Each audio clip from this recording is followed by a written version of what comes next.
Good evening. I am glad you are here.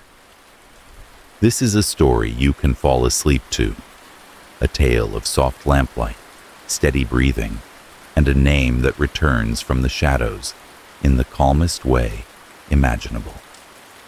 Let yourself settle into whatever brings you comfort tonight. The warm weight of a blanket, the quiet glow of the room around you, the rhythm of your own breath, rising and falling like a tide that knows exactly where to go. Nothing in this story will follow you after it ends. Nothing will rush toward you or break the softness of the moment. It is a gentle unraveling, a quiet mystery made of reflection, memory, and the kind of shadows that drift, not chase. While you listen, allow the world outside to slow, the thoughts in your mind to loosen, and the tension in your shoulders to fall away, like dust from an old windowsill. And if these quiet stories help you rest, if they give you even a moment of stillness in the long hours of the night, you are welcome to subscribe in your own time. It is simply a way of keeping a little more softness close whenever you need it. For now, breathe, settle in, and let the story begin. The house where Evelyn Harper lived stood at the far end of Maple Lane, just before the road dipped into a small patch of woodland where the trees gathered like old friends, leaning toward one another. It was a modest home, built long before Evelyn was born, with white paint that had surrendered to the soft peeling of time, and a porch that creaked whenever the wind carried enough strength to remind the boards of their age. The floor inside made the same gentle complaint beneath her footsteps, a familiar sound that blended into the quiet rhythm of her days. Most mornings began the same way now. Evelyn would wake before the sun, when the sky was still a muted blue and the world seemed unsure of its own outline, and she would sit on the edge of her bed, with her feet resting on the cool wooden floor. The quilts she pulled around her shoulders were faded from years of washing, patterned with soft florals that had once belonged to her mother. She would make her way to the small kitchen, where a chipped blue mug waited for her like an old companion. The mug had a crack down one side, sealed long ago with a bit of food-safe glue, but she refused to throw it away. It felt too honest in her hands, too much like something that had survived. As the kettle warmed, the radio on the counter hummed itself awake, drifting into the gentle embrace of jazz standards from a station 2 towns over. The soft trumpet, the low murmur of a singer, long gone, the shuffle of drums played with brushes. These were the first sounds she allowed into her morning. Outside the window above the sink, birds hopped along the thin crust of frost on the railing, waiting for their share of crumbs and seeds. Evelyn often talked to them as she poured her tea, calling them by names she had invented. Mr., Goldfeather, Little Finch, and the plump one she simply called Captain. When the sun finally pushed itself over the line of distant trees, Evelyn usually settled by the small table near the window with her watercolor set. She painted leaves most mornings, scattered shapes in reds, ochres, and the late-season burnished gold of a Vermont autumn. Some paintings she kept, most she didn't. She said they were exercises in patience, not permanence. After finishing a page, she would call her daughter, who lived far away in Colorado now. Their conversations were short but warm, the kind built from years of understanding that love did not always require long speeches. The rest of her day was simple: a walk to the end of the lane, a stop at the tiny general store run by a couple in their 70s, a little time in the backyard, trimming dead stems from the perennial bed. Sometimes she would read on the porch until the afternoon sun dipped low enough to paint the yard in long, reaching shadows. And in the evening, she slipped easily into a routine that felt stitched together, from 100 small comforts.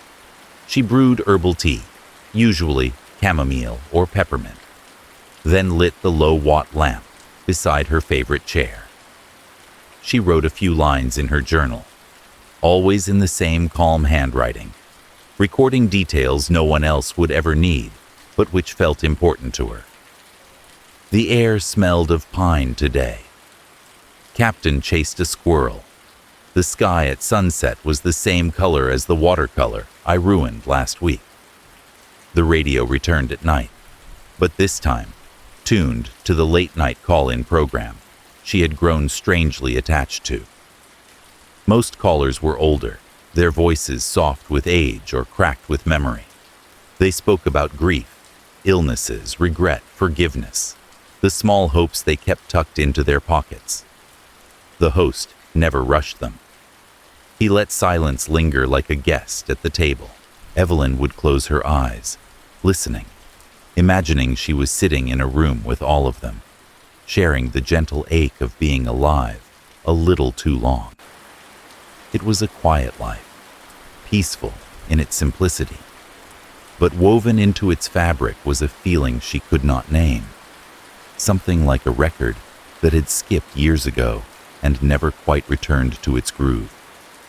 Sometimes she felt as though her life had drifted a little to the side, like the world continued on one track while she had been nudged slightly onto another. Not broken, just misaligned, forgotten by the larger machinery of things. In the soft blue dusk, when the light thinned and the yard darkened, that feeling sharpened.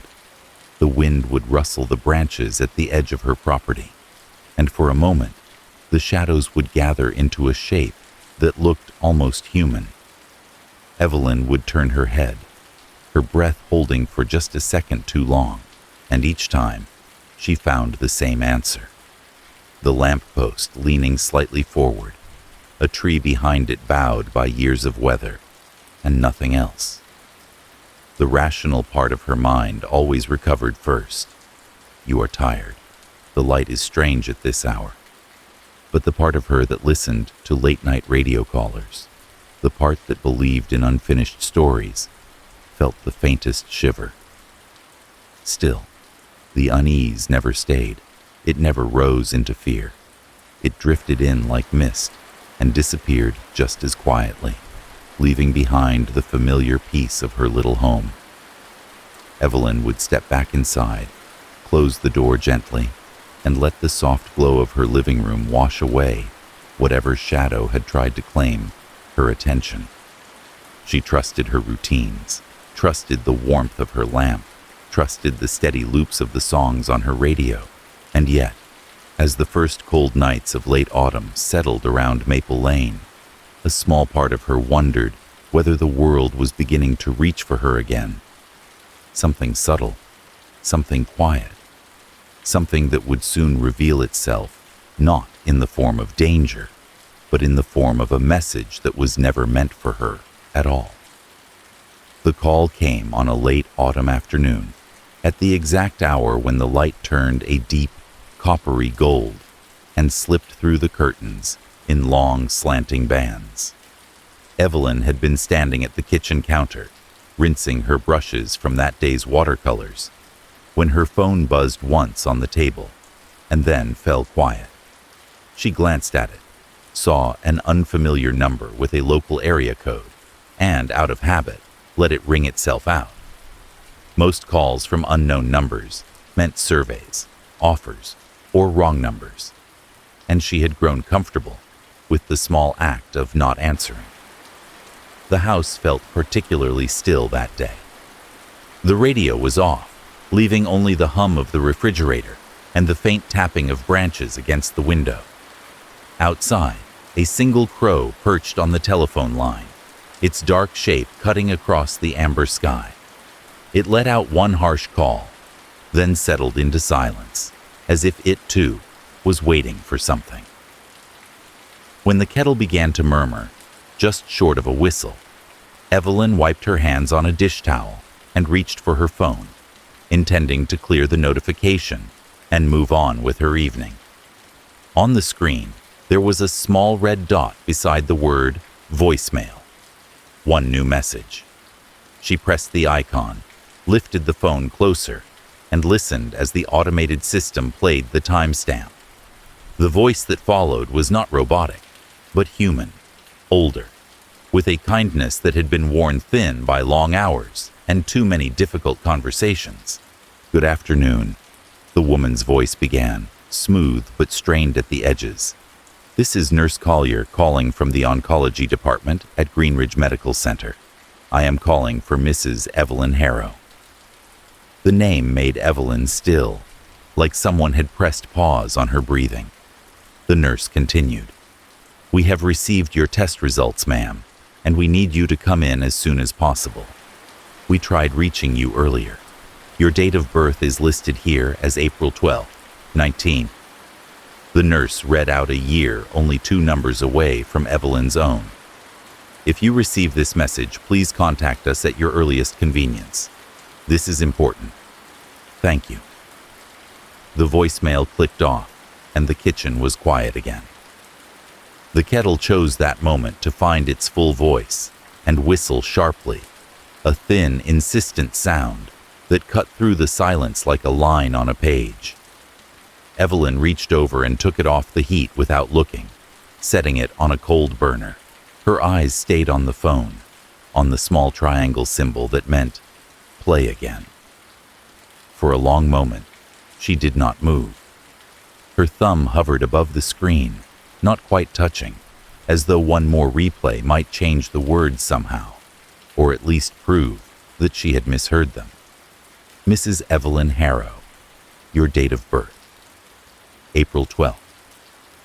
The number echoed in her mind, close enough to her own date to feel like a mirror that had been nudged slightly out of alignment. At last, she pressed the button. The message played again, identical in every pause, every inflection, every careful choice of words.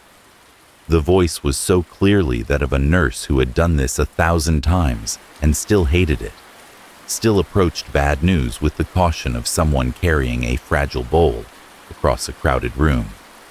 Not urgent enough to scream, but waited, like something that could not be delayed much longer without consequence. Mrs. Evelyn Harrow.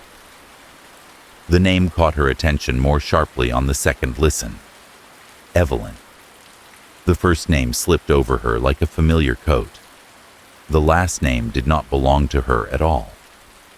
She frowned, replayed the message a third time, listening for any hint that the caller might realize the mistake. But there was none. The number the nurse recited, the one they had tried earlier, was Evelyn's own. She turned the phone over in her hands, as if the back of it might offer some explanation. Beyond the window, the crow called again, a rasping sound that made the copper light feel almost metallic. The curtains softened it, but it still pressed through the glass, a reminder that the world outside went on, with or without her permission. They said Evelyn, she thought, but not my last name. And yet they had her number. And yet the date of birth was off by only a couple of years.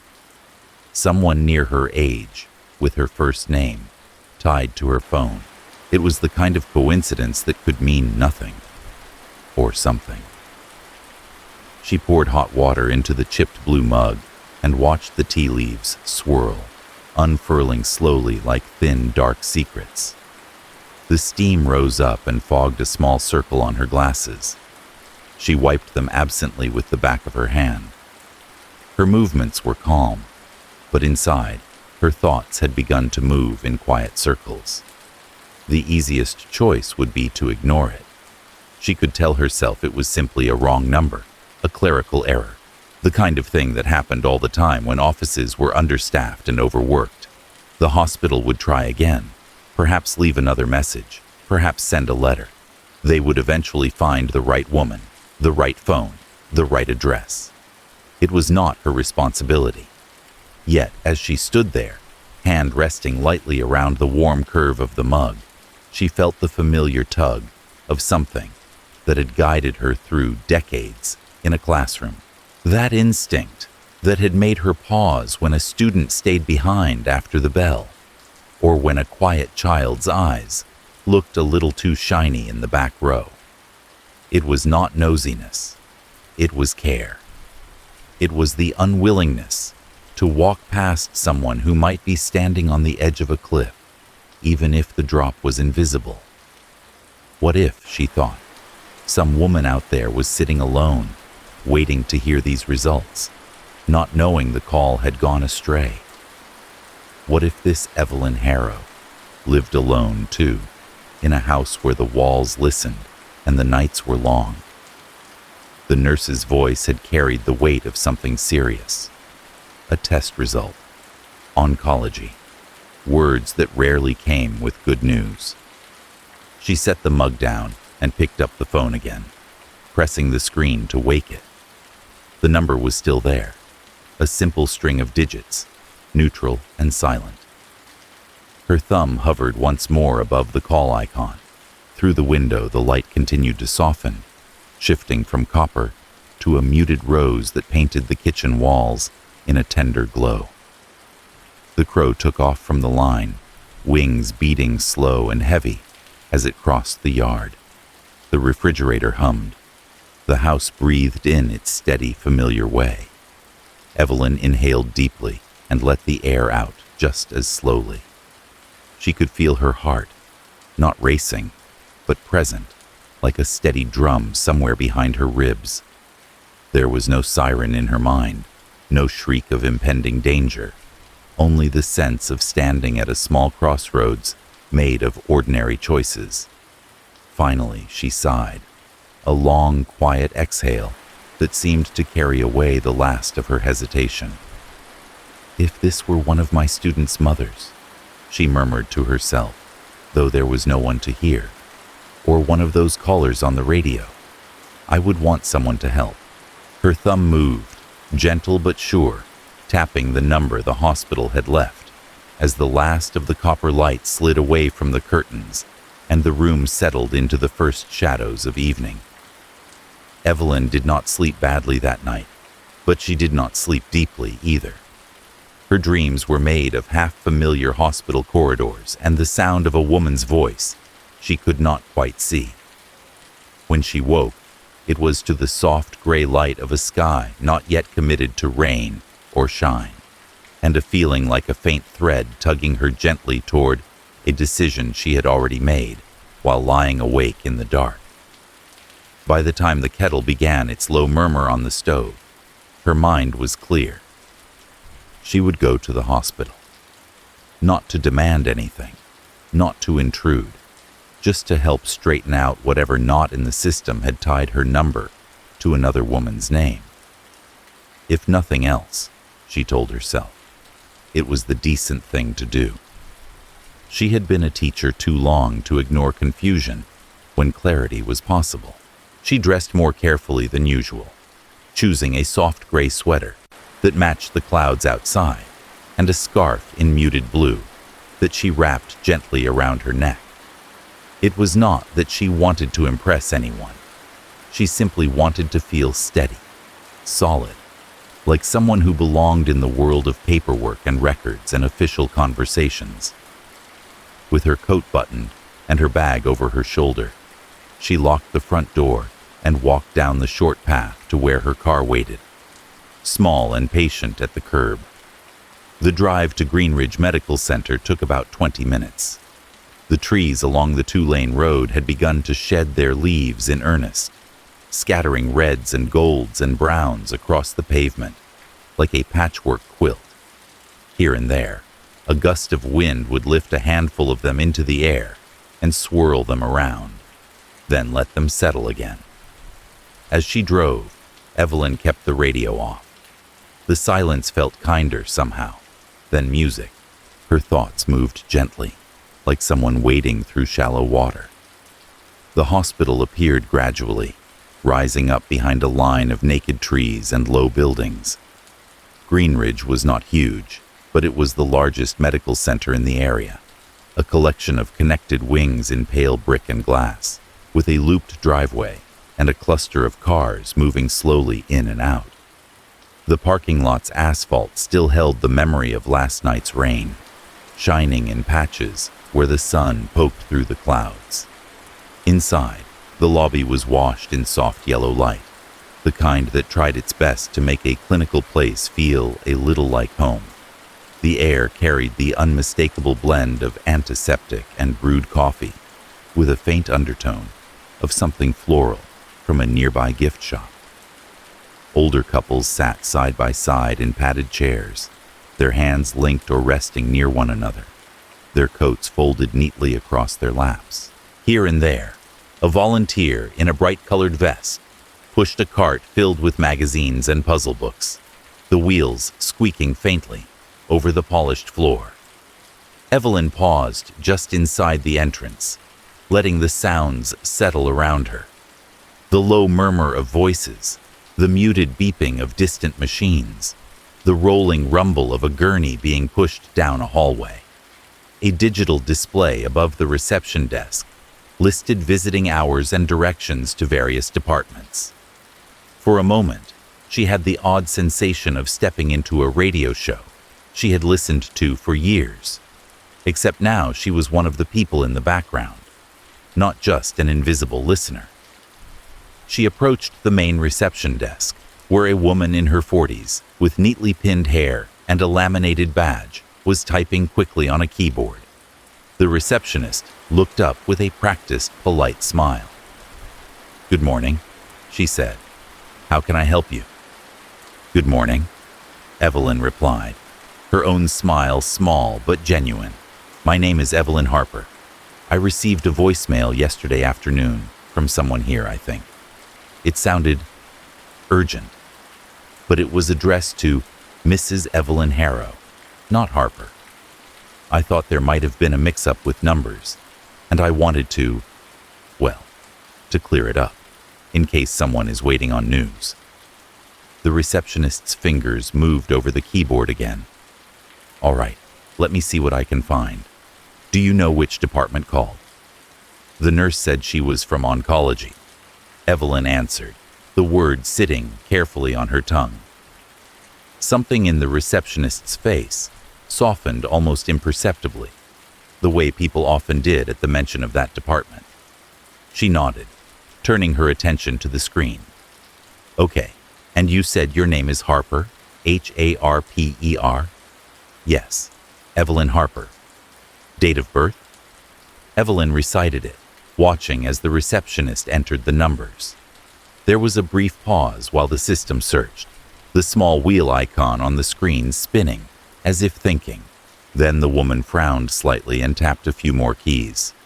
"I'm not seeing you in the oncology schedule," she said after a moment, voice gentle, as though reassuring.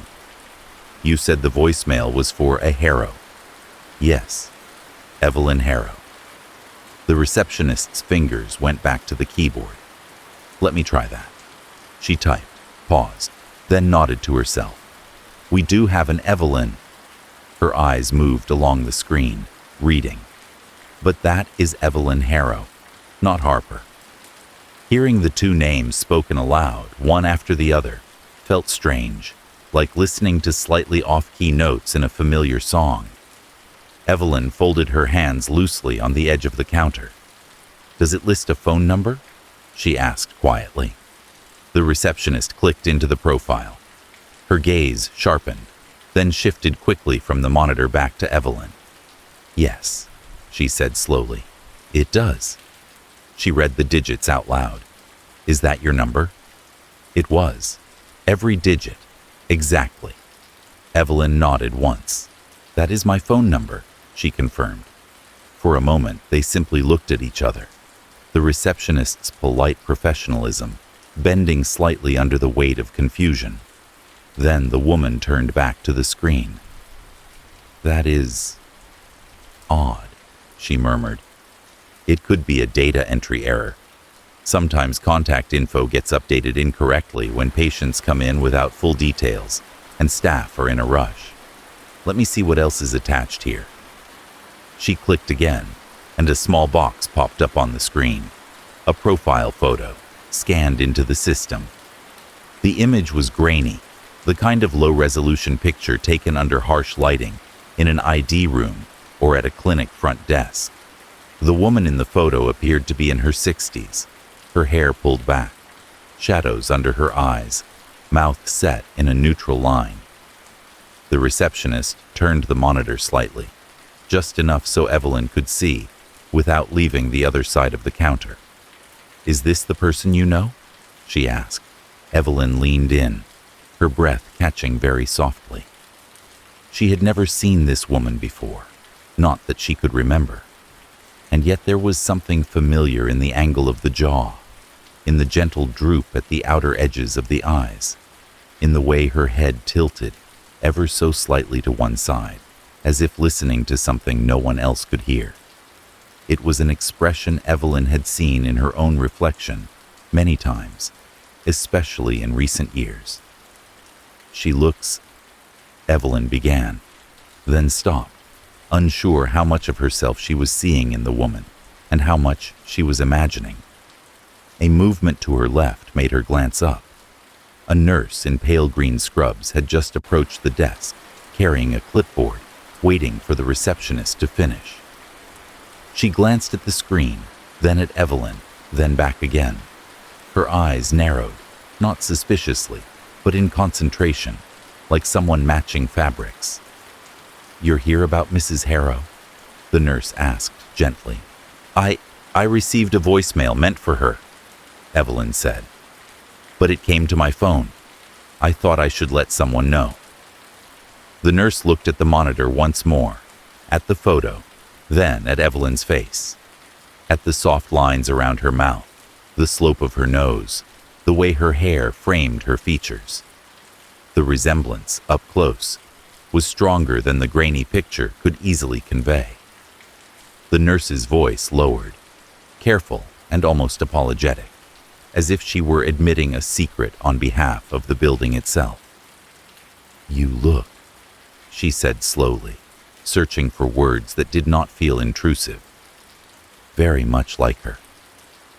The sentence hung in the warm lobby air, threaded between the soft yellow lights and the distant beeping, between the smell of antiseptic and coffee and the quiet shuffle of older couples moving through their own days. On the screen, the name Evelyn Harrow sat above a phone number that belonged to Evelyn Harper, next to a face that might have been a worn, older version of her own. The wrong patient had her number, almost her face, and, though she did not yet know it, a life that ran so close to hers, it felt like a shadow trying to step into the same patch of light. The receptionist asked Evelyn to wait while a nurse from oncology was contacted, and so she stepped aside, letting a pair of elderly visitors shuffle past her with a bouquet of white chrysanthemums wrapped in crinkling paper. The air inside the hospital felt warmer than she expected, thick with a mixture of antiseptic and brewed coffee drifting from a nearby cart. A volunteer with silver hair, tied into a neat bun, wheeled the cart toward a waiting room, humming softly to herself. Evelyn stood for a moment in the middle of that gentle motion, the low murmur of conversations, the distant shush of sliding doors, the soft beeping of monitors somewhere down the hall. None of it felt frightening. Hospitals, she had always believed, were places where the living gathered to try a little longer. But there was a quiet weight here, a softness that wasn't comforting so much as resigned, as though every sound understood there were certain things beyond human fixing. After a minute, she noticed a sign pointing toward a small therapeutic garden just beyond the oncology wing. The arrow was painted in muted greens and soft blues, with delicate vines curling around the lettering. A door beside it led out to a short corridor of windows, and at the end, another door opened into the garden. Something inside her leaned toward that direction, without thought, like a plant bending toward sunlight. With no one calling her name yet, she followed it. The moment she stepped outside, The air changed. It was cooler here, touched by the memory of last night's rain, and the smell of damp earth mixed with the faint sweetness of fallen leaves. The garden was enclosed on 3 sides by high walls of glass and brick, but open to the sky above. An autumn sky brushed with thin gray clouds drifting like slow-moving ships. Wind chimes hung from a small pergola near the entrance, chiming softly whenever the breeze found them. Their notes were thin and clear, each one floating into the air like a thought released. A narrow stone path wound through the garden, curving past raised beds of herbs and late-season flowers. Lavender, rosemary, and marigold, plants known more for comfort than beauty this time of year, leaned gently toward the walkway. A stone bench sat beneath a young maple tree, whose leaves had turned the color of old copper pennies. Along the bench's base, small plaques were fixed into the stone, surnames, initials, and simple messages like "in gratitude" or "for hope." Each one carried its own quiet story. Near the center of the garden stood a small fountain made of smooth river stones. Water trickled down from one stone to the next, collecting in a shallow basin where coins glimmered at the bottom, pennies thrown in by patients, visitors, and perhaps even exhausted nurses on their breaks. The surface rippled with every breeze, distorting the reflections of clouds as if the sky itself were shifting underwater. Evelyn walked slowly, taking it all in. She felt no rush. The hospital's noise seemed far away now, muffled by the thick garden walls and softened by the wind's gentle insistence. An older man sat in a wheelchair near the fountain, wrapped in a knitted blanket. His daughter, or perhaps granddaughter, stood behind him, rubbing his shoulders in small circles while speaking softly. Across the path, 2 women sat together on another bench, their hands intertwined as they watched a small sparrow hop near their feet. There was a reverence to it all, a kind of collective exhale. People here were neither fighting nor surrendering. They were simply existing in the tender space between. Evelyn felt her breath slow, her shoulders easing in a way she hadn't expected. She found an empty bench beneath a trellis draped with vine that had lost most of its leaves. A single yellow leaf clung stubbornly to the wood, trembling but refusing to fall. She lowered herself onto the cool stone, hands resting in her lap. The garden reminded her of something, not in a clear, linear way, but in the gentle ache of déjà vu. She had been in hospital gardens before, many years ago, during those long months when her father had lain in a bed, surrounded by machines that made too much noise for someone so tired. She remembered sneaking outside during visits, just to breathe air, not filtered through vents. Back then, she had walked through a place much like this, flowers arranged by volunteers, benches inscribed with names she did not know, wind chimes moving as softly as a last goodbye. Her father had been a quiet man, but the machinery around him had been loud. She remembered the rustle of paperwork too, the crisp pages of forms she did not understand, signatures required in boxes she could not avoid, her name scrawled beside terms like consent, release, and, near the end, next of kin. The way the hospital defined everything through documents still lingered in her mind, as though life itself depended on someone filling the right line with the right letters. She thought again of the profile picture she had seen moments earlier, an older woman with tired eyes, tilting her head in that familiar way. "You look very much like her," the nurse had said, and the words had not left Evelyn's chest since. She wondered who that woman had been, whether someone waited for her, whether she had a garden like this in her memory. A breeze passed over the garden, lifting a few fallen leaves and brushing them along the stone path. The wind chimes sang again, softer this time, their notes lingering like a half-remembered song. Evelyn felt something stir quietly inside her, a recognition or perhaps a warning, but gentle either way. She could not shake the feeling that she had walked this garden before. Not this exact one, perhaps, but something with the same shape, the same smell, the same hush of shared vulnerability.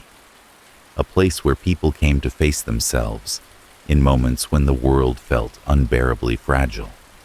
A shadow crossed the path near the entrance, just a passing cloud drifting over the sun. But for a second, it looked like the silhouette of someone stepping into the garden with her. Someone familiar, someone nearly within reach. Then it moved on, and the garden returned to light. Evelyn exhaled slowly, letting the air wrap around her like a shawl. Whatever mistake the hospital had made, she thought, it had brought her here for a reason.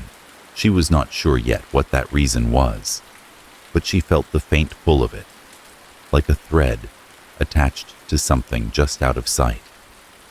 And somewhere in this garden, in the whispered conversations and the quiet rustle of leaves, she sensed the presence of a story that had begun long before she arrived and had been waiting for her to step into it. Marian found her in the garden not long after, the soft squeak of the door drawing Evelyn's attention before the nurse's voice did. "Ms. Harper?" Evelyn looked up from the fountain, where she had been watching the ripples fold over each other like thoughts. Marian stood near the entrance, her pale green scrubs blending gently with the muted colors of the plants. Her face was open, kind, but there was a line of tiredness at the corners of her mouth that spoke of long shifts and conversations that did not always end with good news.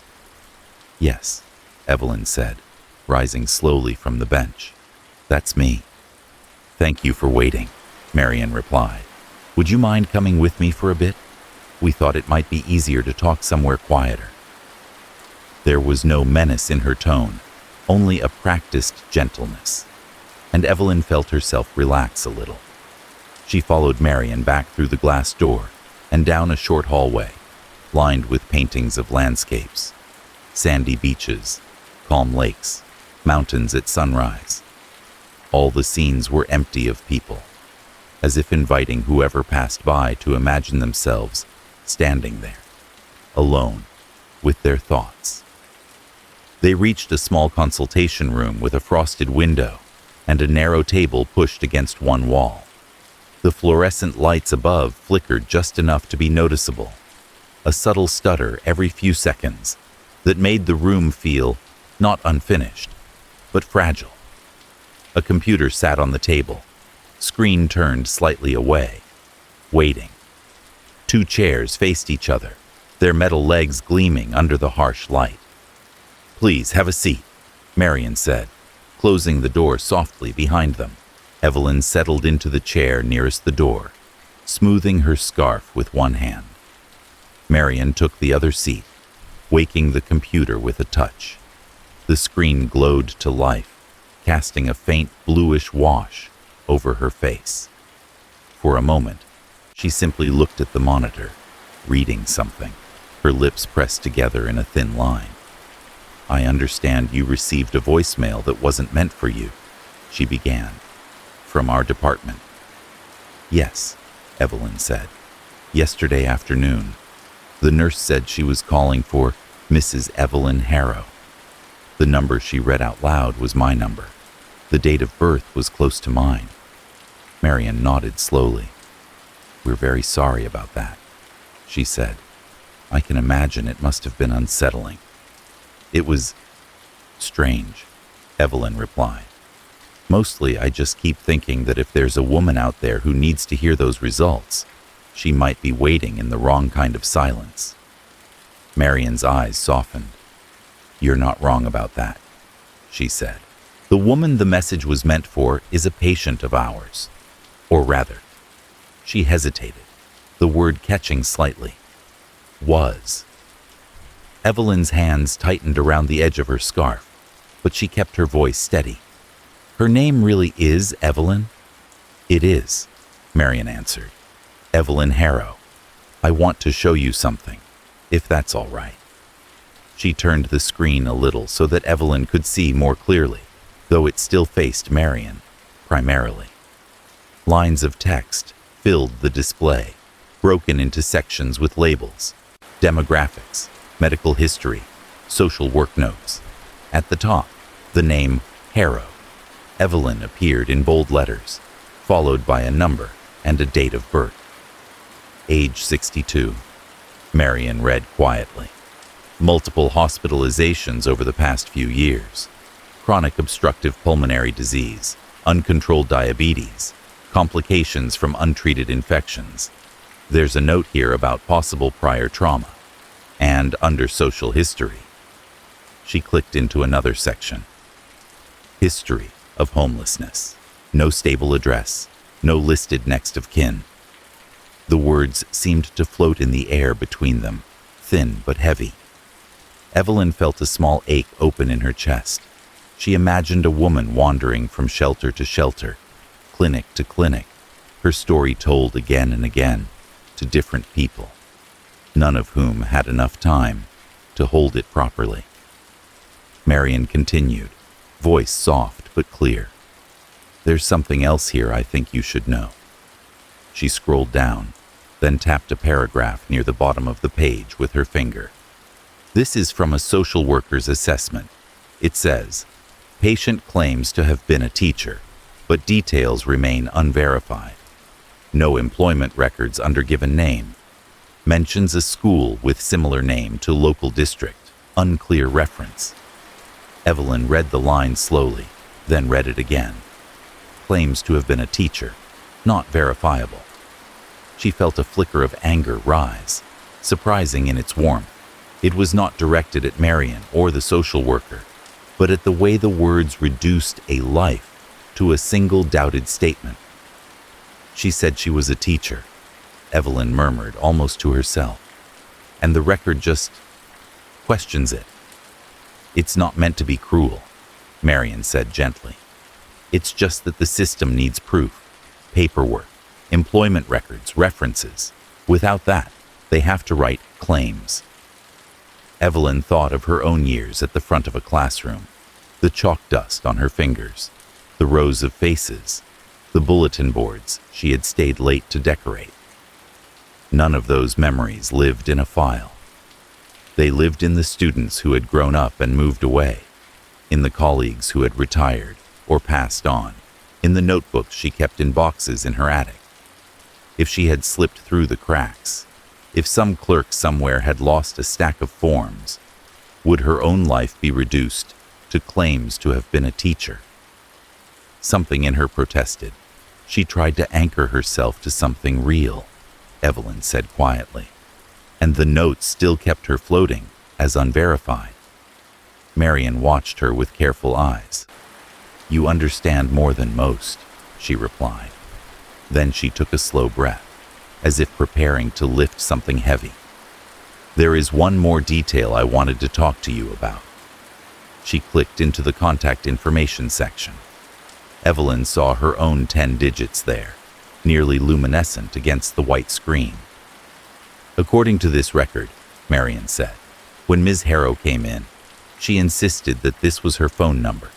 She repeated it several times, even when staff asked if she was sure. One of the nurses noted that she recited it from memory, without hesitation.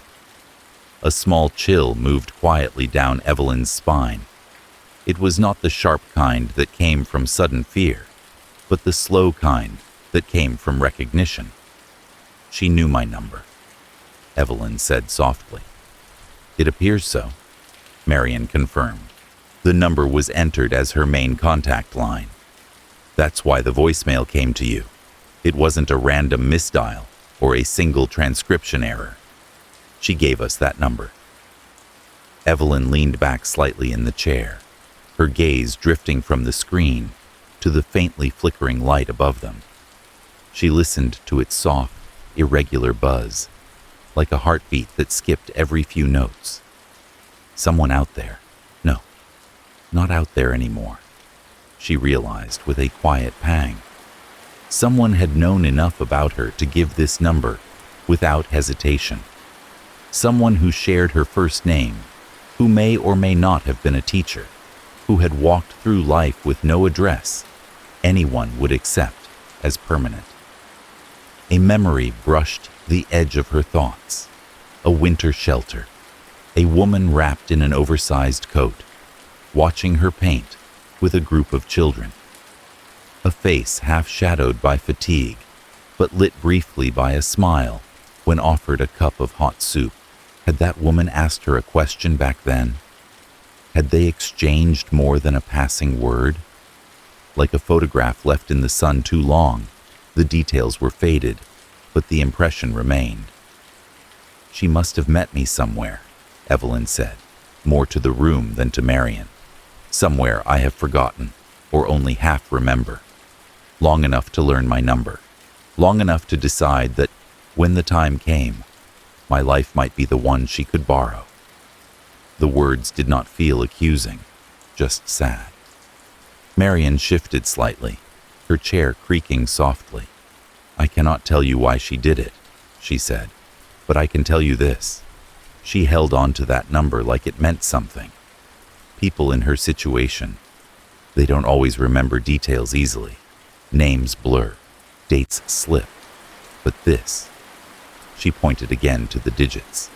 This, she knew. Evelyn looked at the screen one last time, at the shape of her phone number sitting beneath someone else's name, beside a life that had walked very different roads, and yet had tried to claim some of the same anchors. It was a strange feeling, reading another woman's life, as if it were a chapter lightly sketched over the outline of her own. There was no hatred in it, no sense of violation in the way she might have felt if someone had broken into her house.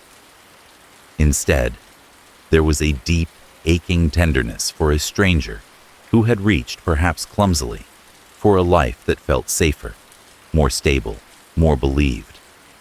The fluorescent light flickered once more above them, then steadied.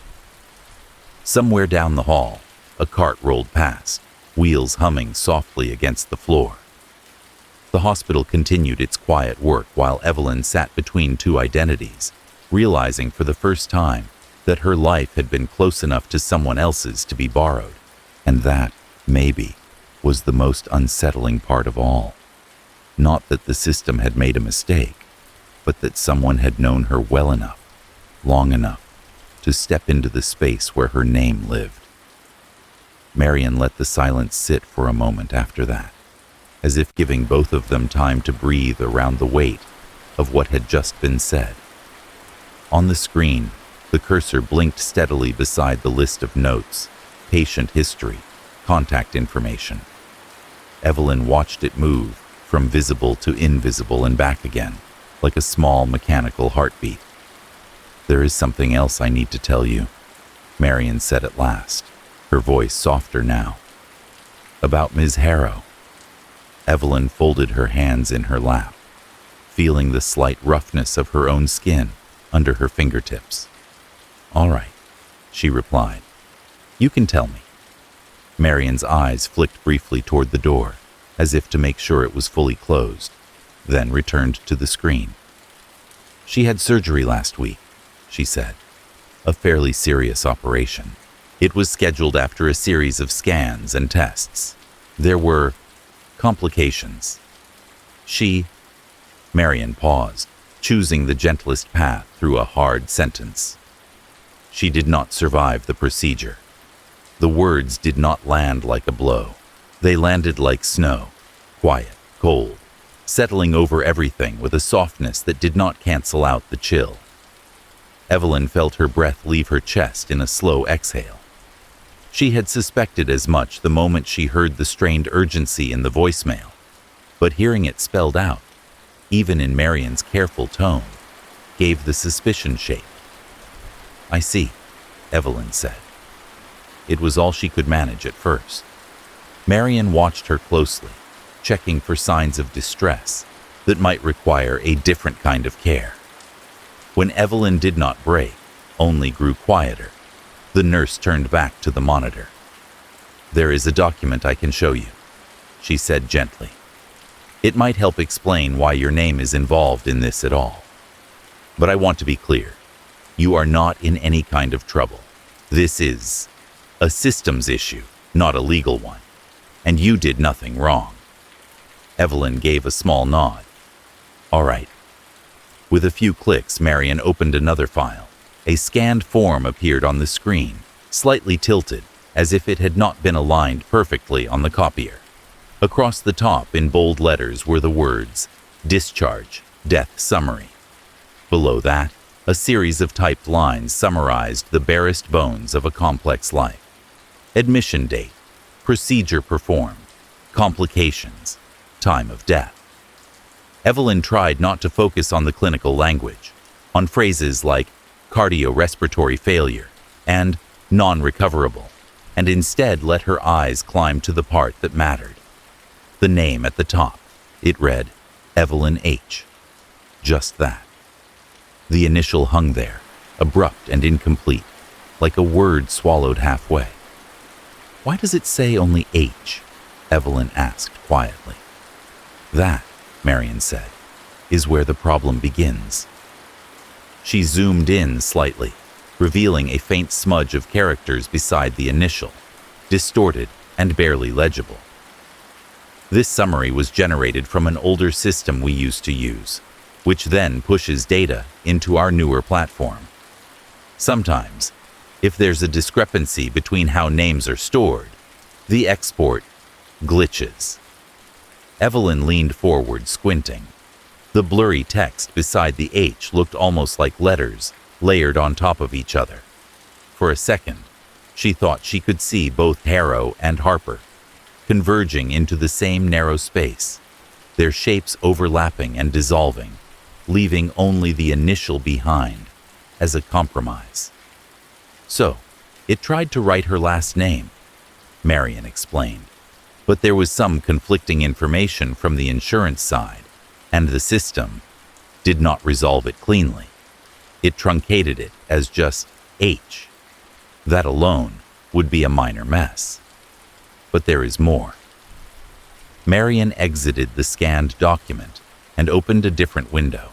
The interface looked older, clunkier, gray boxes and small fonts, the kind of program that had been kept alive far past its intended expiration date because no one had the time or budget to replace it.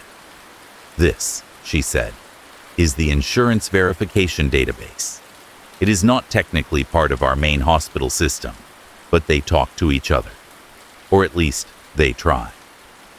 She navigated through a series of menus, fingers moving with the muscle memory of repetition. Eventually, she pulled up a screen labeled Coverage History. Fields showed policy numbers, plan types, and names. I want you to see this next part because it explains why your name came up at all, Marion continued. I will scroll slowly. She typed Evelyn into the search bar, then added the first few letters of a last name. The system returned several entries, some clearly for other patients, in other states, with different dates of birth. She refined the filters, added their local region, narrowed the time frame. Then, there it was, a row that made the back of Evelyn's neck prickle. On the screen, in small black letters that looked no different from any other line, was written Evelyn Harper, her full name. Beside it, another column, status, deceased. The date on that entry was stamped from a few days earlier. Evelyn did not speak right away. She stared at the line, the way the letters formed her identity so cleanly, so unquestionably. The system had not hesitated here. It had not truncated or blurred. It had written her name with a certainty that felt like a verdict. That, Marion said quietly, is not supposed to be there. From what I can tell, when the file for Ms. Harrow was sent through this verification process, there was an error in how the last name was mapped. The system found a similar record, probably yours, from some old insurance enrollment, and for a brief unfortunate time, it seems to have treated the two identities as overlapping.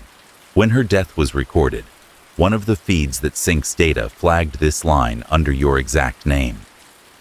So as far as this database is concerned, Evelyn said slowly, I am dead. Not entirely, Marion replied. The error has not propagated to every system. It looks like it was caught midstream and partially rolled back. But this record, here, she pointed to the line again, never fully cleared. It is more like a ghost entry than a complete fact. Still, it should not exist. Evelyn's mouth felt dry. She licked her lips and swallowed, noticing the way the fluorescent lights above them buzzed faintly, flickering once before settling again. The room seemed to draw closer around her, not in a threatening way, but in an intimate one, as though the walls had leaned in to listen. She was sitting upright, breathing, her heart beating calmly beneath her sweater, the faint ache in her knee, the warmth of her hands, the weight of her scarf. All the small proofs of being alive were present and unmistakable. Yet somewhere, in an unseen corner of a digital system, a line of text existed that declared with the same matter-of-fact tone as any birth certificate or invoice. This person is gone. She thought of all the times she had signed her name on forms, trusting that the world would recognize and respect it. She thought of her father's discharge papers, of the way a single page had defined his final moments in official language. There was no poetry in those records, no nuance, just a name, a date, a cause. Now, to imagine her own existence reduced and misfiled, stamped deceased because of a glitch, filled her not with fear of spirits, but with something colder and quieter. The realization that reality, in the eyes of institutions, could be rewritten by the smallest mistake.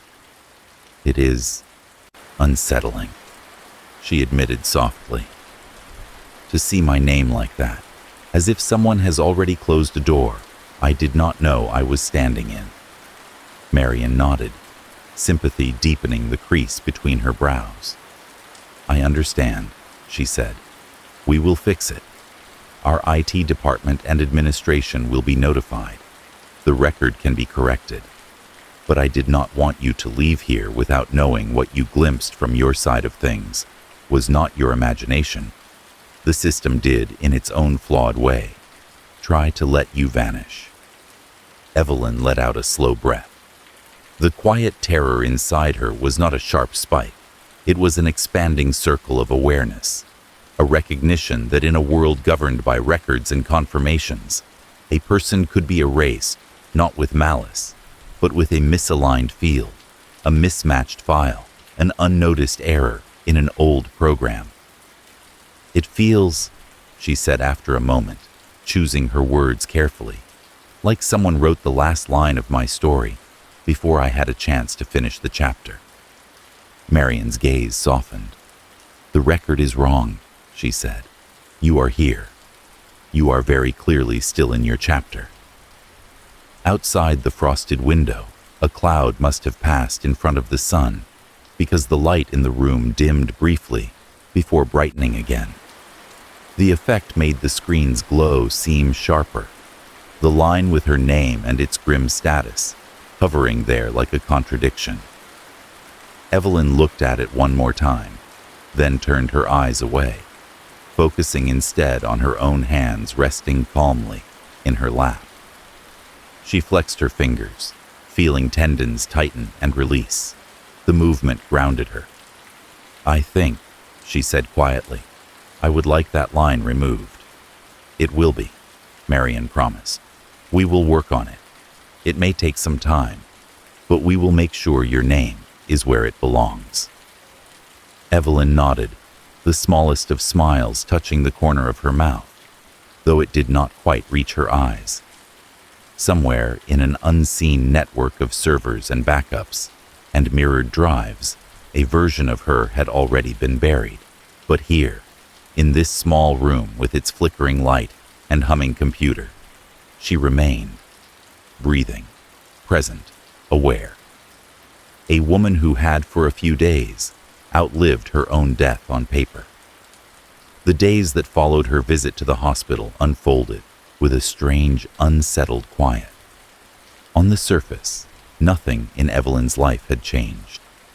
The sun still rose over Maple Lane in its usual patient climb, filtering through the lace curtains and brushing her small kitchen in soft gold. The birds still arrived on schedule. Captain first, then the timid finches, then the others in a scattered parade of feathers and curiosity. She still scattered crumbs on the railing, still washed her brushes in the chipped sink, still folded her laundry with a slow, practiced rhythm. But beneath all of it, a faint tremor of wrongness threaded through her days. Not fear, exactly, more like a sliver of misalignment. The same feeling she had as a child when she realized she had left her homework at school, an invisible string tugging at the edge of her peace, reminding her that something had not been set right. She tried to paint that morning. The leaves outside had turned a cooler shade of gold, drifting across the lawn in unrushed spirals, and she wanted to capture the way the late autumn sun softened their edges. But her hand couldn't find its usual calm. Every brush stroke felt slightly off, as though she were painting with someone else's fingers. She kept glancing at her phone on the counter, half expecting it to vibrate again, with some other misplaced message meant for another Evelyn. Nothing came. The silence somehow made it worse. By the third day, she tried leaning into her routine, hoping repetition would smooth the ragged edge in her chest. She swept the porch, organized her spice cabinet, washed the old quilts, and called her daughter for a short but comforting conversation. She told no one what had happened at Greenridge, perhaps because saying it aloud would make it too real, too absurd, too heavy for an explanation without a long, tangled history behind it. It was midday, the sun climbing, but not quite warm, when she first saw the envelope. It lay inside her mailbox, half-shadowed, as though it had tucked itself there discreetly. White, rectangular, stiff. Not the flimsy kind used for advertisements, nor the cheerful kind of birthday cards or community newsletters. This envelope looked official in the way only government mail could. Broad margin, neat printed label, a faint watermark pressed into its surface. She lifted it carefully, feeling the cold paper against her fingertips. Social Security Administration was printed in the return address in unmistakable type. For a moment, she simply held it, the weight of it strangely disproportionate to its size. A single sheet of paper inside. She could feel its thin presence shifting slightly when she tilted the envelope. She carried it inside, closing the door behind her with a soft click. The house felt stiller than usual, the kind of stillness that preceded a snowfall.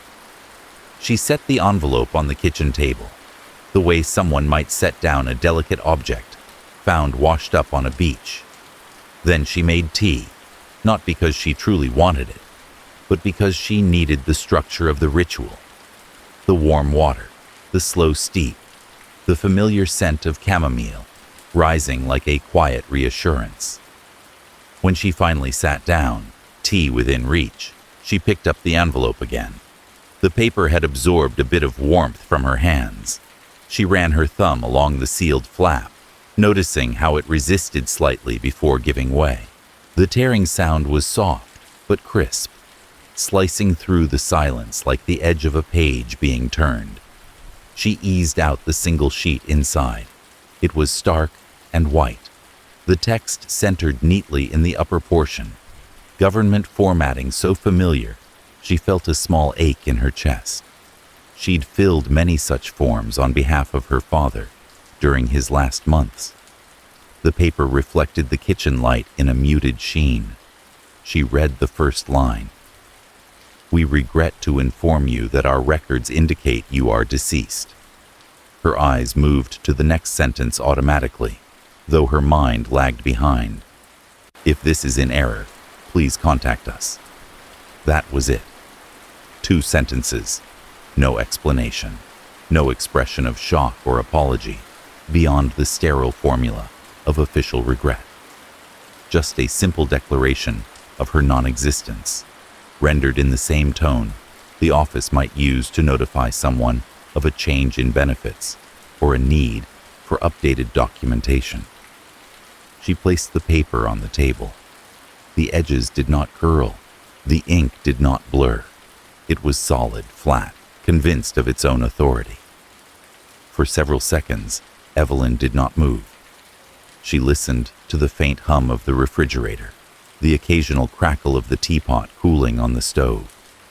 Outside, a car rolled slowly down Maple Lane, tires whispering against fallen leaves. She heard footsteps, perhaps a neighbor walking their dog, but the sound faded quickly. In the center of all that normalcy, the letter remained in front of her like a stone dropped into still water, sending ripples into every quiet corner of her life. The feeling that rose inside her was not fear. It was quieter than that. Colder. A slow inward sinking, as though the ground beneath her, so stable for 54 years, had dipped just slightly, enough for her balance to shift. A piece of paper had declared her gone. A database had stamped her as deceased. Somewhere in the digital corridors of a government system, a switch had flipped, and with that switch, the world, at least in part, believed she was no longer living. She looked down at her own hands. They were warm from the tea, a little dry from autumn air, the faint blue trace of veins visible beneath the skin. She lifted one hand, flexing her fingers. The movement was calm, deliberate, proof of life, proof of presence, proof of herself. But the letter remained unchanged, and in its silence, she felt a quiet, surreal kind of horror. Not the kind that leapt at her from behind shadows, but the kind that whispered from bureaucratic paper, from systems that did not know her face or her voice. Horror by absurdity, horror by error, horror by the notion that a person's existence could be questioned without anyone truly seeing them. She placed her hand against her chest, felt the rhythmic thump beneath her ribs. Alive, entirely alive, yet officially, on a sheet of government letterhead, gone. She breathed in, breathed out, slowly. Her mind drifted back to the hospital room, to the flicker of the fluorescent lights, to the blurred H that had belonged to 2 different women at once. She thought of the profile picture, the tired eyes, the familiar jawline. She wondered if Harrow had walked through a similar doorway once, carrying a similar letter, feeling the same quiet shock of reading her own ending printed in impersonal ink. The thought tightened something inside her. Evelyn lifted the letter again, holding it at arm's length, as if distance could make it less real. But it remained what it was, a declaration, accurate only in error, absolute only in its indifference. She folded it carefully along the original crease, slid it back into the envelope, and set it on the counter beside her phone. She did not yet know what she would do next. She only knew that something fragile had shifted inside her life, something she had once trusted without thinking, and now the world had written her ending before she had agreed to turn the final page. The next morning, Evelyn woke to the same light pushing through the curtains, but it felt thinner somehow, as if it had to pass through an extra layer of glass to reach her. The letter from the Social Security Administration lay on the kitchen table where she had left it, still inside its envelope, edges aligned perfectly with a placemat patterned in faded sunflowers.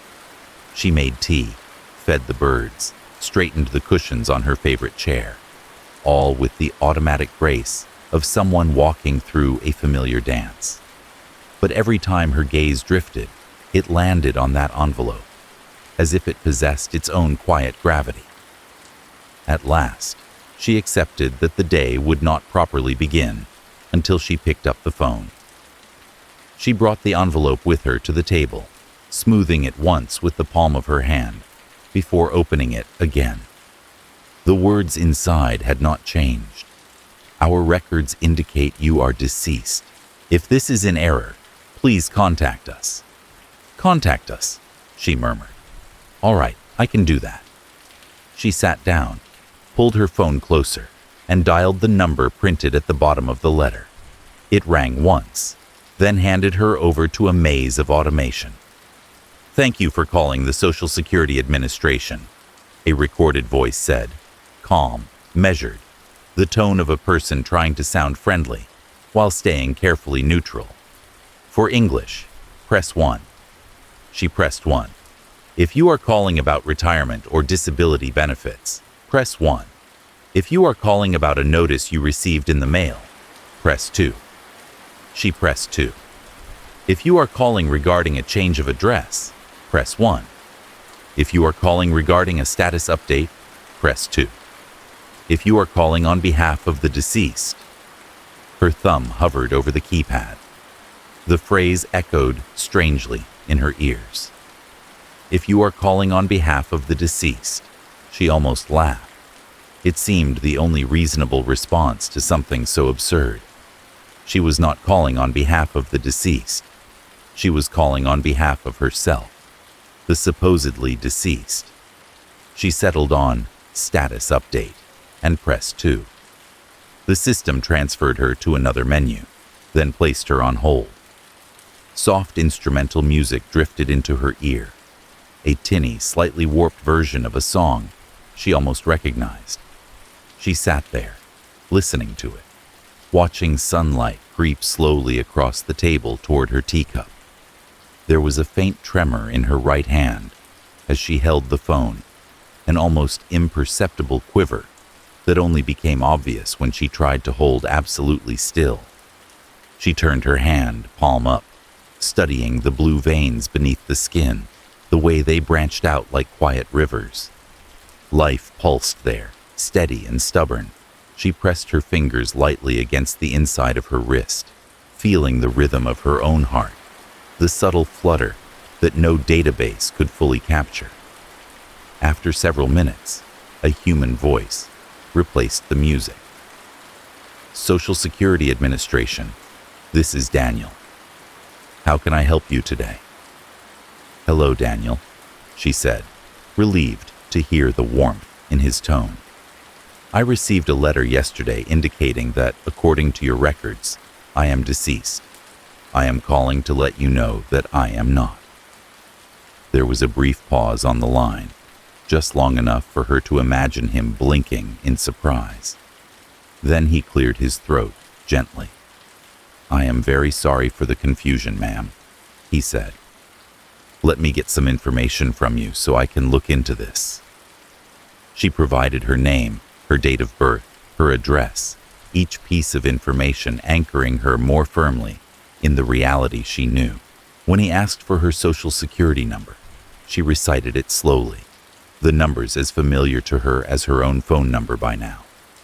All right, Daniel said, the clicking of keys audible through the line. Give me just a moment while I pull up your record. She waited, listening to the silence on his end, punctuated only by the faint scratch of keyboard strokes. The kitchen clock ticked steadily on the wall, each second a soft tap on her nerves. Okay, he said at last, his tone shifting slightly. I do see your profile here, and I do see a status flag on the account. A status flag? She repeated. Yes, ma'am, he said. It looks like your social security number is currently tagged as inactive due to death. He hesitated on the last word, as if it were not one he enjoyed saying. That is what generated the letter you received. Evelyn rested her elbow on the table and pressed her fingers lightly against her forehead. "But you can hear me," she said, trying to keep her voice gentle. "You can verify that I am very much not inactive." "I can certainly hear you, ma'am," he responded, with a touch of sympathetic humor. "And I believe you. These kinds of errors, while rare, do happen, usually due to a misreported death record or a data entry mistake. I can initiate a process to correct it, but it may take some time to fully update across all systems." She closed her eyes for a moment, letting his words settle. "What does inactive mean, practically?" she asked quietly. "For my benefits, and so on." "It generally means," he explained, "that payments may be paused. Benefits associated with your number are temporarily held until the status can be verified. I would recommend contacting your bank to see if any payments have been delayed. On our end, I can start a death erroneous case. We will need to confirm identity with documentation, driver's license, possibly a visit to the local office, but we can absolutely work to restore your record." "Death erroneous," she repeated, the phrase strange on her tongue, like the title of a book she would never have chosen. "That's reassuring, in an odd way." "I know it is unsettling," Daniel said, and she believed he meant it. "But we will do our best to fix this. You are not the first person this has happened to, and you will not be the last. The important thing is that you reached out. That helps us correct it." She thanked him, took down the case number and the instructions she would need to follow, then ended the call. When she set the phone down, her hand was still trembling slightly. She pressed her palm flat against the table until the tremor eased. On a quiet impulse, she walked to her desk and opened her laptop. The screen glowed to life, reflecting softly off her glasses. She logged into her online banking account, the familiar layers of security questions and passwords guiding her through. Her checking account loaded first. She scanned the transactions, eyes moving from date to date. Her monthly pension payment, usually deposited on the first of the month like clockwork, had a small notation beside it this time: "On hold pending verification." The words sat on the screen in the same calm font as everything else, but they struck her more deeply than any flashing red warning ever could. A part of her life, literal sustenance, the money that kept her lights on and her cabinet stocked, had been briefly frozen because, somewhere in the invisible machinery of the system, she had been misfiled as gone. She leaned back in her chair, letting her hands rest in her lap. No panic rose in her. She had some savings, some cushion. She would not go hungry because of this, not yet. But a sadness bloomed slowly in her chest, like a bruise spreading under skin. It was not the kind of sadness that came with loss of a loved one, sharp and immediate. It was duller, more diffuse, a sadness at being misseen by the structures she had trusted all her life. She had worked, paid into the system, followed the rules, filled out the forms. She had believed, without thinking much about it, that in return, the system would at least keep an accurate count of her existence. Now, looking at her bank balance and the paused payment, she felt as though the world had quietly written her obituary and forgotten to inform her. Not the obituary in a newspaper with stories and sentiments, but the smaller one inside the silent ledgers of bureaucracy. A status changed, a field updated, a file closed. She closed the laptop gently, the click of the lid soft in the still room. Then she looked at her hands again, turning them slowly, as if rediscovering them. The blue veins, the small brown sunspots, the faint scars from years of kitchen mishaps and art projects gone wrong. I am here, she thought. I am right here. Yet somewhere, in invisible networks and mirrored servers, a phantom version of her drifted through the system, A ghost composed not of flesh and memory, but of misfiled numbers and mistaken flags.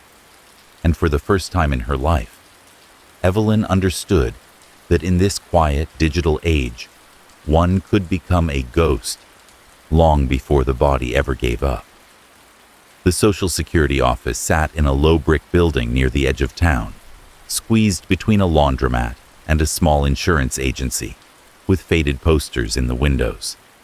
The sign out front was a little crooked, the paint on its metal frame chipped by years of winters.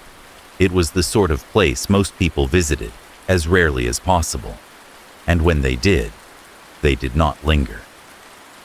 Evelyn pulled into the parking lot on a gray morning that held the promise of rain. The clouds hung low over the rooftops, heavy and unhurried. She sat in the car for a moment, engine off, listening to the ticking sound it made as it cooled. A small maple tree at the edge of the lot tossed its remaining leaves in the wind, letting them fall one by one onto the cracked pavement.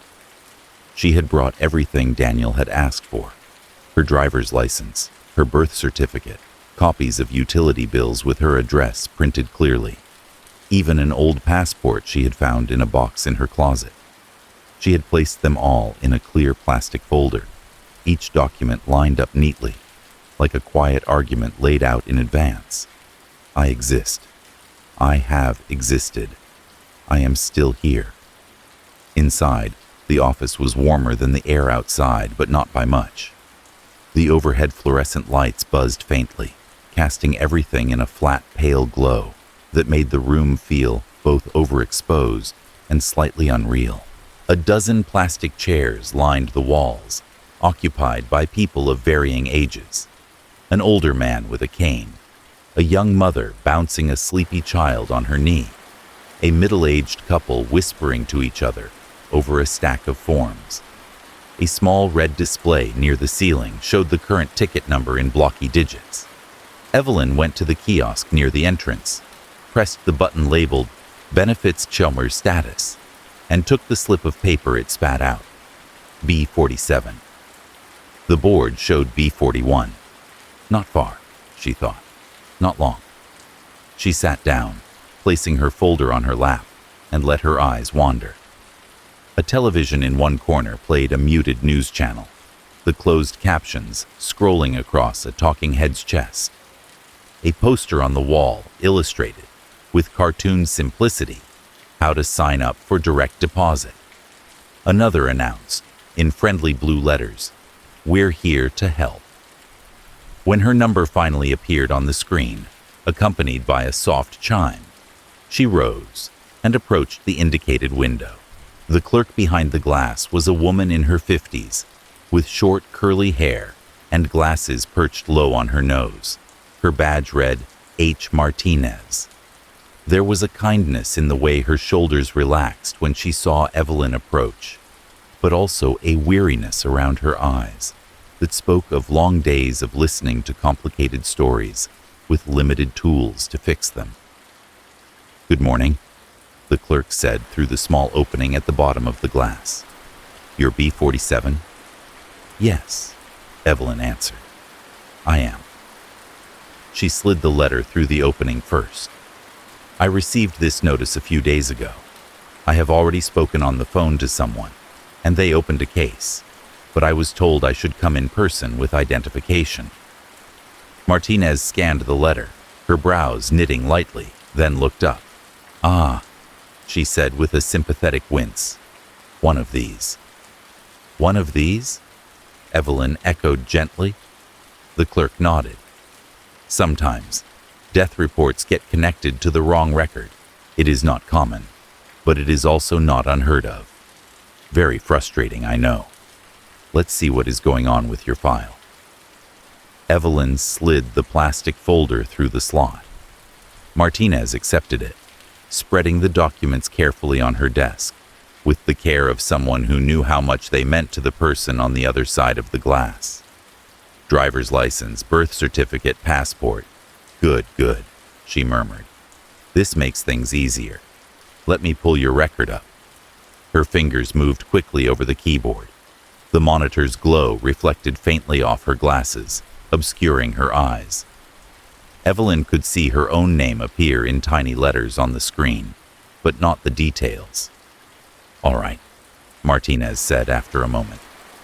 Her tone had shifted, a little more focused now, a little more serious.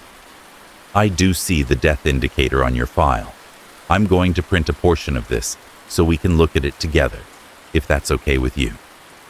Evelyn nodded. "Please." The clerk pressed a button, and a small printer beside her hummed to life. It fed out a single sheet of paper with the familiar dot matrix sound, faint but steady. Martinez took the paper, glanced at it briefly, then slid it under the glass. "Here," she said. "This is a partial copy of your record.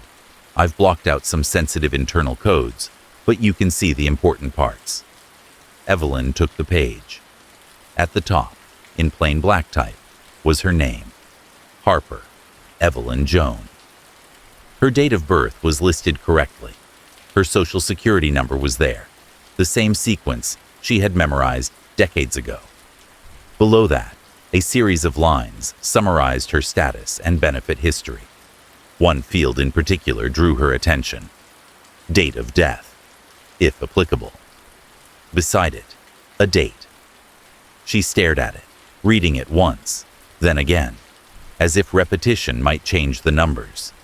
The date was from the previous week. 2 days before she had received the voicemail, 3 days before she had set foot in the hospital, 5 days before she had opened the letter at her kitchen table. According to this record, she had been dead before any of this began. The realization settled over her slowly, not as a sharp shock, but as a gentle, cold layer of understanding. Systemically, according to the silent, unseen machinery that kept track of such things, she had been gone for days. When she answered the nurse's voicemail, when she walked through hospital doors, when she sat in the garden, watching leaves fall, the system had already filed her under deceased. She traced the date again with her eyes, feeling something tighten and then loosen inside her. She had thought the horror lay in being declared dead while alive. Now, a new shape of dread appeared, the notion that she had been living in a kind of unofficial afterlife, at least on paper, without knowing it. "The date," she said softly, lifting her gaze to Martinez. "It says I died. Last Tuesday." Martinez adjusted her glasses, looking at the copy again. "Yes," she said. "That's when the record indicates the death was reported. These dates usually track when the information was processed, not necessarily the actual time of passing." "But I was at home last Tuesday," Evelyn replied, her voice calm, almost conversational. "I made soup. I called my daughter. I fell asleep in my chair listening to the radio. It was an ordinary day." "I believe you," Martinez said with a sad little smile. "I can see you're here. The system made a mistake. It pulled the wrong record into your file. That's what we are going to fix." Evelyn nodded, accepting the logic, but the emotional echo remained. For at least a handful of days, in the hidden ledger of the government, her chapter had been stamped as finished. She had folded laundry, watered plants, laughed softly at something a caller said on the radio, completely unaware that somewhere a line of code had already written "The End" under her name. "How do you correct it?" she asked, more out of a need to understand than fear. "We file a death erroneous report," Martinez explained. "We attach copies of your identification. We validate your status as living in the system. It is a bit of a process, but once it is complete, the death indicator will be removed and your benefits will resume as normal." "And the date?" Evelyn asked quietly, tapping the line with her fingertip. "Will it vanish?" "In the active version of your record, yes," the clerk said. "Internally, in archived logs, there may always be some trace, but it will no longer affect your status. You will be fully restored. Fully restored.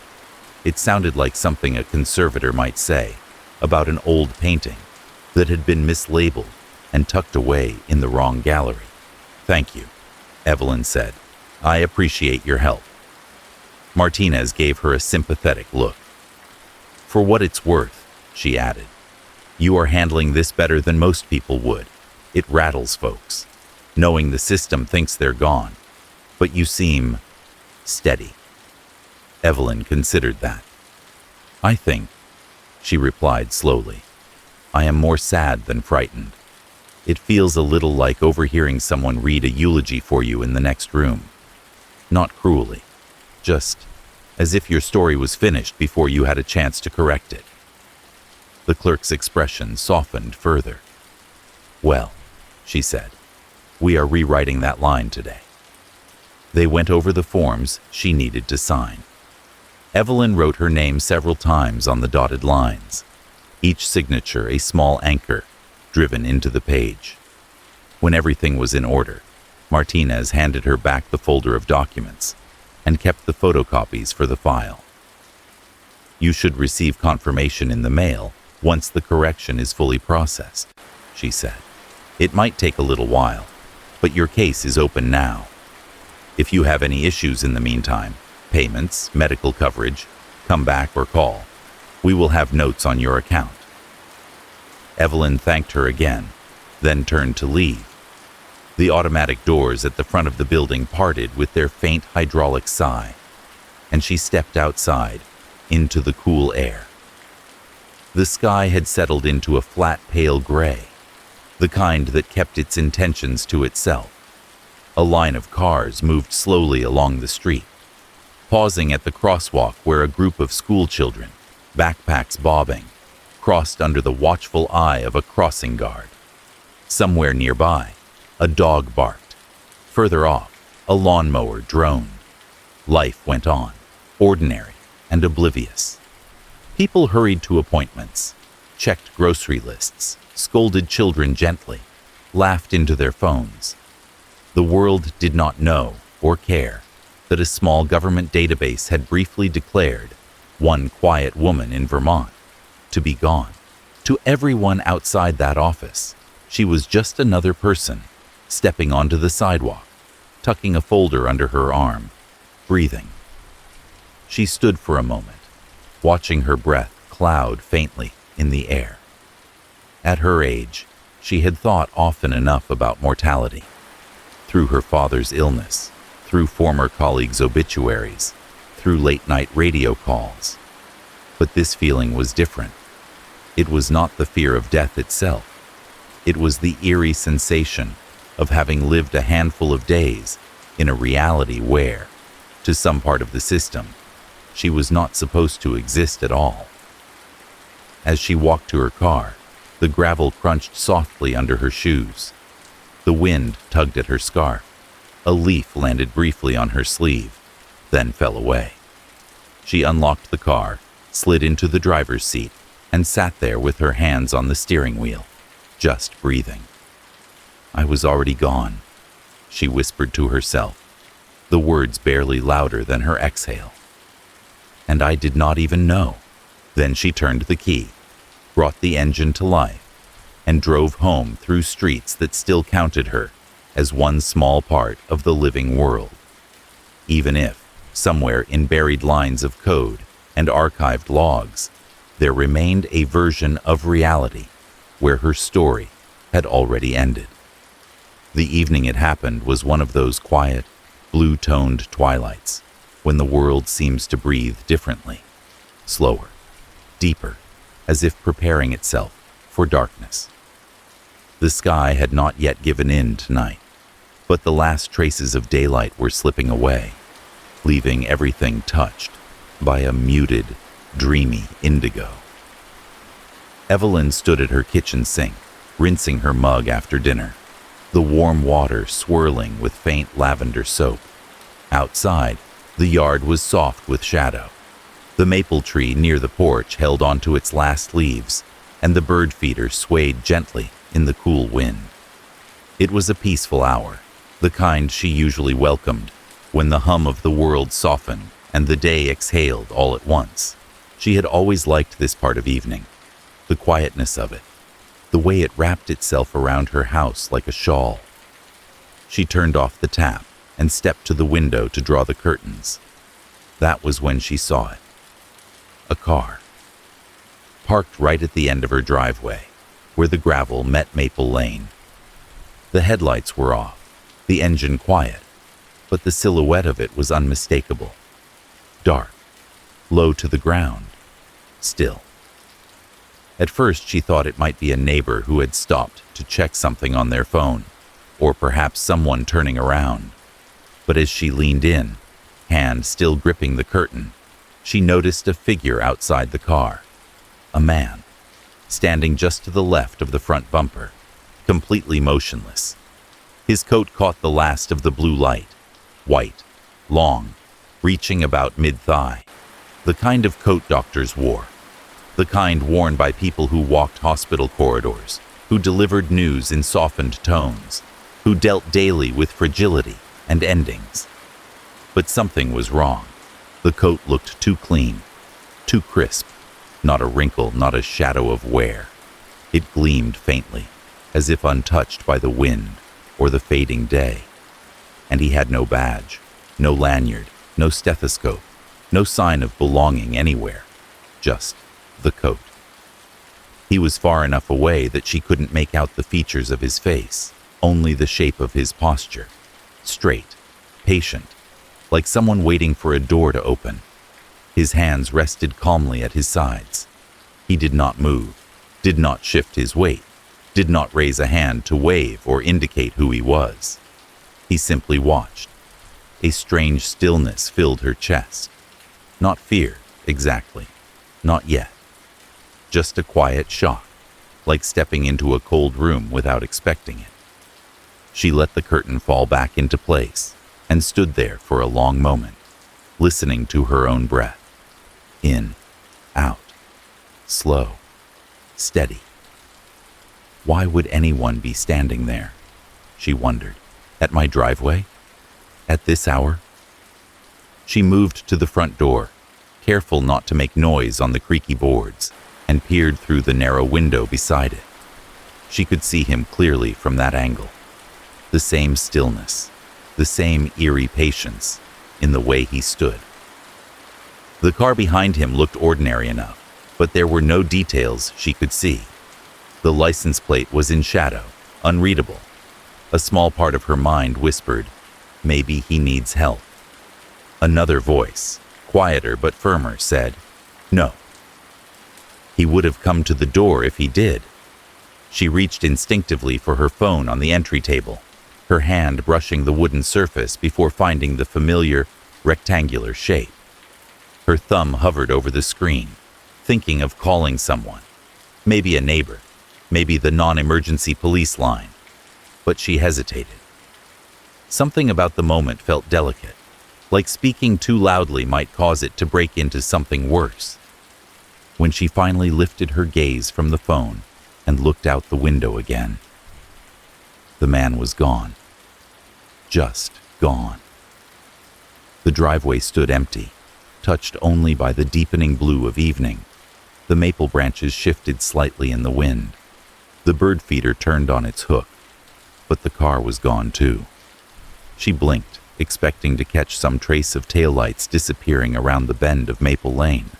But there was nothing, not even the faintest glow, not a sound of an engine fading into distance, not a crunch of gravel, only the quiet hum of her refrigerator and the gentle rustle of the trees outside. Evelyn stepped closer to the door, squinting to see better. The gravel at the end of her driveway was damp from an earlier drizzle. It should have held tire tracks, dark ruts or imprints, but the surface lay smooth, undisturbed, as though nothing had been there at all. A faint shiver traveled up her spine, not sharp, but cold enough to raise the hairs on her arms. She wrapped her arms around herself and stood very still, listening to the soft, natural sounds of her home. The ticking clock, the settling of the wooden porch, the wind brushing against the window pane. Nothing else. No car, no footsteps, no sign of a presence. Just an emptiness that hadn't been there before. She stayed there a while longer, trying to make sense of the moment, but all she could settle on was a lingering feeling. Not quite dread, but a gentle disquiet. The sense that someone had been watching her with a purpose she could not see. Eventually, she pulled the curtains shut and turned off the kitchen light. The blue hour had slipped fully into night now, and the darkness outside felt thicker than usual.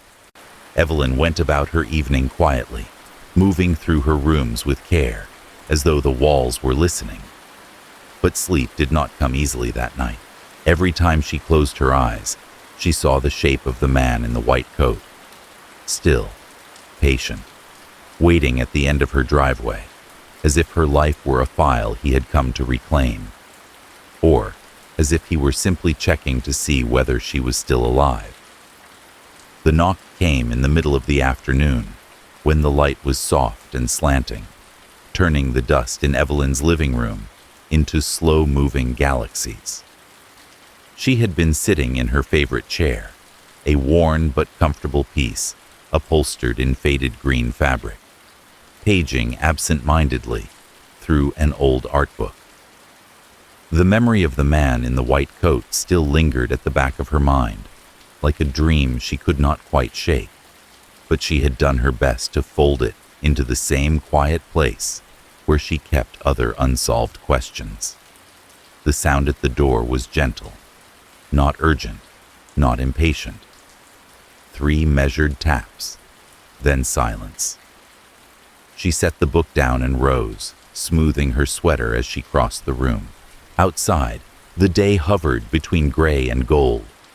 The sun had found a way through the clouds and now streamed in through the front windows, sliding across the framed watercolors on her wall. Leaves, hillsides, a lake at dusk, pieces of her own world, hanging in delicate lines. She opened the door a cautious few inches, then wider, when she saw who stood on the porch. The man was in his 60s, with a frame that had once been sturdy and now carried a softness around the edges. His hair was mostly white, trimmed neatly, and there was a little slump to his shoulders, the kind that comes from listening to more stories than a person can easily carry. His eyes were the first thing she really noticed. Tired, yes, but warm, with the kind of kindness that did not feel performative. He wore a dark jacket over a lighter shirt, and in one hand he held a small folder, in the other, a paper bag faintly translucent, with the sheen of something baked inside. "Ms. Harper?" he asked, voice low and gently worn. "Yes," Evelyn said. "That's me." He offered a small, apologetic smile. "I am sorry to come unannounced. My name is Thomas McKay. I am the chaplain at Greenridge Medical Center. May I speak with you for a few minutes?" The title registered in her mind. Chaplain. Her pulse jumped once in her chest, then settled. "From the hospital," she repeated. "Yes, ma'am," he said. "I believe you met with one of our nurses, Marion, a few days ago. She mentioned that you had some concerns about a call you received. I was with the patient that call was meant for." His words landed softly, careful not to disturb the air more than necessary. Evelyn stepped back from the doorway. "Please come in," she said. "It's chilly out." He thanked her and stepped inside, wiping his feet on the mat. She noticed, almost reflexively, that his coat was sensible wool, a little worn at the cuffs, not the immaculate white she had seen the night before at the end of her driveway. It was a small detail, but it eased something tight in her chest. "Can I take your coat?" she offered. "That would be very kind," he said, shrugging it off with the slow familiarity of someone whose joints were not as cooperative as they once were. She hung it on the wooden peg by the door, then gestured toward the living room. Would you like to sit? I can make some tea." He held up the paper bag. "I brought muffins," he said, almost sheepishly. "They sell them at the hospital cafe. They are not as good as the ones you probably make here, but they are decent." Evelyn smiled, a genuine curve of her mouth this time. "Then we will let them keep us company," she replied. "You can sit there if you like." The living room was dimly lit, but in a deliberate way. A floor lamp in the corner spilled warm light across the rug, while the rest of the room was painted in the gentle shades of late afternoon. The framed paintings on the walls caught the light in different ways, giving each one a feeling of quiet movement. Chaplain Thomas sat on the edge of the couch, setting the folder and the paper bag on the coffee table. Evelyn disappeared briefly into the kitchen, returning with 2 mismatched mugs and a teapot that had seen better days, but still did its work flawlessly. The scent of chamomile and honey drifted into the room as she poured. "Thank you," he said, wrapping his hands around the mug as if grateful for the warmth. "This is much nicer than the coffee at the hospital." For a moment, they simply sat in shared silence, sipping tea, the only sounds the faint ticking of the clock on the wall and the occasional soft creak of the house settling. "I am guessing," Evelyn said finally, setting her cup down, "that you are not here just to bring muffins." He gave a small, rueful chuckle. "No," he agreed, "though I do believe bringing food helps soften all manner of difficult conversations." His gaze moved to one of her paintings, a stand of birch trees in winter, blue shadows on the snow. "You have a lovely home." "Thank you," she answered, following his eyes for a moment. "It has been good to me." He nodded, then grew a little more serious. "I wanted to talk to you about Ms. Harrow," he said. "Evelyn Harrow." The name settled between them like a pebble placed gently on a table. Not thrown, not dropped, just there. "You sat with her," Evelyn said quietly. It was not a question. "I did," he replied. "In her last days. She did not have anyone listed as family, no friends on record. She came to us with very little, at least on paper, but she was not empty." Evelyn folded her hands together. What was she like? He took a long breath, as though sorting through his memories. "Tired," he said first. "Very tired. But there was still a spark of something. Humor sometimes, stubbornness. She spoke in circles when she was in pain, but there were moments when she became very clear about certain things." He opened the folder, sliding out a few pages. They were not official medical forms, more like notes, written in his own hand, brief lines, phrases. He did not hand them to her, only glanced at them as if to refresh details before speaking. "She talked about being a teacher," he continued. "The records could not confirm it, but she mentioned it several times. She spoke of chalk dust on her clothes, of forgetting where she put her reading glasses, of students who drew hearts on their notebooks and pretended not to care." A faint ache bloomed in Evelyn's chest. "I was a teacher," she said. "I know," he said gently. "That is part of why I am here." His eyes met hers, steady and kind. She also spoke of someone else, a younger teacher named Evelyn. She said you had kind eyes and paint on your hands. The living room seemed to grow quieter, as if even the clock had held its breath. Evelyn blinked slowly. "Paint on my hands," she repeated. "Yes," he said. She remembered that detail. She told me.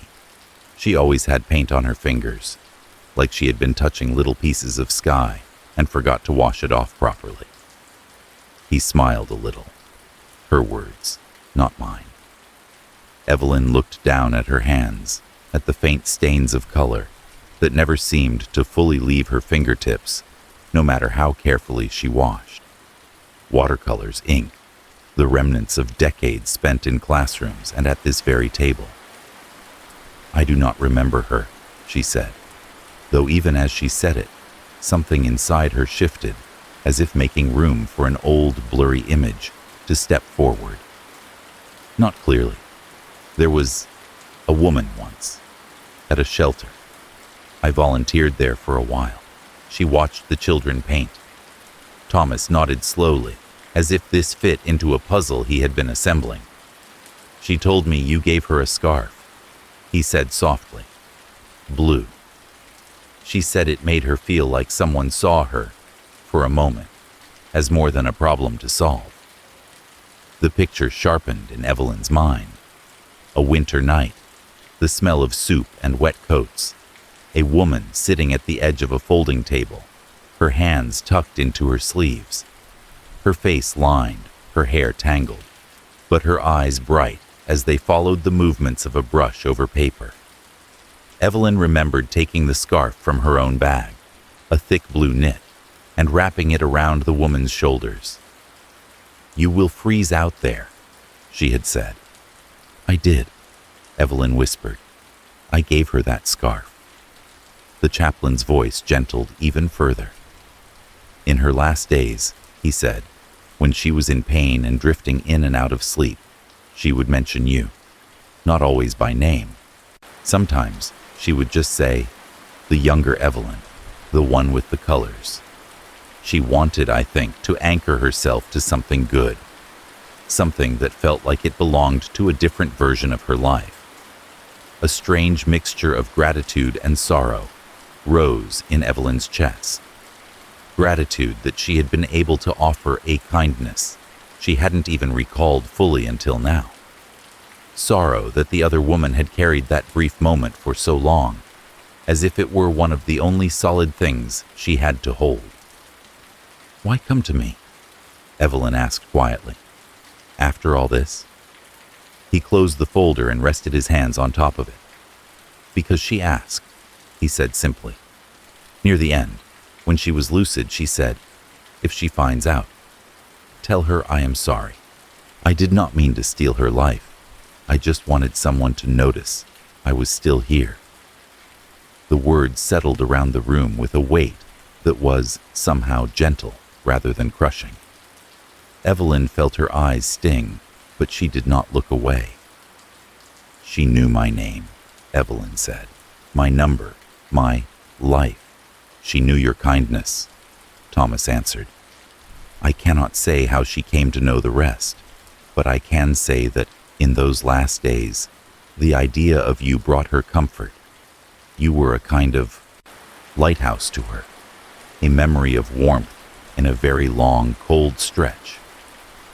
The late afternoon light had shifted while they spoke, sliding lower on the walls, catching the edges of the frames that held Evelyn's painted worlds. The room glowed faintly, as if holding its own breath. The visit, for all its heaviness, felt strangely soothing. There was sadness, yes, and an undercurrent of unease that came from realizing how deeply another woman's story had threaded itself through her own. But there was also a sense of connection, of two lives touching at odd angles across time and circumstance. "Thank you for coming," Evelyn said at last, "for telling me this, for carrying her story when she could not." Thomas smiled, the corners of his eyes crinkling. "It is what I do," he said. "I carry stories for a while. Sometimes I deliver them. Sometimes I simply keep them. This one felt like it wanted to be set down here." He did not stay much longer. When he rose to go, she walked him to the door, handing back his coat. Outside, the sky had deepened to a soft, smoky blue. The porch light clicked on automatically, bathing the small space in a warm circle. "If you ever want to talk again," he said as he buttoned his coat, "about her, or about any of this, the hospital knows how to reach me, and I know how to find the cafe muffins." Evelyn let out a small, genuine laugh. "That may tempt me more than you realize," she replied. He tipped his head in a quiet farewell, and walked down the path. She watched him get into a modest sedan, dark, ordinary, utterly unlike the gleaming, badgeless car she had seen the night before. When he drove away, the sound of his engine faded naturally into the familiar hush of Maple Lane. She closed the door and turned back into the dim living room. The folder and the empty muffin bag still sat on the coffee table, small and unassuming. Yet the room felt different now, fuller somehow. She was not alone in her story. And somewhere, in the space between life and paperwork, between memory and error, another Evelyn had reached for her, hoping for forgiveness, and perhaps, in some quiet way, already having it. For a while after Chaplain Thomas left, Evelyn did not move from the living room. The house had grown quiet again, but it was a different kind of quiet than before. Full, rather than empty, as if the walls now held one more story than they had that morning. The late afternoon light had faded into a soft gray, and the lamp in the corner cast a small, steady pool of warmth over the coffee table where the paper bag and the folder still rested. She reached for the empty bag first, folding it neatly in half, and then in half again, more out of habit than necessity. The faint scent of blueberry and sugar still clung to the paper, mixing with the smell of tea and the old wood fragrance of the house. She set the folded bag aside and turned her attention to the folder. It lay there, unassuming. A simple manila cover, the kind used for 100 different bureaucratic purposes. Thomas had not pushed it toward her, had not insisted she look at it while he was there. He had only glanced at its contents to remind himself of details, then left it behind as if trusting she would open it when she was ready. Now, in the gentled hush of early evening, she felt ready enough. She drew the folder toward her and opened it. Inside were a few loose papers, Thomas's handwritten notes on lined pages, a photocopy of a brief hospital form, and tucked between them, something smaller. A piece of paper folded down to a tight quarter of its size, edges curled and softened by many pockets and many fingers. She picked up the smaller slip first. The paper was thin, almost translucent in places, as if it had been carried for years, folded and unfolded until the fibers had grown weary. She unfolded it carefully. On one side, a pen had scratched out a few words and numbers. The ink was faded in spots, darker in others where the pen must have pressed hard. There, in uneven handwriting, was written Evelyn Harpar beneath it, a phone number. Her phone number. One digit slightly crooked, as if nearly forgotten and then rescued at the last second.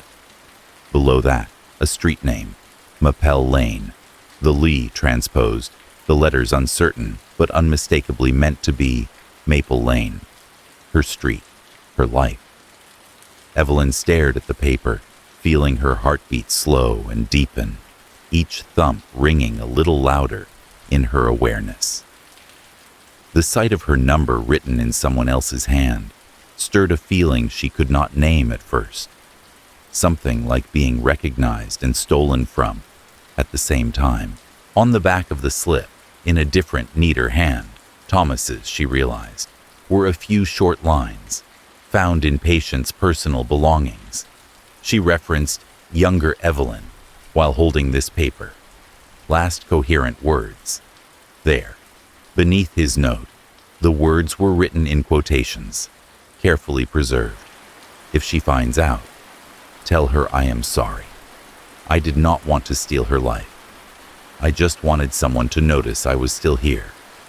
Evelyn's eyes lingered on that sentence. She read it once, twice, 3 times, feeling each part of it settle into her chest separately. If she finds out. There was an expectation there, as if Harrow believed, or feared, that the tangled threads of their lives would eventually cross. Tell her I am sorry. Guilt, shaped into a small offering. I did not want to steal her life. An admission. I just wanted someone to notice I was still here. That last part pierced her the most. It carried no malice, only a worn-out longing. She thought again of the woman at the shelter, the winter storm outside, the smell of wet wool, the scrape of metal chairs on linoleum, the way the woman had watched her paint with the children, eyes following the brush, as if the colors might open a door. Evelyn had not remembered their conversation clearly before, only the shape of it. Now, with the slip of paper in her hand, more details rose slowly from the murk of memory. Had she written her name for the woman? Perhaps on a form, or a note asking her to come back if she needed anything. Had she said her phone number out loud, expecting it to be forgotten, as so many details in such places were? Maybe Harrow had heard it once, twice. Maybe she had repeated it later to herself, on long walks and cold nights, turning the digits over and over in her mind, like prayer beads. Maybe she had written it down, clumsy and imprecise, copying the sounds as best she could. Evelyn Harpar, Mappel Lane. A life that seemed safe, stable, real. I did not want to steal her life, she whispered, mouthing the words on the paper. I just wanted someone to notice I was still here. She thought of that man in the white coat at the end of her driveway, standing as if checking her existence. She thought of the hospital records, the glitching H, the death date typed under her name. Harrow had stepped into the space Evelyn occupied in the system, wearing her details like an ill-fitting coat, and in doing so, she had pushed Evelyn temporarily out of her own outline. It should have made Evelyn angrier than it did. Some part of her knew that, expected it. To have one's identity used by someone else, to lose benefits, to receive a death letter, to become a ghost inside a system. These were not small things. They were violations, technically, practically. But as she sat there, the scrap of paper trembling slightly between her fingers, what she felt most strongly was an ache, a deep human ache for a woman who had wanted, more than anything, to be seen, to be noticed, to not be erased before her body gave up. She set the paper gently on the table and picked up one of Thomas's handwritten pages. His notes were concise, but compassionate, describing not just symptoms and events, but impressions. Words like restless, regretful, afraid of disappearing, dotted the lines. There were short quotes from Harrow, fragments of sentences she had spoken when pain medication loosened her grief. They lose your name first. If they think you are no one, it is easier to let you go. She looked at me like I was still a person. Evelyn realized that last line had a small arrow drawn beside it, pointing to the phrase younger teacher with paint on hands. Someone tried to live a little longer by wearing her name. That was the unsettling part, but that someone had also tried to apologize before dying, had clung to a scrap of paper with a misspelled address and a borrowed phone number, not just as a ticket to treatment, but as a lifeline to a moment of kindness they had once been given. The horror of it was quiet and strange. A life rewritten in a database because a desperate woman reached for the closest story that felt safe. The healing in it was just as quiet. The knowledge that the small, ordinary goodness Evelyn had once offered had mattered enough to be carried all the way to the threshold of another woman's last breath. She picked up the scrap of paper again and smoothed its creases with her thumb. The ink had bled slightly where moisture had touched it at some point, turning one of the numbers into a small, dark star. She imagined Harrow reading it in dim light, fingers tracing the letters as if they might open a door back into connection. "I see you," Evelyn said softly into the empty room, the words barely louder than the ticking clock. even now. I see you. The house held its breath around her, then released it in the small sounds of settling wood and humming appliances. Outside, the sky shifted into evening, deepening from gray to blue. A car passed somewhere down the street, its tires whispering against the pavement. She folded the scrap of paper once, twice, then a third time, carefully smoothing each crease. She did not tuck it away in a drawer. Instead, she slipped it into the back of her journal, between two blank pages that had been waiting for words. The apology had been delivered now, across death and error, and the thin barrier between identities. It did not erase what had happened. It did not unmark the records or erase the late arrival of official letters stamped with the word deceased. But it gave shape to the shadows. It turned a faceless system error into something painfully human. A woman without anchors, reaching for someone whose kindness had once made her feel, if only briefly, like she existed. Evelyn sat there as the room dimmed, one lamp holding back the dark, and let herself feel both parts at once. The quiet horror of being nearly erased, and the fragile grace of knowing that her life had been important enough for another lost soul to cling to. Important enough that, in her last clear moments, that woman's final request was not for money or medicine, but for a simple message. Tell her, I am sorry. The house felt unusually quiet after Chaplain Thomas left, as if the walls themselves were listening to the echo of his words. Evelyn stood for a moment in the hallway, one hand resting lightly on the edge of the doorframe, watching the empty patch of driveway where his car had been a minute earlier. The air outside had turned a cooler shade of blue. The first streetlight down Maple Lane flickered on, casting a pale halo over damp leaves. When she turned back toward the living room, her eyes landed on the coffee table. The small folder and the crumpled paper bag of muffin crumbs sat there like two gentle anchors, holding the afternoon in place. She walked over slowly, sat down in her chair, and reached for her tea. Now, lukewarm. It did not matter. She took a sip anyway, more for the comfort of the motion than for the taste. She had thought the chaplain's visit would bring answers, and it had, in its way. But it had also opened doors she had not realized existed, narrow, shifting doors between her story and someone else's, between memory and responsibility, between kindness and consequences she had never imagined. A soft knock on the doorframe made her look up. I hope you do not mind, Thomas said quietly, leaning just inside the room. I realized there was one thing I forgot to give you. She had not heard him come back up the steps. Of course, she said, setting her cup down. Please. He stepped fully into the room again, his coat already unbuttoned. In his hand was a folded piece of paper, worn and creased so thoroughly that it seemed almost on the verge of dissolving. This was among Ms. Harrow's personal belongings, he said. We keep them for a time before they are processed. I thought, after our talk, that it might mean more to you than to the hospital's storage boxes.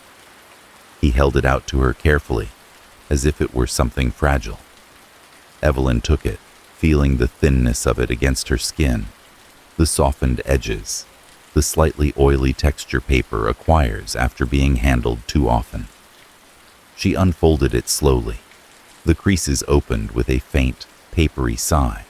On one side, written in a shaky but determined hand, were a few lines of text, a phone number, a street name, part of a town, all of it written with the kind of care that suggests the writer had been repeating it in her head for a long time.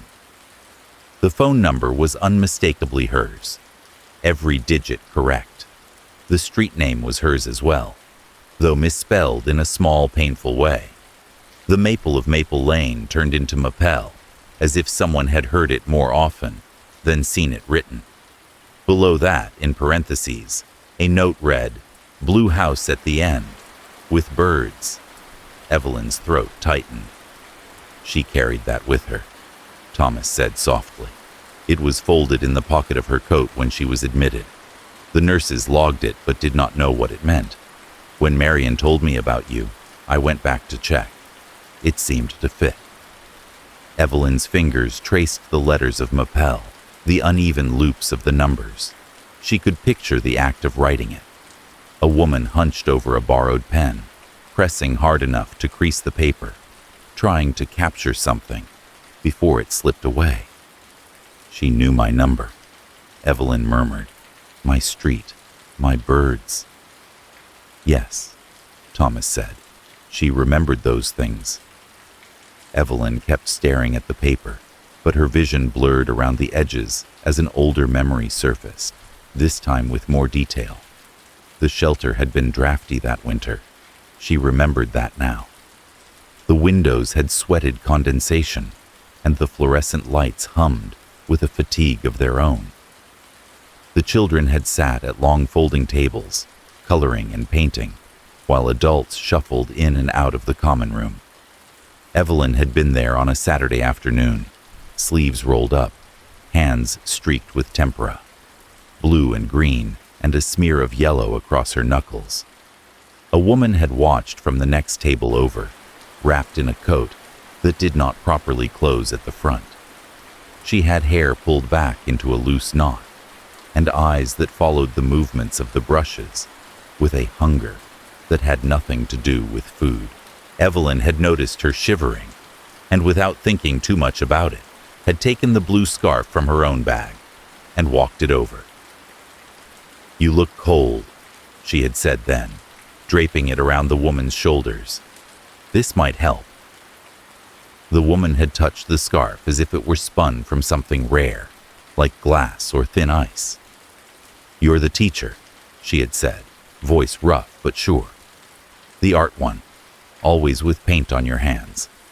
"Yes," Evelyn had answered, surprised but amused. "That is me." The woman had smiled, a small, tired shift, but real. "You're Evelyn," she had added, as if confirming a fact to herself. "You're the one with the colors." The memory faded there, the rest of the day lost in the swirl of children's laughter and the smell of drying paint. But the woman's words, recalled now, lined up too neatly with what Thomas had told her. "I think I remember when she learned my name," Evelyn said quietly. "It felt like such a small moment. Just a scarf, a few words. For her," Thomas replied. "It may have been one of the only moments that stayed bright." People in her situation sometimes cling to a single act of kindness for a very long time. They turn it over in their mind, wear it smooth, carry it like a talisman. Evelyn looked again at the paper in her hand. It did look worn, as if it had been folded and unfolded countless times, checked and rechecked to make sure the information was still there, still correct, still reachable. Near the end, Thomas continued, his voice gentler than ever. When she realized the surgery might not save her, she spoke more clearly about you. I wrote some of it down. He tapped the folder, but the words I remember most, I did not need to write. He took a breath and met her gaze. She said, "If she finds out, tell her I am sorry. I did not want to steal her life. I just wanted someone to notice I was still here." The words landed softly, but their weight rippled through the room. The late afternoon light had thinned even further now, turning the edges of the furniture to silhouettes and catching on the rim of her teacup in a small, bright arc. Evelyn did not speak right away. She held the paper a little tighter, feeling its fragility, imagining it once crumpled in a fist, then smoothed out on a hospital tray. "She thought she was stealing from me," Evelyn said at last, her voice low, "using my name, my number. I do not know exactly what she thought, Thomas replied. I only know she carried both guilt and gratitude. Guilt for stepping into your identity in order to receive care. Gratitude that, in some twisted way, your existence gave her one last chance to be treated like someone who still had a place in the world. Evelyn felt a strange combination of emotions rise inside her. A soft horror at the idea of another woman walking into offices, clinics, hospital corridors, wearing her name like a borrowed coat. A deep aching tenderness at the thought of that same woman, clutching a folded scrap of paper with Mappel Lane written on it, unable to let go of a kindness offered years ago. It is a frightening thought, she admitted, that someone could tuck themselves into the spaces of my life, even just on paper, without my knowing, that the world could mistake her for me so easily. Yes, Thomas said quietly, it is frightening in its way, but it is also, she searched for the word, sad. He nodded, very. She looked back down at the miswritten street name, the digits of her number. This was not the neat work of someone casually scribbling. It was the concentrated effort of a person trying to preserve a connection they were afraid of losing. Did she know, Evelyn asked softly, that I might be hurt by what happened, by the way the system tried to erase me instead? Thomas considered. I am not sure she understood the full consequences, he said. Her world, toward the end, was very focused on immediate needs. Pain, breathing, fear. But she did know she had stepped into your shadow without permission, and she did not want to leave without at least offering a kind of apology, however clumsy or incomplete. The room felt full then, full of stories, full of overlapping lives, full of unfinished sentences. Evelyn set the paper down on the table, smoothing it once more as if to soothe it. Someone tried to live a little longer in my name, she said, more to herself than to him, and then tried to say sorry on the way out. That is one way to see it, Thomas agreed. Another way is that, in a world that had not always been kind to her, the thought of you was one of the only gentle things she had left to hold.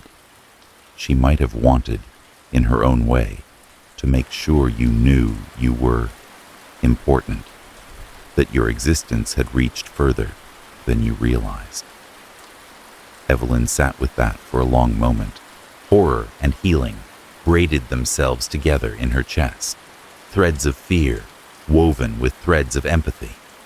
The idea that her life could be partially stolen was unsettling. The idea that her life had, unintentionally, sheltered someone else in their final days was strangely comforting. Would you like to keep the paper? Thomas asked. She nodded. I think I should, she said. It feels like a note left on my doorstep by someone who could not ring the bell. He smiled gently at the image. That is a beautiful way to put it. As the light faded further and the first hints of evening pressed against the windows, Evelyn realized that whatever else this was, a mistake, a breach, a glitch, it was also a connection. A bridge between two Evelyns, built from a scarf, a number, and the last apology of a woman who had not wanted to vanish without being seen. Evelyn reached for the paper once more, holding it carefully, as if accepting a message delivered across time. I see you, she whispered, so softly that even the ticking clock barely heard. And I forgive you. The memory did not return all at once. It came the way winter sunlight returns after a storm, slowly, touching one surface at a time, finding familiar corners, but leaving others in twilight. Evelyn did not intend to revisit that part of her life, but as dusk settled over Maple Lane and the wind pushed dry leaves across her porch, something in her quietly opened, and the past stepped forward. The narrator inside her mind, older now, gentler, guided her back across the years with the same soft patience a teacher uses when turning a page for a child. "Let us go back," the voice seemed to say, "before the hospital, before the letter, before the wrong name buried yours. Let us return to the winter, long before all this, when you were younger and carrying colors like warmth in your hands." It had been one of the coldest winters Vermont had seen in decades, the kind that settled into bone and breath, the kind that made car engines complain and windows gather thick lacework frost. Evelyn had been in her early 30s then, still teaching full-time at Greenrise Elementary, still rushing between lesson plans and parent conferences and after-school art clubs. Her days were full, but her evenings, especially after her father's death, felt unanchored. She had wanted to give something of herself to the world that winter, something small but steady. So she volunteered at the church shelter downtown, a place that offered warm meals and a few hours of safety to anyone who came in from the cold. The church basement was large, its floor tiled in muted squares of green and beige, its air always a little too warm from the old radiators that clanged like tired percussionists. Fluorescent lights hummed overhead, filling the space with a soft, constant buzz. Tables were pushed together at the center of the room, covered with heavy plastic cloths that could be wiped down easily. Evelyn remembered walking in on her first evening, the smell of soup immediately rising to greet her, vegetable broth, a hint of pepper, a touch of thyme. Volunteers ladled servings into paper cups that sent tiny trails of steam curling upward. Donated coats hung in piles by the entrance, sorted loosely by size but often ignored in favor of whatever looked the warmest. Children clustered together with crayons, their voices bright against the low murmur of adult conversation. She had brought a box of art supplies, cheap brushes, washable paints, reams of paper. She did not know whether anyone would care enough to use them. But when she opened the box and began setting things out, several small faces lit up, and she knew she had made the right choice. The woman appeared on her second night volunteering. Evelyn wasn't sure which door she came through. One moment the shelter was as it always was, warm, crowded, loud.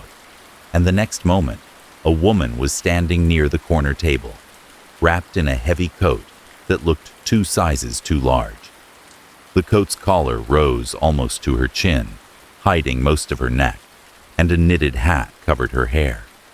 Only her eyes were visible, dark and sharp, like someone who had learned long ago to notice everything. She did not take a seat at first. She hovered near the wall, watching. Not the volunteers or the food line, but the children painting. Evelyn remembered the moment vividly. The woman's gaze followed the movement of a paintbrush, as if tracking a bird in flight. When one of the children dipped their brush into blue paint and dragged it across the page, the woman took a quiet, involuntary step forward. The blue caught her attention, the way warmth catches cold fingers. Immediately, instinctively. "Would you like to sit?" Evelyn had asked then, surprised by how young her own voice sounded in memory. The woman startled slightly but nodded. She chose a chair a little removed from the children, close enough to watch but far enough to retreat if she needed to. Evelyn had noticed how the coat swallowed her frame, how she kept her hands tucked deep into the sleeves, as though afraid someone might ask her to show them. Evelyn continued painting with the children, letting the woman observe. When she turned to refill paint cups, the woman spoke. Her voice had been soft, gravelly from cold and disuse. "You're the teacher," she said. Evelyn had smiled. "Yes, I teach art at the elementary school." The woman nodded, as if confirming something she had already suspected. Her eyes drifted to Evelyn's hands. "You always have paint on your fingers," she murmured, "even when you wash them." You have colors under your nails." Evelyn had laughed gently then, flexing her fingers to look. "Guilty," she said. "It never fully comes off. I think the paint has claimed me." That small smile, the one Evelyn now remembered on Harrow's tired face, had appeared for the first time then. A flicker, faint, but genuine. The memory widened. The shelter's humming lights sharpened in her mind. The children's chatter blurred into soft, comforting noise. The church basement felt warmer now in the recollection than it had in the moment. Evelyn could see herself reaching into her bag, pulling out a thick knitted scarf, the one she had brought, because the wind outside had cut through her coat that afternoon.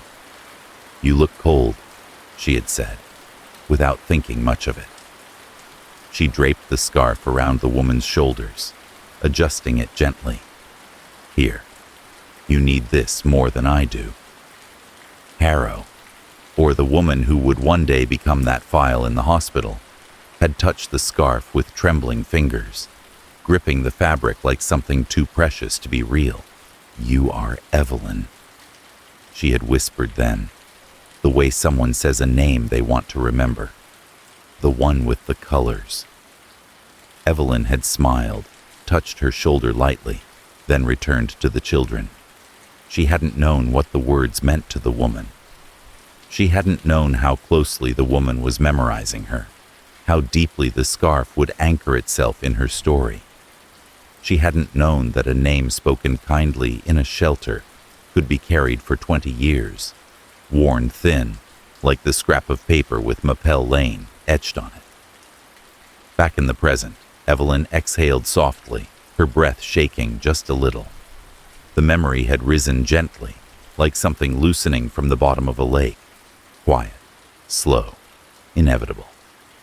She sat back in her chair, eyes lingering on the open folder, on the scrap of paper she had slipped into her journal. The winter shelter was far behind her, but the warmth she had given there had rippled forward, touching a life that had drifted into the cold too many times to count. And now, years later, that ripple had turned back toward her, carrying both apology and sorrow, both burden and grace. The winter she had forgotten had remembered her.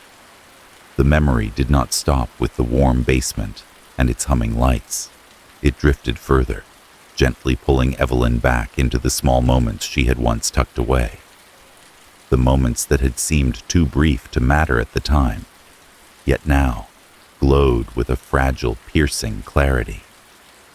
She remembered the scarf first, not because it was beautiful, but because it was her mother's. Thickly knitted, blue with tiny flecks of white threaded through the yarn like falling snow. It had been in her family for years, folded carefully in drawers, brought out only during the harshest winters. She had worn it that afternoon, on the way to the shelter, pulling it tight around her neck as the wind pushed against her car and stung her cheeks. Inside the shelter, with the heat rising from the old radiators, she had slipped it off and set it atop her bag. She had not thought she would part with it that night. But when she saw the woman standing off to the side of the room, shivering beneath that oversized coat, hands tucked into sleeves for warmth, something in her recognized a cold that no heating system could fully chase away. "You look freezing," Evelyn had said softly, taking the scarf from the table. "Here, you need this more than I do." The woman had startled, her eyes widening as if expecting the scarf to be taken back. When Evelyn gently draped it around her shoulders, she froze, hands trembling, before slowly rising to touch the knit. Her fingers rubbed the wool as if it were a rare artifact, fragile and impossible. For a moment she did not speak, only clutched the scarf closer, burying part of her face into its folds. Then the tears came, thin, quiet lines slipping down her cheeks, catching in the frayed edges of her hat. Evelyn had crouched a little to meet her eyes. "It's all right," she had whispered. It's just a scarf." But the woman shook her head, her voice cracking in a way that seemed older than her body. "It is not just anything," she murmured. "It is kindness." Evelyn remembered how sudden the words had been, how raw, how they seemed to spill out after being held back for too long. "Maybe," the woman whispered, eyes avoiding Evelyn's. "If I looked a bit more like you, someone would believe I can start over." At the time, Evelyn had not fully understood what that meant. She had thought it was simply an expression of admiration or longing, not a literal desire to resemble her. She had placed a comforting hand on the woman's shoulder and said something meant to soothe. "You do not have to look like anyone else to begin again." But the woman had only given a small, broken laugh, as if she knew the world did not work that way for her. She wiped her cheeks with the back of her hand, then tried to sit a little straighter, adjusting the scarf more neatly around her neck, mimicking the way Evelyn had worn it earlier. There had been gratitude in her eyes, and something deeper, something Evelyn now recognized as a searching kind of need, an attempt to understand how to fit into a world that had rejected her too many times. The memory blurred then, the scents and sounds fading into a hum. Evelyn remembered the children calling her name, remembered turning away to help mix new paint colors, remembered thinking she would check on the woman again in a few minutes. But when she looked back later, the woman was gone. The scarf was gone too. Evelyn had not thought much of it at the time. At shelters, people left often and quickly, slipping back into the night with belongings that did or did not belong to them. She had hoped the scarf would keep her warm. She had hoped she found somewhere safe to go. She had not imagined she would never see her again, nor had she imagined that the woman would carry her name, her street, her number through the years, like a charm stitched from borrowed pieces of memory.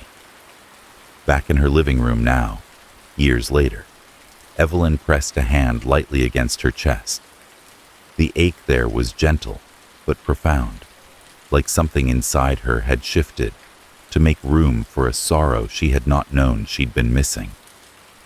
"I think it was her," she whispered into the dim room. "I think it was you." She could almost see the woman again in her mind, the fragile hope in her posture, the way she had held the scarf like something sacred. And beneath that hope, a sadness so deep and quiet, it had taken Evelyn 20 years to hear it fully. Guilt stirred at the edges of her thoughts, not sharp but aching, like a bruise pressed by memory. Why hadn't she followed her? Why hadn't she asked her name? Why hadn't she recognized her later? But as soon as the guilt arose, another part of her, older, wiser, spoke gently against it. She had been kind. She had offered warmth. She had not known the weight her gesture would carry. People touch and leave each other's lives all the time without understanding the imprint left behind. Tenderness followed next, soft and sorrowful. The idea that a single gesture, a scarf, a moment of warmth, had become a lifeline for a woman drifting in and out of shelters, clinics, hospital beds. That this small act of kindness had become a kind of map the woman followed, trying to find her way back to a version of herself that felt worth believing in. Grief came last, not the heavy grief of losing someone close, but the delicate grief reserved for strangers whose lives brushed yours in fleeting ways, but still left a mark. The kind of grief that belongs to the corners of the heart rather than the center. She leaned forward, elbows on her knees, staring at the empty space in front of her, as if the winter shelter could materialize out of the dim light. "I didn't know," she whispered. "I didn't know you carried me with you." She imagined Harrow walking through the cold, scarf wrapped tight, repeating the name Evelyn to herself, not as theft, but as a wish. not as imitation, but as a plea to exist in a world that had forgotten her. And she imagined the moment, 20 years later, when that woman had scribbled Maple Lane on a scrap of paper, trying to find her way back to the one person who had looked at her and seen something human. In the dimming room, the memory settled inside her like a small, trembling bird, finally finding a branch to rest on. The scarf she had given away had warmed more than a body. It had warmed a name, a hope, a final apology spoken through broken breath, and Evelyn felt herself soften, not into fear, but into a quiet, aching compassion for the woman from the winter she had almost forgotten, and who had never, ever forgotten her. It was later that evening, when the sky outside had turned the color of ink, diluted with milk, that Evelyn noticed the additional paper in the chaplain's folder. The house was quiet, in that way it sometimes became at night. Radiators humming softly, the occasional pop from the settling wood, the clock marking each second with a calm, indifferent tap. She had turned on only one lamp, and its warm circle of light held the coffee table, her chair, and the folder in a kind of gentle spotlight, leaving the rest of the room in a soft, protective dimness. She had already unfolded and refolded the scrap of paper with Maple Lane several times, her fingers knowing the creases by heart now. The memory of the scarf, of the shelter, and the broken voice muttering about being believed sat freshly inside her, like a new layer in a tree's trunk. When she slid the scrap back into her journal, she caught sight of something else half tucked into the inside pocket of the folder, a page that was not lined like Thomas's notes, not official like the hospital form. It was a photocopy of a handwritten sheet. The black and white reproduction flattened the ink into an even gray, but she could still see the pressure where the pen had pressed harder, where the writer's hand had paused or shaken. Across the top of the page, in irregular block letters, was written, "People who help." Beneath that heading, in smaller looping script, was a list. Names, partial addresses, little details, each one no more than a few words. It might have looked like the beginning of a grocery list to someone not paying attention. But Evelyn remembered the way Chaplain Thomas's expression had shifted, just briefly, before he left. How his brow had drawn together. How he had seemed on the verge of saying something else. Then only murmured, "There are things about her life you may learn that are complicated." Now she understood what he had been holding back. The names were written without order, some with last names, some with only a first and a description. There were small annotations next to a few entries: good insurance, steady address, knows me, used to be nurse. Evelyn's eyes drifted down the page, following each line slowly. Mrs. Kellerman, across hall, apt 3B, good pension. Joyce, coffee nurse, blue coat, loud laugh, union plan.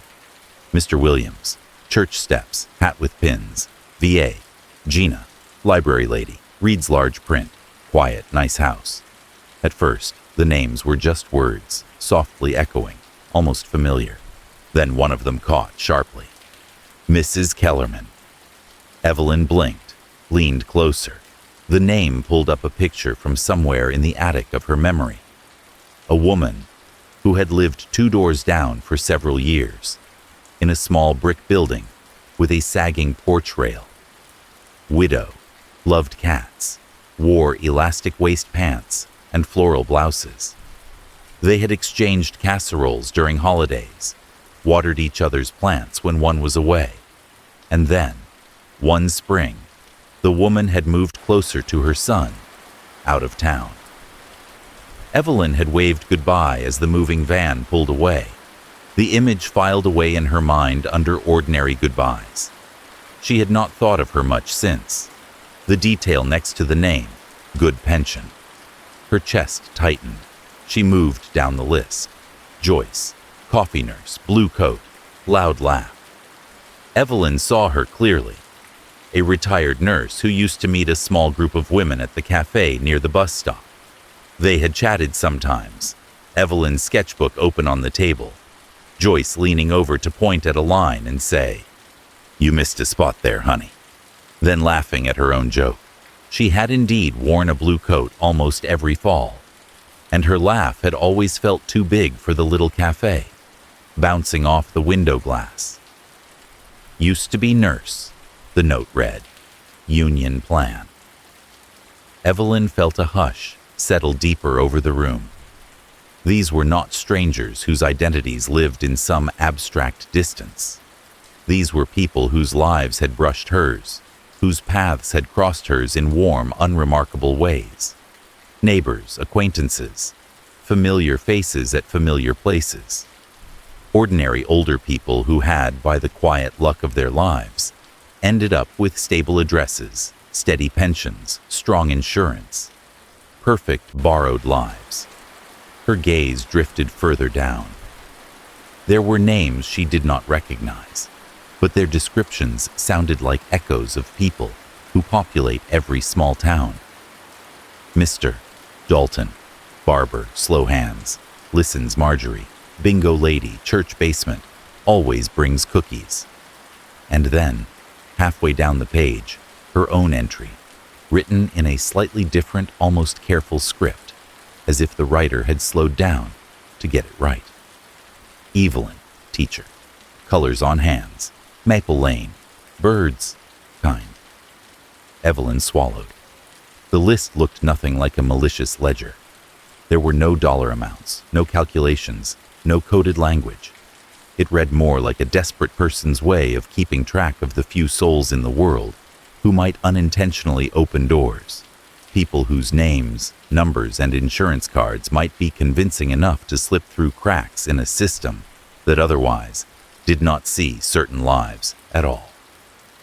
She could hear Thomas's voice in her memory now, that hesitant tone when he had said some people on the margins were helped by others who knew how to share identities to access care.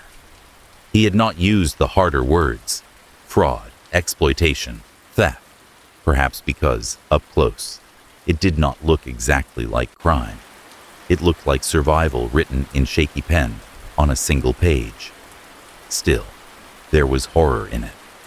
Not the loud kind, not the kind that appeared in movies with sudden music and shadows. This was a softer, more insidious horror of realizing that there might have been a whole quiet network of almost forgotten older people whose lives had been used as scaffolding for those who had none. She thought of Mrs. Kellerman, somewhere in another town now, perhaps never knowing that her pension and neat little file might have once been copied in shaky handwriting into the margins of someone else's struggle. She thought of Joyce, the coffee nurse, telling stories about her years at the hospital, while someone near her listened, not just for comfort, but for opportunity. Her own name on that page had been one thread among many. The horror was systemic, the warmth of friendship, neighborliness, and community layered over by the cold mechanisms of eligibility. Who qualifies, who does not, whose name opens a door, whose name is quietly ignored. And between those layers, people like Harrow, moving in the shadows, carrying scraps of information like lanterns, trying to light a way through dense, indifferent structures. But it was personal too. Very personal. These were not faceless data points. They were people whose voices she could still recall, whose gestures she could mimic in her mind. Their names, once merely part of the soft fabric of her days, had become puzzle pieces in a picture she had never meant to assemble. For a moment, she felt anger stir, gentle but sharp-edged, not just at Harrow, but at the entire lattice of systems that had made such a list feel necessary. How many times, she wondered, had hospital staff looked at someone like Harrow and seen only risk, cost, complication. How many times had a door been shut because a form lacked a stable address or a recognizable insurance card? Enough, apparently, that someone had sat down with paper and pen and begun gathering the names of people who looked like the world would believe them. She let the anger pass through her, like a wind gust rattling the windows, then move on. What remained beneath it was something familiar now, tenderness wrapped around grief. Evelyn folded the photocopy carefully along its creases. She did not throw it away. She slid it back into the folder, placing it between Thomas's notes and her own journaled thoughts, as if acknowledging that it was part of the story, even if she did not yet know what to do with it. The lamplight softened, casting a warm glow across the coffee table. The room seemed to hold its breath, accommodating the new weight of what she had learned. It was no longer just about one woman perched at the edge of her memory in a church basement. It was about a quiet, invisible web. The borrowed lives, the shared details, the way older people with good records had unknowingly become lifeboats for those drowning just outside the lines of legitimacy. Evelyn leaned back in her chair, hands resting lightly on her knees, and let the truth settle in.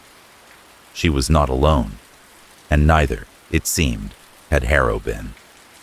There was a strange comfort in that, even as the chill of what it meant brushed her skin. That in a world built on forms and numbers, the most fragile lives had bound themselves to others in ways no database could fully track. Through memory, through desperation, through lists of stolen names written in a broken hand, hoping the world would notice them before it put them down, forever. The next morning arrived quietly, as most mornings in Evelyn's life did, with the kettle warming the kitchen air and the dawn light stretching itself slowly across the wooden floorboards. Yet something felt different in the way she moved through her home, more deliberate, more grounded, as if she were stepping back into her own outline after drifting outside it for too long. She realized, as she buttered a piece of toast she barely tasted, that this would be the day she tried to call herself back into existence. Not in any grand or dramatic way, but through the faint hum of phone lines and the soft scraping of pen on paper. A resurrection done through forms and signatures instead of miracles. It began with a phone call to the Social Security Administration, her voice steady, though a tremor lived somewhere behind her ribs. The automated menu greeted her first, the familiar, indifferent tone declaring, "If you are calling on behalf of the deceased," as if the world had already decided her fate. She pressed buttons patiently, listening to each option unfold like a test she had not studied for. When she finally reached a human voice, it belonged to someone young, too young to have mastered the numbness bureaucratic jobs sometimes demand. Social Security Case Services, this is Lena. How can I assist you today? Evelyn inhaled softly. I believe I need to dispute a status error, she said. Your system says I am deceased. There was a beat of silence, then another. She could almost hear the young woman straightening in her chair. Oh, Lena said, voice cracking slightly with surprise. Oh, ma'am, I am so sorry. Let me pull your file up right away. While she waited, Evelyn glanced around her kitchen. Morning light touched the chipped blue mug on the windowsill. A sparrow hopped along the bird feeder outside. It was all so ordinary, so alive, and yet in some unseen digital world, she did not exist. Okay, Lena said at last, her voice firmer now. I see the issue. Your account is tagged as inactive due to a recorded death dated 6 days ago. 6 days. Evelyn let the number settle in her mind, feeling neither fear nor anger, just a strange hollow disbelief. I am very much not dead, she replied softly. I can hear that. Lena said, with a small, rueful chuckle. And I'm glad of it. I need to schedule an in-person verification so we can reverse the status. It will require identity documents, anything you have with a photo, plus proof of address. I'll also file a temporary override note on your case to prevent further freezes. They arranged a time for later that week. When the call ended, Evelyn stood for a moment in the kitchen's stillness, absorbing the simple fact that someone had believed her, someone young and earnest, tucked behind a fluorescent-lit desk somewhere, typing furiously on her behalf. The next few days were a slow choreography of appointments. The hospital asked to review her case again. The administrative office, scheduling her, with a supervisor who specialized in identity corrections. Insurance representatives needed to cross-check records. Each phone call took place in the same quiet, patient tone she used with nervous children in her classroom years ago. At one point, while sitting in the waiting room of the hospital's administrative wing, she noticed a potted plant on the floor beside her chair, its leaves drooping, soil dry and cracked. Someone had tried to care for it, perhaps long ago, but the effort had faded over time. She felt an unexpected kinship with that fragile, overlooked little thing. "Ms. Harper?" a voice called. She looked up to see Lena, the young caseworker from the phone, standing by the doorway with a folder clutched to her chest. She was younger than Evelyn imagined, likely in her late 20s, with dark hair tied back in a loose knot and the faint shadows of long workdays under her eyes. "You came in person," Evelyn said, surprised but warmed. Lena shrugged gently. "Your case is unusual and important." She motioned toward an office. "Come with me. I've gathered everything we need." Inside, the office smelled faintly of old carpet and lemon-scented cleaner. The overhead lights buzzed with the same tired hum as the shelter from decades earlier. Stacks of paper covered the desk in uneven towers, and a single framed photo of a dog sat next to a mug that read, "Be kind to strangers." Lena sat and pulled up Evelyn's record on the glowing computer screen. Evelyn watched the cursor blink beside her name, half erased, half restored, as if the digital world couldn't quite decide whether she was among the living.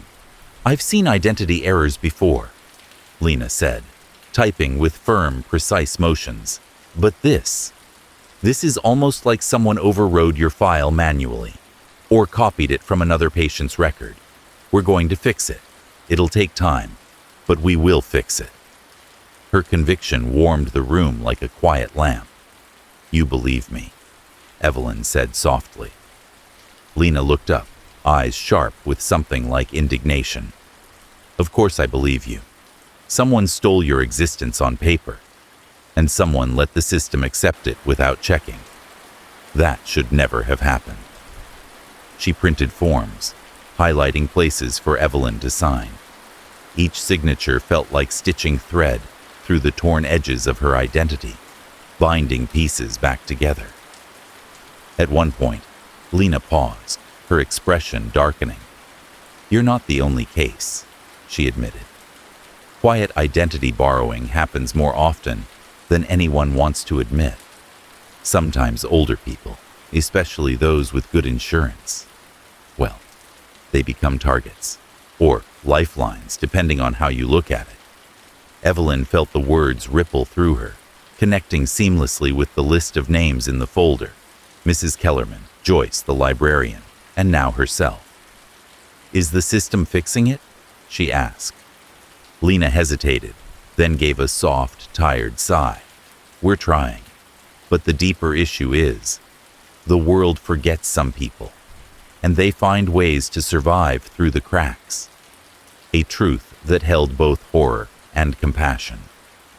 When the final document printed, Lena handed it to her with a gentle smile. "This begins the process of officially calling you back into the system. It may take days, weeks even, but it will work. Calling herself back into existence, it felt like something out of a fairy tale. But sitting there, with her name typed correctly on a fresh sheet of paper, Evelyn felt the faintest swell of belonging, like her life had stepped back onto its own path with careful, quiet feet. As she left the building, the fluorescent lights flickered behind her, and sunlight spilled through the doors ahead. The world outside was cool and steady, the wind brushing against her face, the pavement solid beneath her steps. For the first time since the voicemail, she felt anchored. Fragile, yes, but real. Alive. The house changed at night, not in any unsettling way. No shadows deepening into shapes, no footsteps echoing from empty rooms, but in a gentler, quieter manner. The air cooled, the wooden beams relaxed with soft pops, and the lamps cast long amber halos across the floor. For most of her life, Evelyn had found comfort in these small rituals of evening, the closing of curtains, the slow steeping of herbal tea, the soft murmur of late-night radio drifting through rooms like a lullaby. But now, something new began to settle into her nighttime rhythm. Something she had not planned, not consciously chosen, yet felt as natural as breathing. It started with a blank sheet of paper. She had sat at her kitchen table one night, unable to sleep, the weight of Harrow's story pressing softly against her ribs. The wooden box she used for keepsakes sat open near her elbow. Inside were ticket stubs from fairs she had taken her daughter to, dried flowers from her father's funeral, and, tucked in a folded envelope, the scrap of paper with Maypel Lane, written in that trembling script. The memories stirred by the winter shelter were still warm in her mind. The blue scarf, the broken voice saying, "Maybe if I looked a bit more like you." And the list of names, each one an echo of a life partially borrowed. Her hands moved almost on their own as she pulled out a sheet of stationery. She smoothed the page, opened her pen, and at the top wrote, "Dear Evelyn Harrow." The name looked strange in her own handwriting, like something familiar, leaning slightly in the wrong direction. Yet seeing it written there felt right. A bridge between two women whose lives had brushed, but never truly met. She hesitated at first. What do you say to someone who took your name, wore it like a borrowed coat, and died with it wrapped around her? Someone who had faded from the world before anyone cared enough to write an obituary. Her pen touched the page again. I fed the birds today. The sparrows came first, then the cardinals. The cold is coming back early this year. You would have liked the way the frost looked on the window this morning. It made everything a little quieter. A breath left her chest, loosening something. So she kept writing. She told Harrow about her day, about the young caseworker, Lena, who seemed determined to pull her back into the world of the living, about the way her back ached after sitting too long at the hospital office, about the way the maple trees outside had turned bronze in the late sunlight, their leaves flickering like small coins. She wrote about things she had never said aloud, her worry that her daughter didn't call enough, her fear of growing old alone, her frustration with the systems meant to protect people like her, but too often ignoring those who needed protection the most. As she wrote, the words formed something more than explanation.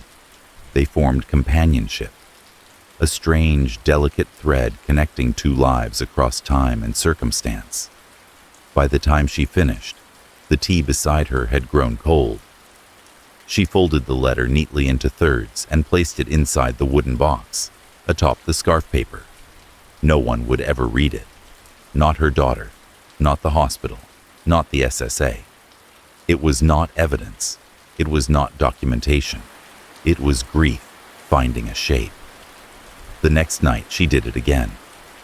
"Dear Evelyn," she wrote this time, letting the last name soften. The sunset tonight was pale and thin, almost shy. It reminded me of the winter shelter lights, too bright, but somehow comforting. I remembered how you watched the children paint. I remembered how your hands shook when you touched the scarf. Her handwriting wavered on that line. She pressed her palm lightly to the paper, as if steadying both herself and the memory. She wrote about the warm ache in her knees, the smell of the coffee she'd brewed at dawn, the way she sometimes forgot where she left her reading glasses. Tiny, ordinary things that made up the texture of a life. Things Harrow might have wanted, once.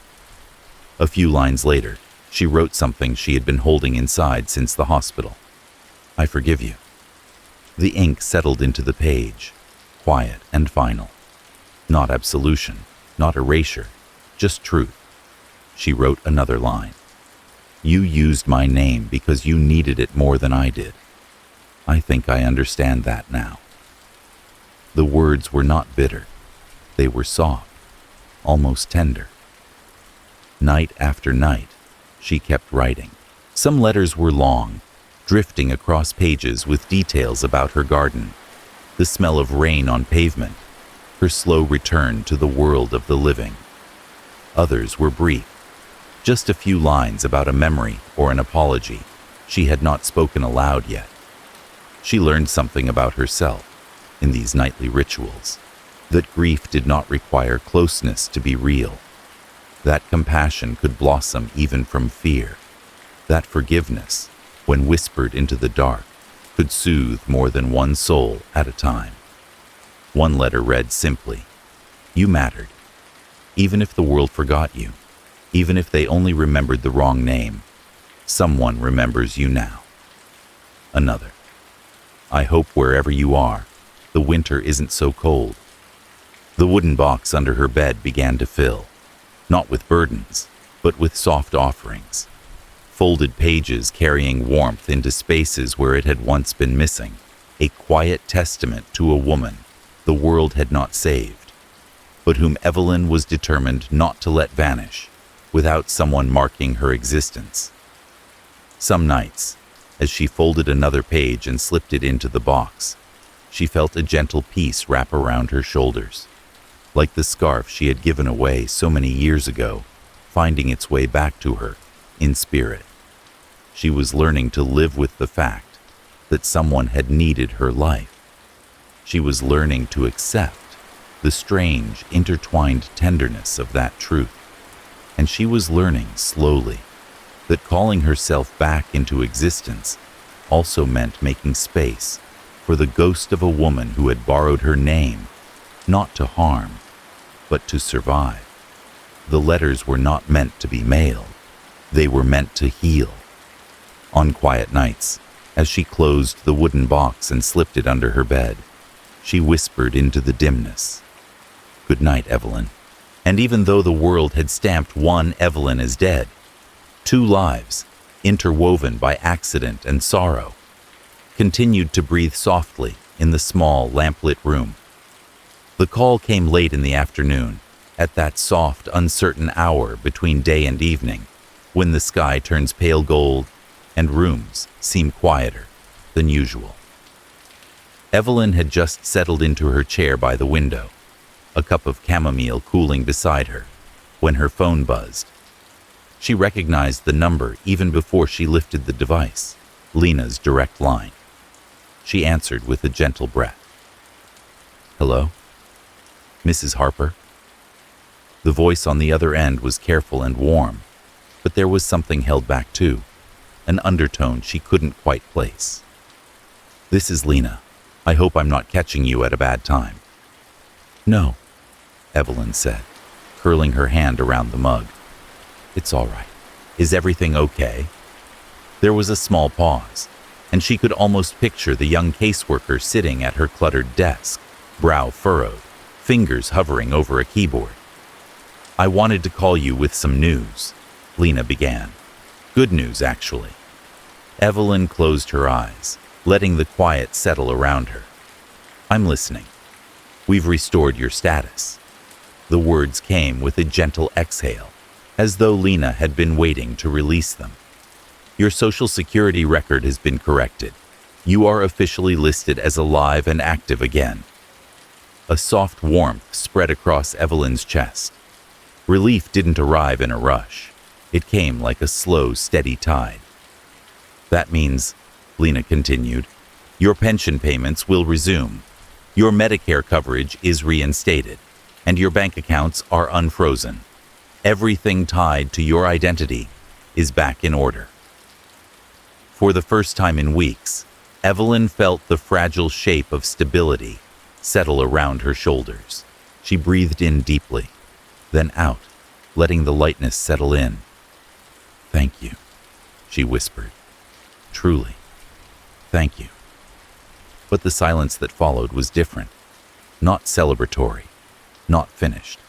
"There is one more thing I need to tell you," Lena said softly. Evelyn's fingers tightened slightly around her mug. "All right. This part, it's complicated," Lena said, choosing each word with care. "When we reinstated your identity, we had to correct the associated death record in the system." Evelyn waited. The quiet stretched, taut as sewing thread. "To fully reactivate your file," Lena said, "we needed to attach an official death certificate to the record chain, one that explained the previous error. That certificate belonged to the woman the hospital had misfiled under your name." Evelyn's heart gave a slow, measured beat. "You mean Evelyn Harrow?" "Yes," Lena said gently. "We moved her death record into your identity history to clarify the mistake. It doesn't affect your legal status anymore, but it stays as part of the correction chain." Evelyn absorbed that in silence. Lena continued, her voice low. "It's standard practice. When an incorrect death record is tied to someone, the system has to keep the original document as part of the audit trail. So for the rest of your life, your official record will show that another Evelyn died, right beside your name." The words were soft, almost apologetic, yet they landed with an eerie weight. "I'm sorry," Lena whispered. "There was no other way to fix it." Evelyn stared at the window. Outside, the maple branches swayed gently in the wind, their leaves trembling in the fading light. A bird landed on the fence, its silhouette small and fragile against the shifting sky. She breathed in, slow and steady, letting the truth sink in. "So," she said quietly, "I am alive again, because the system placed her death inside my file." "Yes," Lena said, "your identity is restored, but the record of her passing, the timestamp, the note, the correction entry, will always be linked to your name. Not publicly, not in a way that will harm anything, but it lives there, in the background.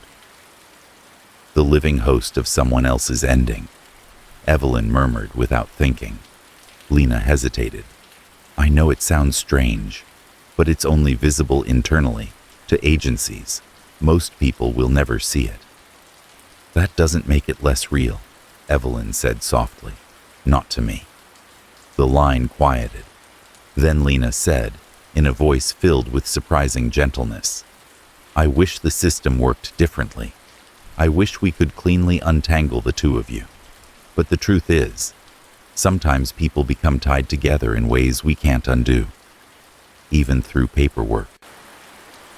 Evelyn closed her eyes, and in the darkness behind her lids, she saw the scarf again, the blue wool around trembling shoulders, the gratitude shining through tired eyes. She saw the scrap of paper with her name misspelled, the list of people who help. She saw a woman standing just outside the edges of her life, borrowing pieces of her to survive a little longer. "I understand," she said, her voice barely above a whisper. "It's all right, in a way. It feels fitting." "Do you want me to explain any part of it more clearly?" Lena asked, her voice unsure, perhaps expecting anger or distress. "No," Evelyn said. "You've been kind. You've done everything you could. There was a long exhale from the other end of the line, soft and relieved. "If you need anything, anything at all, please call me directly." "I will," Evelyn said. "Thank you, Lena." After they hung up, Evelyn stayed by the window for a long moment, cradling the quiet around her like a shawl. The world outside moved gently, the trees shifting, the wind brushing fallen leaves across the porch, the sky deepening into twilight. She ran her fingertips along the grain of the wooden table. The kettle clicked as it cooled. Somewhere down the street, a dog barked once, then silence. The realization entered her slowly, with the softness of a tide creeping up the sand. She was alive again, fully, officially, digitally. The system recognized her heartbeat, her address, her name, but she would carry another woman's death inside her file for the rest of her days. A footnote, a shadow, a quiet reminder. Evelyn Harper would live, but Evelyn Harrow would never fully disappear. Somewhere in the folds of bureaucracy and memory, the two Evelyns, one living, one gone, had become entwined. And though the thought should have chilled her, it instead settled into her chest with a strange, aching tenderness. She whispered into the fading light, "You can rest now. I will carry the note for you." And in that soft, gentle horror, half grief, half grace, her life continued. Early spring arrived in Vermont the way a shy guest enters a room, slowly, softly, almost apologetic for disturbing the winter that had settled so deeply into the bones of the land.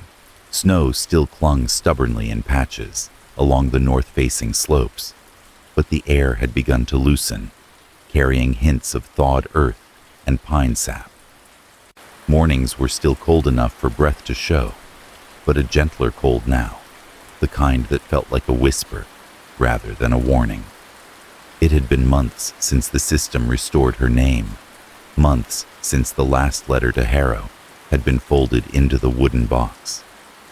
Evelyn felt the shift in herself as clearly as she felt the season turning. Something in her had settled, not healed entirely, not erased, but softened the way frost softens before melting. On a quiet dawn in April, she wrapped a new scarf around her neck.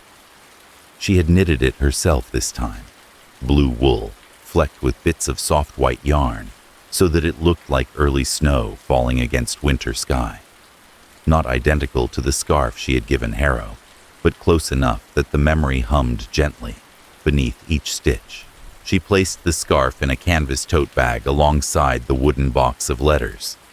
The box felt heavier than she remembered, though she knew it was not weight, but meaning that filled it. Letters written to a woman the world had forgotten. Letters written to a stranger who had once whispered her name like a lifeline. The sky was still dusky when Evelyn stepped outside, locking the front door behind her. A faint mist clung to Maple Lane, and her boots left dark impressions on the dew-soaked walkway. The world felt paused, suspended, as if holding its breath for something quiet but important. She drove with the heater humming softly, the world outside passing in muted colors. Gray sidewalks giving way to open fields, the pale morning slowly unfolding over everything. As she approached Silver Lake, the road curved gently through a line of whispering pines, and then the water appeared ahead of her, still as glass and faintly silver under the lifting fog. Locals often said Silver Lake remembered things. They didn't mean in a mystical sense. They meant the lake had a way of holding memory, reflecting moments back without judgment. People scattered ashes here, whispered old wishes, or simply sat with the water when they needed a quiet place to place their grief. When Evelyn stepped out of the car, the cold air greeted her with a kindness she hadn't expected. The mist hovered low, drifting slowly across the lake's surface like a soft veil. Ducks glided along the shallows, their movements leaving delicate ripples behind them. A lone fisherman sat on the far pier, his silhouette hunched peacefully as he waited for movement beneath the water's skin. And in the corner of the little parking area, coffee steam rose from a paper cup balanced on a wooden post. Someone waking early, someone seeking peace. Evelyn walked toward the water with the tote bag held gently against her side. The wooden box inside shifted slightly with her steps, a sound that felt both fragile and familiar.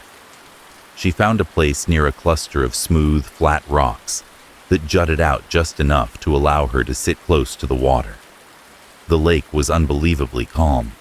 She could see the faint reflection of the trees behind her trembling across the surface, as though the world had been painted in watercolors, left to dry in cool air. She set the tote down, knelt beside the rocks, and lifted the wooden box onto her lap.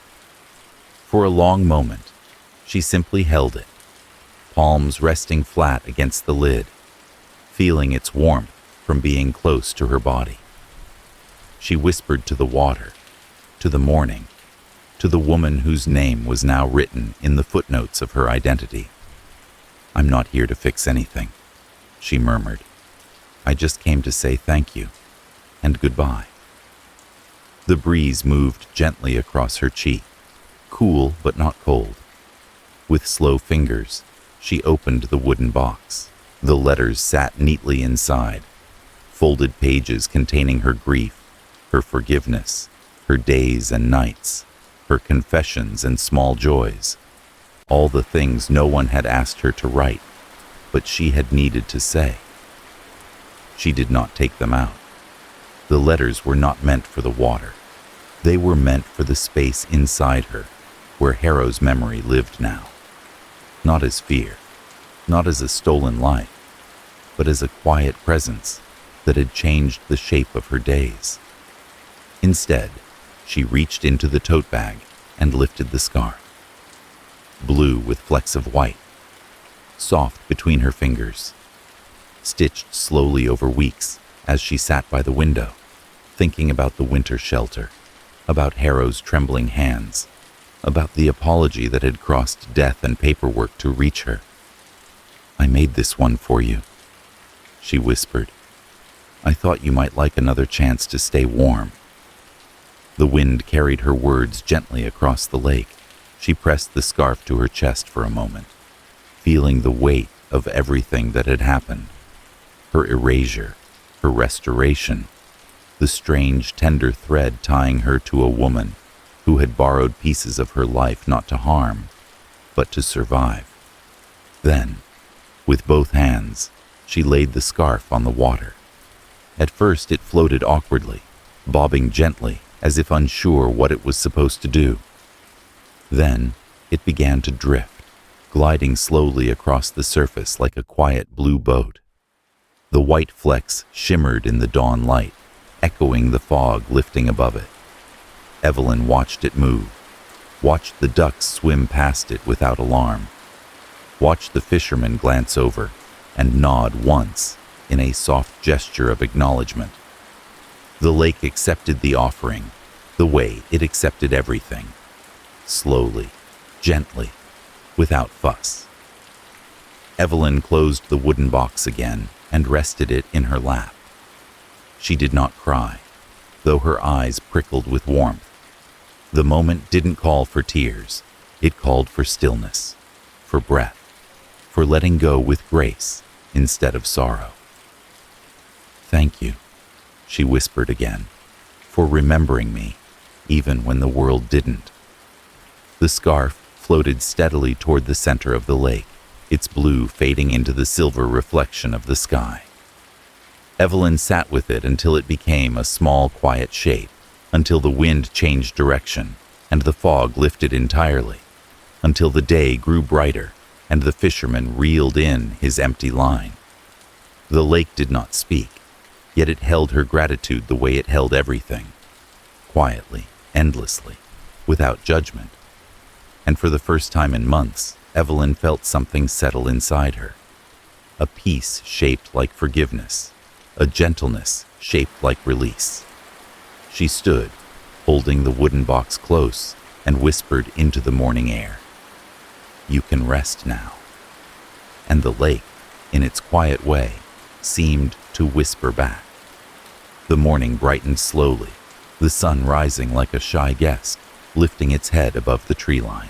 Evelyn remained seated on the smooth rocks at the edge of Silver Lake, the wooden box resting beside her, the air cool enough that each breath drifted in pale ribbons before disappearing.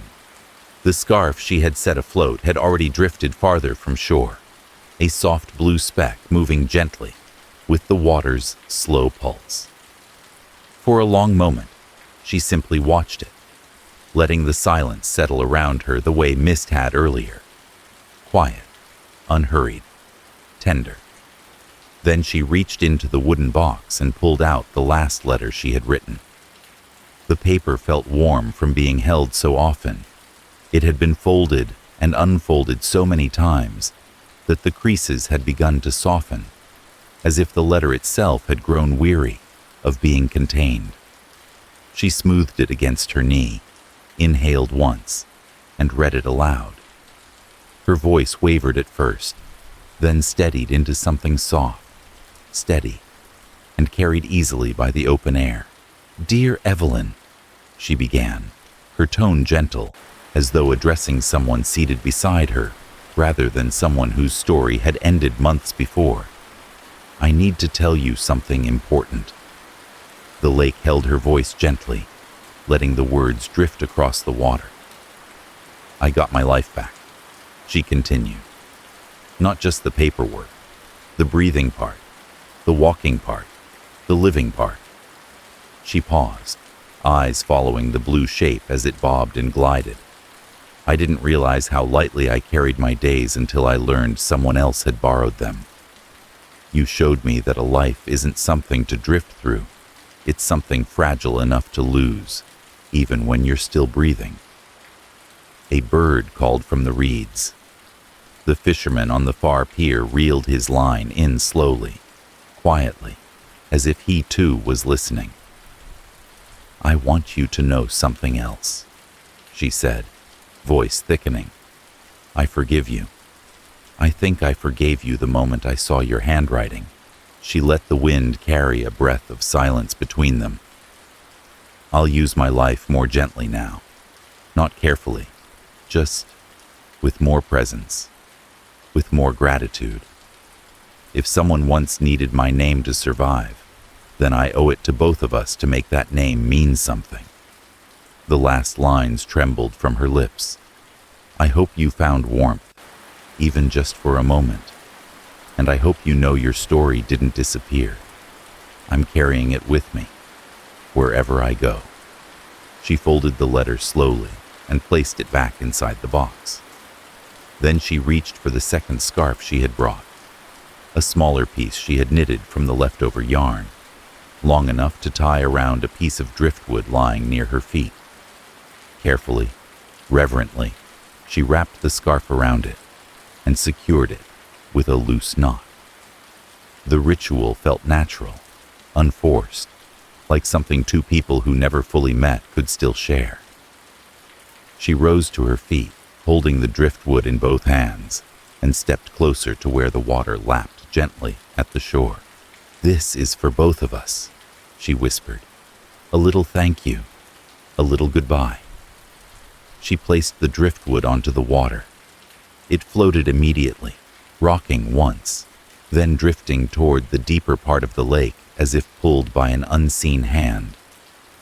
The scarf fluttered softly in the breeze, catching the sunlight, its flecks of white sparkling like frost, suspended on blue wool. When she sat back down, she noticed someone standing about 20 yards down the shoreline. An older woman, wrapped in a long coat, hair pulled back in a simple gray braid. She wasn't staring at Evelyn, but at the driftwood, at the scarf, at the ritual unfolding wordlessly. The woman's posture was calm, almost meditative, hands clasped in front of her. After a moment, she turned her head slightly and met Evelyn's gaze. Her eyes were warm, not curious, not intrusive, just full of a quiet understanding. She gave a small nod, a gesture soft as a sigh, a gesture that said, "I see you. I understand this kind of grief." Evelyn felt her chest loosen in response. She nodded back. But when she looked again, only seconds later, the woman was gone. No footsteps in the sand, no rustling through the reeds, just the shoreline, empty and still, as if it had never held another figure at all. Evelyn didn't feel frightened. The moment felt more like a blessing, a brief shared grief, offered by a stranger, or a memory, or something in between. Eventually, the scarf drifted far enough that she could no longer distinguish its colors from the sunlight scattered across the water. She stood, brushing the damp sand from her hands, and tucked the wooden box carefully into the tote bag. The air felt different now, lighter, though touched with a bittersweet calm. As she made her way back toward the parking lot, a bulletin board near the trail caught her eye. It was old, its edges weathered, the cork sun-faded and warped from years of storms. Flyers were pinned haphazardly, ads for piano lessons, a lost cat, a yard sale long past. And at the bottom, curled at the corners and nearly bleached white by time, was a missing person flyer. Her breath caught. The photograph was blurry, grainy, but unmistakably Harrow. Younger, healthier, her eyes clearer, but the bone structure the same. The text was almost unreadable. Missing since. Last seen wearing. Family seeking information. It had been posted years before, long before hospitals, long before database errors, long before the winter shelter faded into memory. But someone, recently, or perhaps not long after the flyer was posted, had written across the bottom, in pen, "Found peace." The letters were slanted, slightly uneven, the ink a soft blue, and the handwriting. Evelyn leaned closer, studying the loops and small flourishes. It wasn't identical to hers, not perfectly, but familiar enough to make her heart flutter. It looked like her handwriting might look on a tired day, or from a younger version of herself writing quickly, or from someone imitating it from memory. She swallowed softly. She whispered, "Did you write this, Evelyn?" But the wind carried no answer. Only the lake behind her murmured in its quiet, timeless voice. Holding the strap of her tote, she stood there for another long moment, absorbing the gentle twist of the world. Somewhere in the weave of lives and identities, someone had written a blessing for Harrow, someone who wanted the world to know she had not vanished into nothing, someone who believed she deserved peace. Whether it had been another stranger, a kind passerby, or some tender echo of herself across memory, Evelyn could not say. All she knew was that the words felt true, and that she was no longer the only one who cared, that Harrow had once lived. The wind rustled the edges of the flyer gently, like fingers brushing a cheek, and Evelyn whispered, "Then that makes two of us." The drive home from Silver Lake was quiet, the kind of quiet that slips into a person rather than around them. Evelyn kept one hand lightly on the steering wheel, while the other rested atop the tote bag, holding the wooden box. The early spring sunlight shimmered across the road in soft patches, filtered through maples that were just beginning to bud. The world, it seemed, was waking up again. When she arrived at her house, the yard felt different, not changed in shape or color, but in spirit, as if the soil itself recognized something inside her, had settled. She stood for a long moment on the walkway, tote bag hanging from her shoulder, her breath fogging faintly in the cool air. Then she set the bag down, went to the side of the house, and returned with a small potted tree she had bought weeks earlier, but never planted. It was a young maple, slender, delicate, its branches thin as fingers, and she had chosen it not for symbolism, but because it was native, hardy and would one day shade her front windows in summer. Now, however, the choice felt meaningful. A tree to mark a life reclaimed, a tree to honor a life that had ended quietly. She placed it in the center of the yard, knelt beside it, and began to dig. The soil was still cool, still waking, but soft enough to yield to her trowel. Birds chattered gently from the fence, as if offering small encouragements. When the hole was ready, she cradled the sapling in both hands and lowered it carefully into the earth. She pressed the soil around its base with slow, steady motions, smoothing it the way she had once smoothed the pages of her letters. When the tree stood upright, slender and trembling in the light breeze, she removed a ribbon from her pocket. Blue, soft, woven with thin white threads. She tied it loosely around the tree's young trunk, letting the ends drift in the wind like small flags of memory. There, she whispered, a place for both of us to grow. She stepped back, brushed the dirt from her knees, and felt something gentle settle across her chest. Peace, or perhaps a softened version of it. A kind of acceptance with room left inside it for sorrow. Inside the house, she placed the wooden box back beneath her bed, sliding it into the same spot where she had kept childhood keepsakes and old love letters. The box didn't feel like a burden anymore. It felt like a companion, a small archive of a connection she had never expected, but now held with quiet reverence.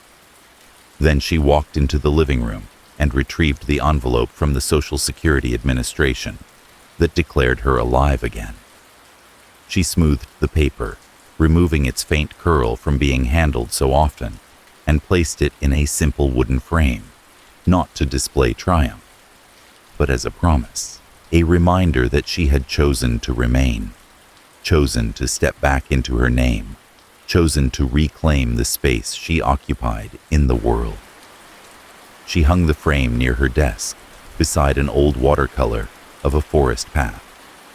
The two seemed to speak to each other in the dim light, one whispering of identity, the other of journeys.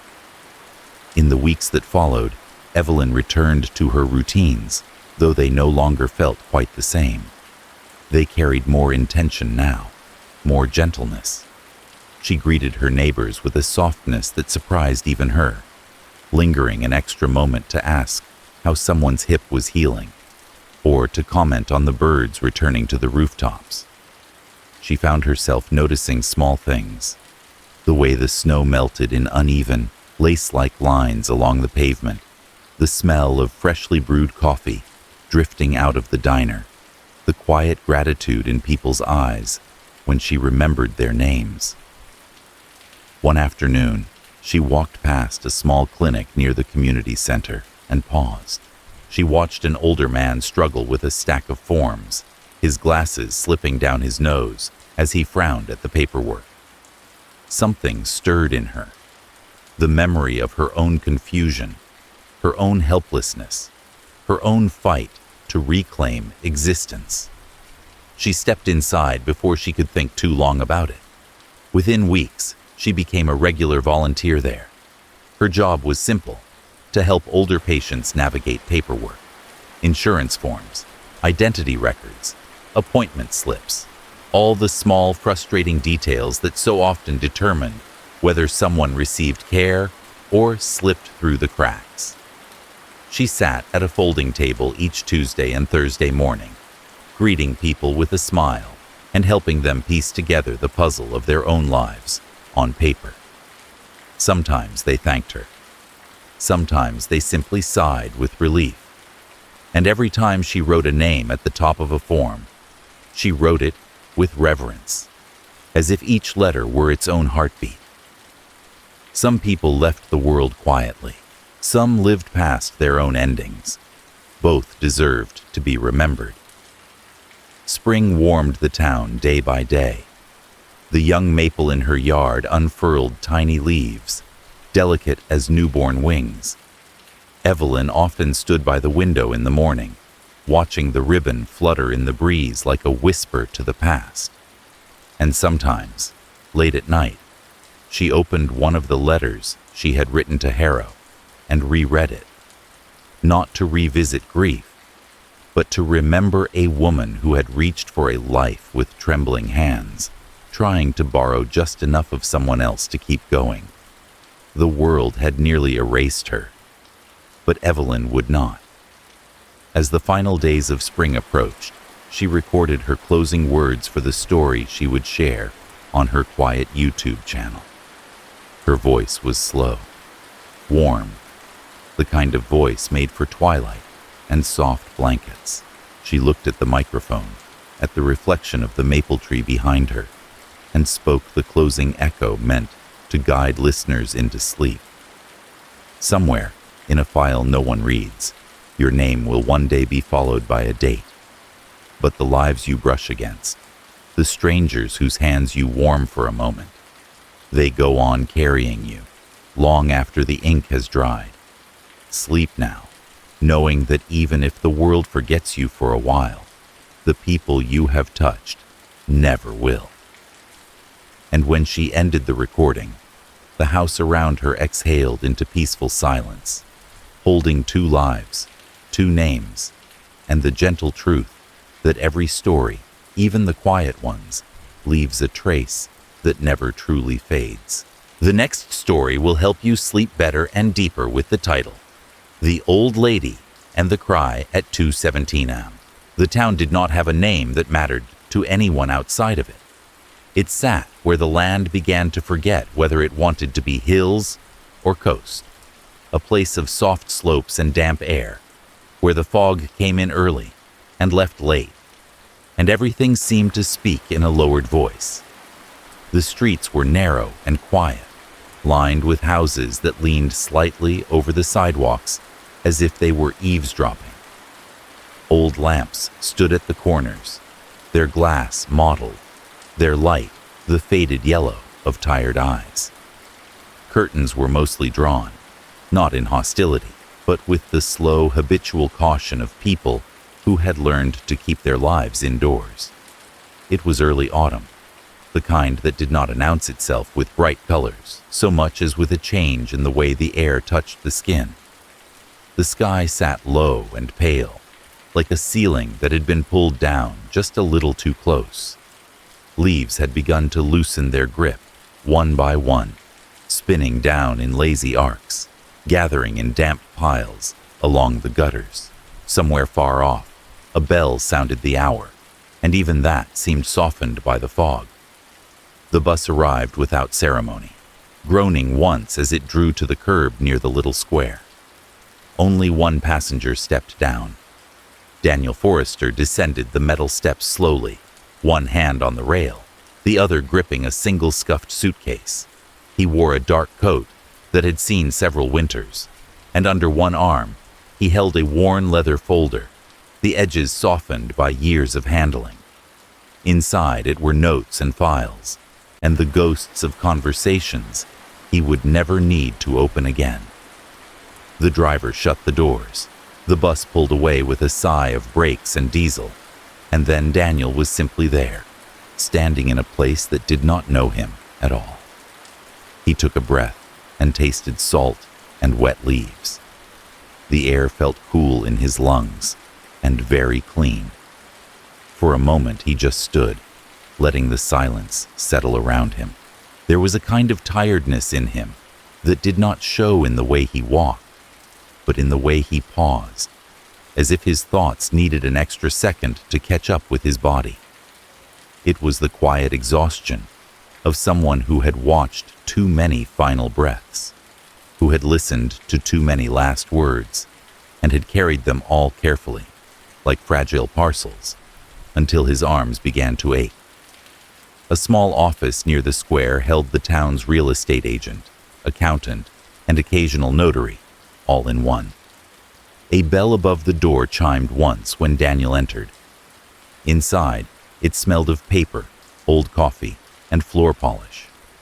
A man in a tweed jacket looked up from behind a desk, overflowing with folders, and gave him the quick measuring glance that small towns reserve for strangers. "New in town, are you?" the man asked, already knowing the answer.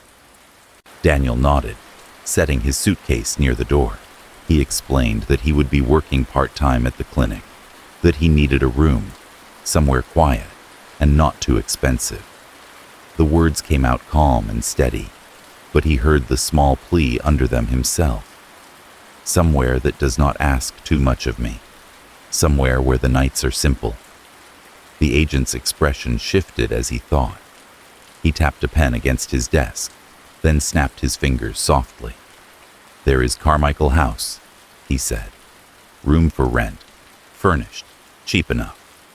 He hesitated, then added with a little half-smile, "People do not tend to stay long, mind you." "Why not?" Daniel asked. "Oh, you know how it is," the man replied, amused by his own story before he told it. "Old wiring, strange noises. Some say the house cries at 17 minutes past 2 every night. Little town legend." He shrugged. "Most likely pipes, or a radio, or someone's imagination." Daniel had spent more nights than he could count in hospital corridors, sitting beside beds while machines hummed and monitors beeped softly in the dark. He had heard real crying at real hours, in voices that were not legends. A house with a story did not impress him much. "I do not mind old wiring," he said. "If it is quiet most of the time, it will be enough." The agent wrote down the address and drew a simple map on the back of an envelope. Up the hill, second left, the narrow blue house with the porch. "You cannot miss it. Mrs. Carmichael is particular, but she has always paid her taxes on time. That says something." He looked at Daniel again, and his tone softened just a fraction. "You look like you could use a bit of quiet, Mr. Forrester. Carmichael House will give you that, one way or another." The walk to the house took him past shops, with faded signs and windows filled with knitted scarves, second-hand books, and jars of preserves. A dog watched him from behind a gate, tail wagging once before losing interest. The road sloped gently upward, and as he climbed, the town fell away a little, the fog thinning just enough to show the outlines of the trees at the edge of things. Carmichael House stood halfway up the hill, narrow and 2 stories tall, squeezed between 2 larger buildings like a secret that had slipped between them and refused to move. Its blue paint had faded and peeled in places, exposing the gray wood beneath. The front porch sank slightly to one side, its steps worn in the middle, where many feet had passed. The windows were clean but curtained, lace pressed against glass, as if trying to see out without being seen. What drew his eye most, though, was the back. Even from the road, he could see a spill of color rising over the fence, a thicket of roses that did not seem to belong to the season. When he walked closer, the scent met him first. Rich, heavy, too full for the cooling air. The garden behind the house was crowded with bushes, their leaves glossy, their blossoms deep and open, as if late summer had refused to leave that one patch of ground. The grass around them was uneven, but the earth at their roots looked freshly turned, dark and carefully tended. He stood a moment at the gate, hand on the cold metal, listening. The house did not creak or groan. It simply waited. When he knocked, there was no immediate answer. Then he heard soft footsteps on wooden boards. A pause. The click of a lock. The door opened a careful hand's width, then swung wider. Mrs. Edith Carmichael was smaller than he had imagined, her shoulders narrow beneath a gray cardigan, her hair pulled back in a neat knot streaked with white. Her eyes, a pale, watchful blue, took him in piece by piece. The suitcase, the folder under his arm, the lines at the corners of his mouth. There was politeness in her expression, but also a kind of quiet suspicion, the wariness of someone who has learned that every new person might carry some unforeseen trouble in their pockets. "Mr. Forrester?" she asked. The agent had called ahead then. "Yes," he replied. "Daniel Forrester. We spoke by phone, Mrs. Carmichael, about the room." She nodded, the movement small. "Come in then," she said. "Shoes on the mat, please. The floors are old." The hallway smelled faintly of lemon polish, and something gentler beneath it. Perhaps lavender or soap stored in a drawer too long. The walls were lined with framed pictures, though he did not look at them closely yet.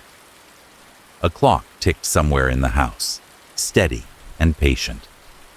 From the kitchen drifted the faint sound of a kettle just beginning to stir toward a boil. She led him into a small sitting room where lace curtains filtered the light into a soft, grainy glow. "The room is upstairs," she said. "Second door on the left. You will have use of the bathroom at the end of the hall. There are some rules."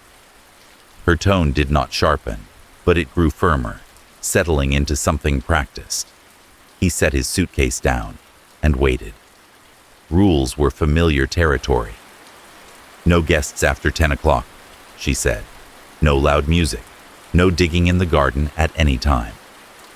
Her gaze flicked toward the back window as she said it, then returned to his face. "And you are not to touch the door at the end of the upstairs hall. It stays closed." Her voice was not threatening, only absolute, the way one might speak about a locked medicine cabinet in a house with children.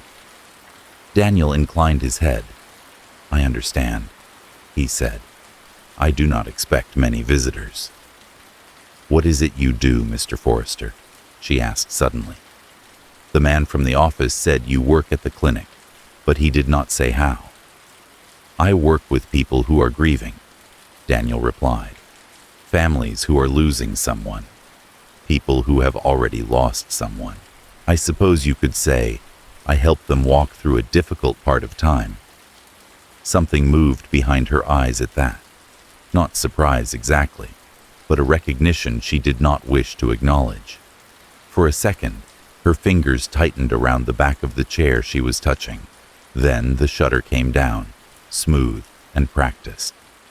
"Everyone in this town has had losses," she said, almost briskly. "You will not lack for work." She gestured toward the stairs. "Go and see the room. If it suits you, we will discuss rent." The stairs creaked softly under his weight. The hallway above was narrow, papered in a pattern of faded vines. Doors stood closed on either side. At the far end, slightly darker than the rest, was a door with a keyhole that had been painted over long ago. He glanced at it only once, feeling its presence like a held breath, then turned toward the left. The room waiting for him was small but tidy, with a narrow bed beneath the window, a dresser, and a simple desk. A quilt of muted colors lay folded at the foot of the bed. The view showed the rose garden from above, a tangle of red and green that seemed almost to pulse in the dim afternoon light. He set his suitcase by the wall and placed the worn leather folder on the desk. For a moment, he simply stood there, listening. The house murmured around him in old wood and distant ticking, but nothing pressed. The silence did not feel empty. It felt like a space that had been waiting to be filled. Later, when they had agreed on rent and shared a first cup of tea in the kitchen, steam rising between them, the kettle humming softly on the stove, the faint sound of a train far away slipping through the open window, Daniel carried his mug upstairs and sat on the edge of the bed. He took a plain notebook from his folder, opened it to a clean page, and let the pen rest for a moment in his hand. He wrote the date, the name of the town, the words Carmichael House on the first line. His handwriting was careful, steady. The page looked strangely hopeful, waiting for whatever would come next. As the light faded, shadows gathering gently in the corners of the room, he closed the notebook and set it on the bedside table. He lay back on the narrow bed, feeling the firm, unfamiliar mattress beneath him, and listened again to the house breathe. Somewhere below, the clock continued its patient counting. Somewhere outside, the roses stirred slightly in the breeze. For the first time in months, as he let his eyes close, Daniel Forrester had the quiet, tentative thought that perhaps, in this odd little town, in this tired blue house that smelled of polish and roses, he might actually sleep. The first night in Carmichael House settled over Daniel like a blanket that was just a little too heavy. He lay on the narrow bed with the quilt pulled to his chest, eyes open to the faint gray line of the ceiling. The walls had drunk in the thin evening light hours ago, and now the only glow came from the street lamp outside, smudged through the lace curtain. It painted a pale rectangle on the floor, soft and wavering, as if the light itself was unsure about staying. The house around him breathed in slow, uneven ways. Somewhere in the bones of the building, pipes cooled and sighed, ticking as they relaxed from the day's work. Wood shifted as it always does in old places, adjusting by the width of a breath, adding tiny groans and soft creaks to the darkness. A loose bit of glass in the window trembled when the wind pressed a careful palm against it. None of it was threatening. It was the kind of noise that described a life lived quietly over many years. Daniel listened without really meaning to. He knew how to read sounds in the dark. In hospital rooms, he could tell the difference between a sleeping breath and a struggling one, between the shuffle of a nurse's shoe and the dragging footsteps of someone who did not want to go back to their bed.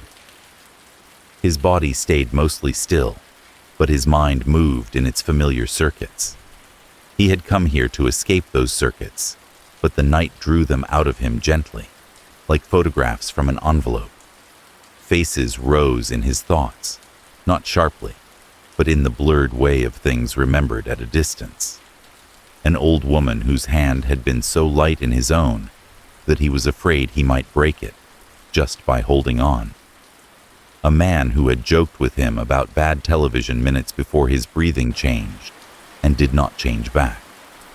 A teenager who had cried without sound, tears slipping into her hair, while he sat beside her and said very little, because there was very little to say that did not sound like a lie. The last breaths came back to him, one by one. The long sighs, the sudden pauses, the little noises people made when they wanted to stay and had to go anyway. He saw again the way families stood at the edge of those beds, arms hanging as if they no longer knew what to do with their hands, waiting for him to say something that could somehow make death less final. He stared at the pale light on the floor until it blurred, and still his mind laid these pictures out in neat, careful rows. He had thought, when he packed his suitcase and closed the door of his old apartment, that putting distance between himself and that world would be enough. But grief did not stay in buildings. It traveled more easily than that. It settled in the folds of memory, in the quiet moments when nothing urgent demanded attention. He turned onto his side, pulling the quilt higher, and tried to follow his breathing instead of his thoughts. Inhale, exhale.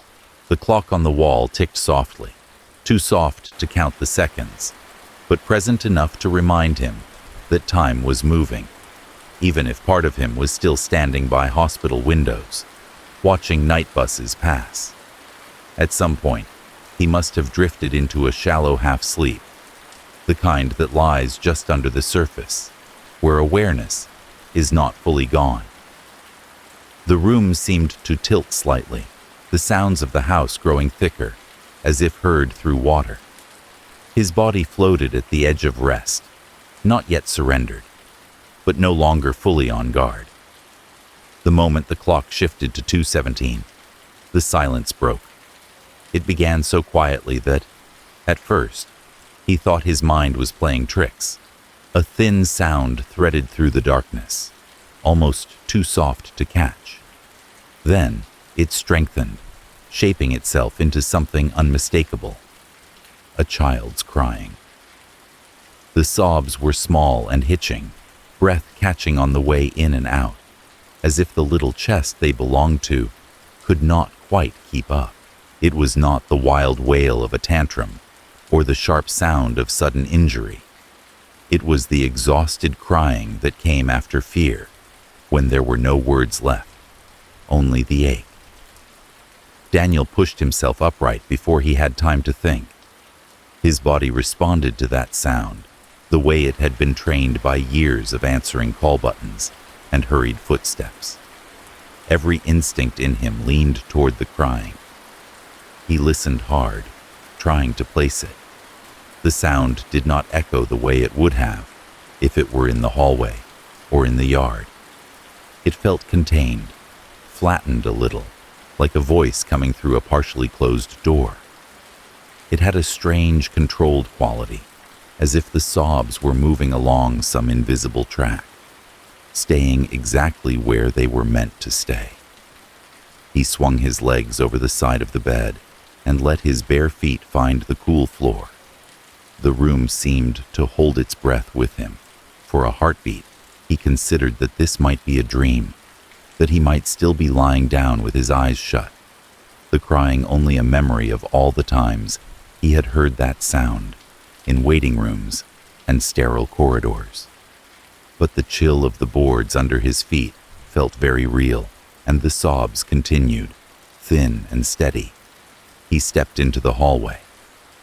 The dimness there was thicker than in his room. The only light came from a small night bulb at the far end, casting a cone of pale yellow that barely reached the floor. Shadows pooled along the ceiling, shifting slightly whenever the house moved. The framed pictures on the walls sat a little askew, as if someone had brushed against them repeatedly over the years.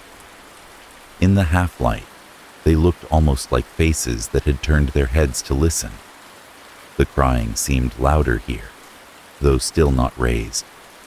It was coming from the very end of the hall, from behind the door Mrs. Carmichael had told him not to touch. The sound seeped out around the edges of the frame, not in blasts, but in a steady leak, the way light escapes from a room where the curtain is not fully drawn. He walked slowly, the boards under him creaking softly in protest. Each step he took made the sobs feel closer, more intimate, until he could almost imagine the warmth of a small body on the other side, shoulders shaking, hands pressed to eyes. His throat tightened with a reflexive tenderness that surprised him. Whatever this was, pretend or not, the sound reached a part of him he could never quite switch off. When he reached the door, he stopped. The paint around the handle was slightly worn, as if touched many times. He could see the faint outline of the old keyhole, crusted over with paint, like a mouth that had been sealed. His hand lifted almost before he decided to move it. His fingers hovered over the handle, not quite making contact. The crying went on, a stuttering pattern of breaths and little broken sounds. He leaned in, close enough to feel the faint cool rising from the wood.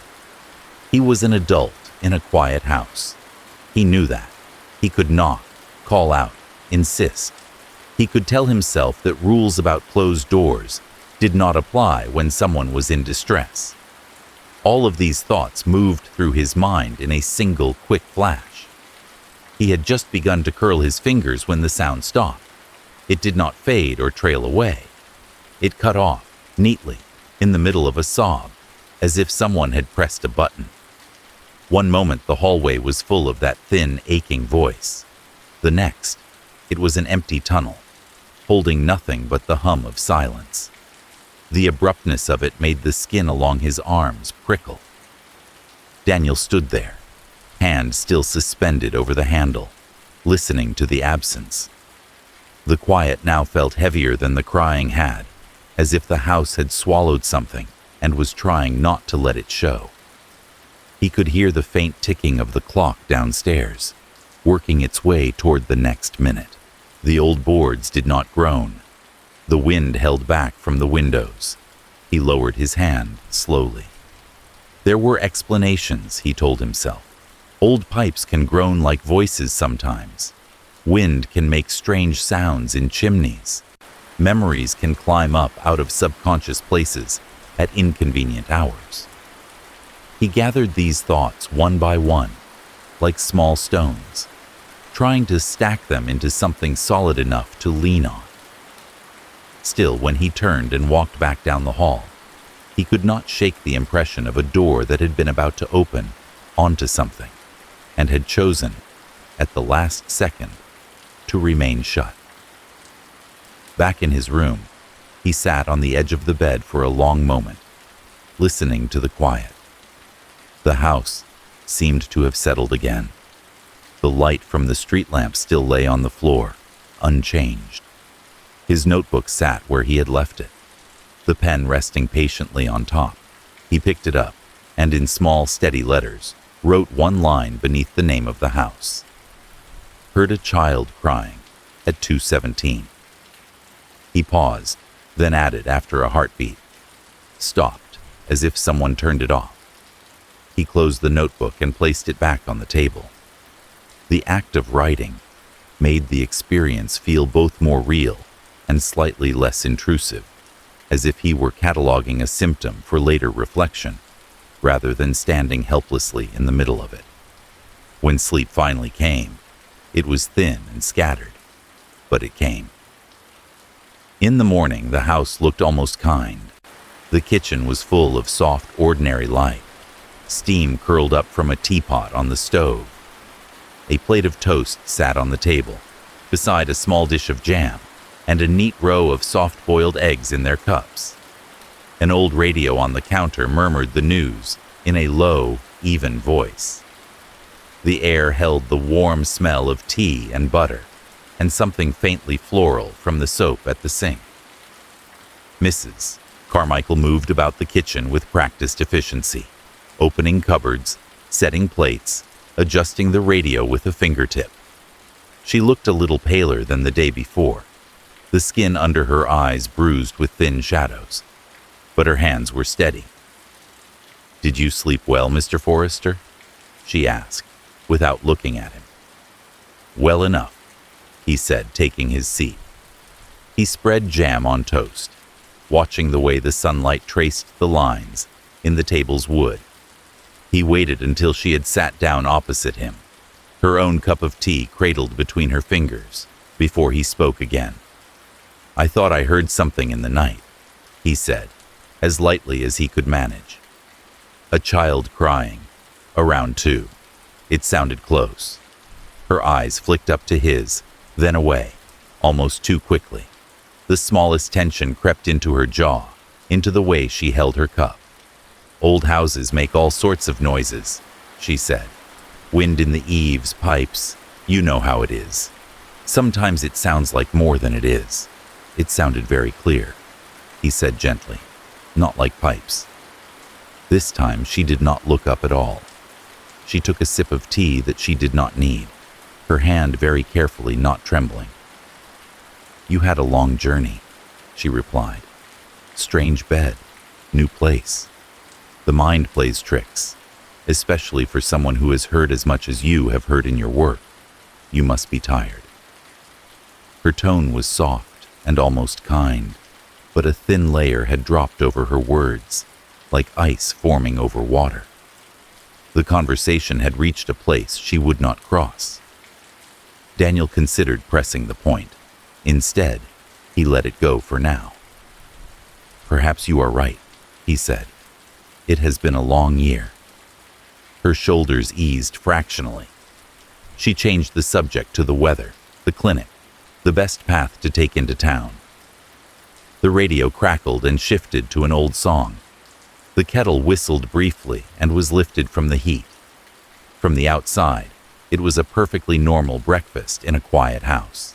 But as he ate, Daniel could not help noticing that every time a pipe in the wall made the faintest sound, or the wind touched the window just a little harder, Edith Carmichael's eyes moved for a split second toward the ceiling, to the place where the night had broken open and then sealed itself shut again. Her lie, he thought, was gentle, but it was still a lie. And somewhere in this house, at 17 minutes past 2, something had cried. The town looked different in daylight, though not louder. After breakfast, with the taste of tea still faint on his tongue, and the memory of the night's crying folded carefully into the back of his mind, Daniel stepped out into the cool air. The fog had thinned a little, lifting to reveal rows of houses that, in full view, were more tired than sinister. Paint peeled here and there. Roof tiles sagged slightly. Gardens sprawled in uneven patches of green and brown.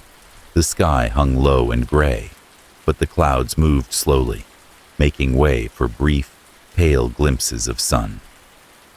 He walked down the hill from Carmichael House, hands in his coat pockets, letting his feet choose the route.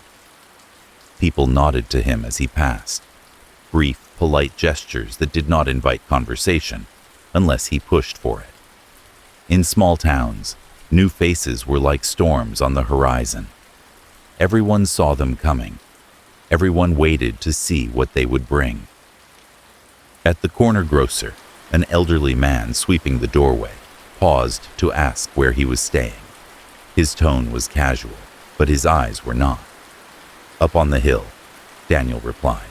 "Number 12, Carmichael House." The broom stopped mid-sweep. For a moment, the only sound was the faint hiss of traffic on the next street over. Then the man cleared his throat, resumed sweeping as if nothing had happened, and said, "Quiet up there, I suppose."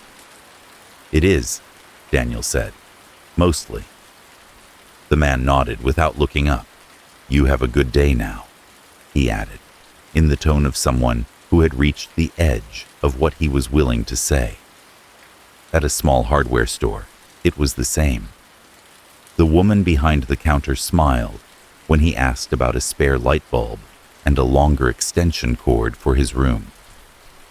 When he mentioned his address, the smile cooled around the edges.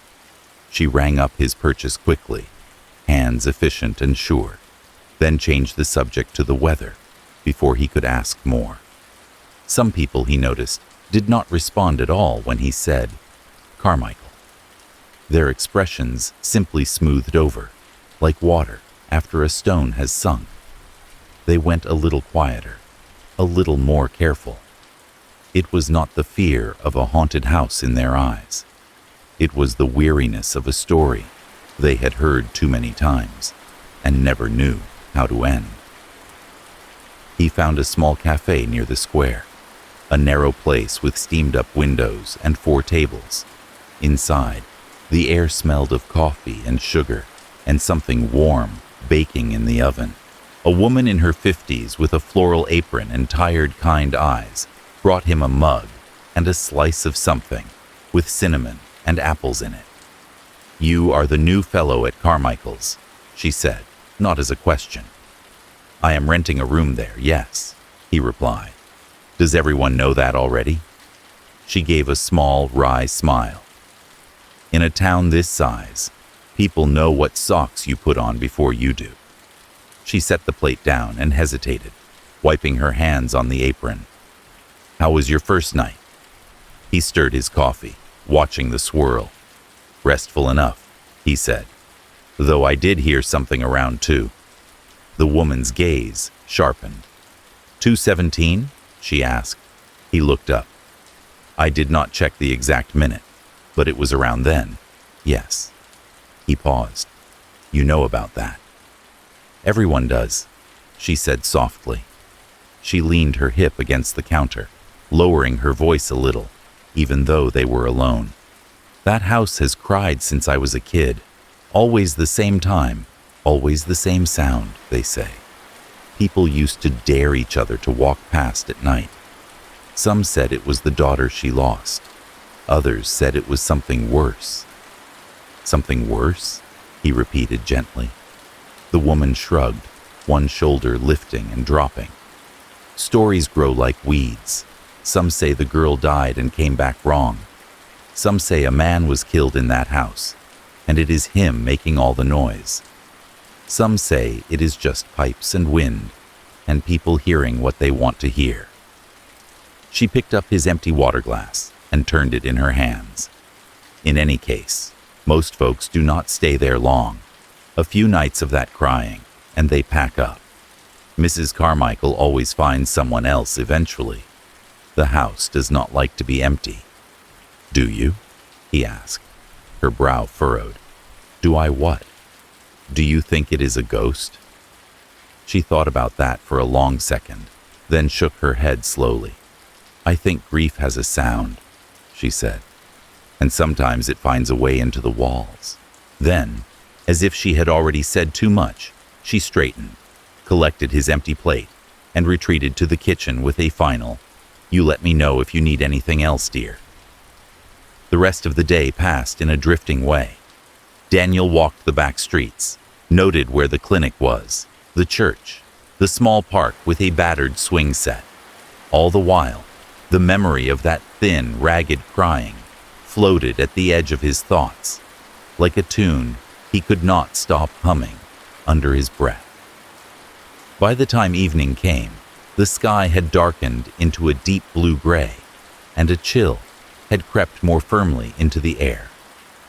Carmichael House greeted him with its usual quiet, the faint smell of cooking and floor polish, meeting him at the door. Mrs. Carmichael served a simple dinner and spoke of mundane things: a cracked tile in the bathroom, the unreliable mail service. Neither of them mentioned the night. Later, in his room, he did not undress fully. He lay on the bed in his shirt, the quilt folded at his waist, and turned off the lamp, letting the dim wash of the streetlight be enough. He checked the clock on the wall, just past midnight. 2 hours to go. He had sat beside dying people for longer stretches than this, awake and still, waiting for something they both knew was coming. Compared to that, waiting for 2:17 in a quiet room did not feel so difficult. He let his breathing fall into a slow rhythm and listened. The house made its small noises. Once, he heard the creak of floorboards from somewhere below, as if someone had shifted their weight in a chair. Water hummed briefly in the pipes, then stopped. A branch brushed the roof with a soft scrape. The minutes unwound without hurry. His thoughts wanted to wander back to old rooms, old faces. He kept them close, instead, bringing his attention again and again to this house, this night, this waiting.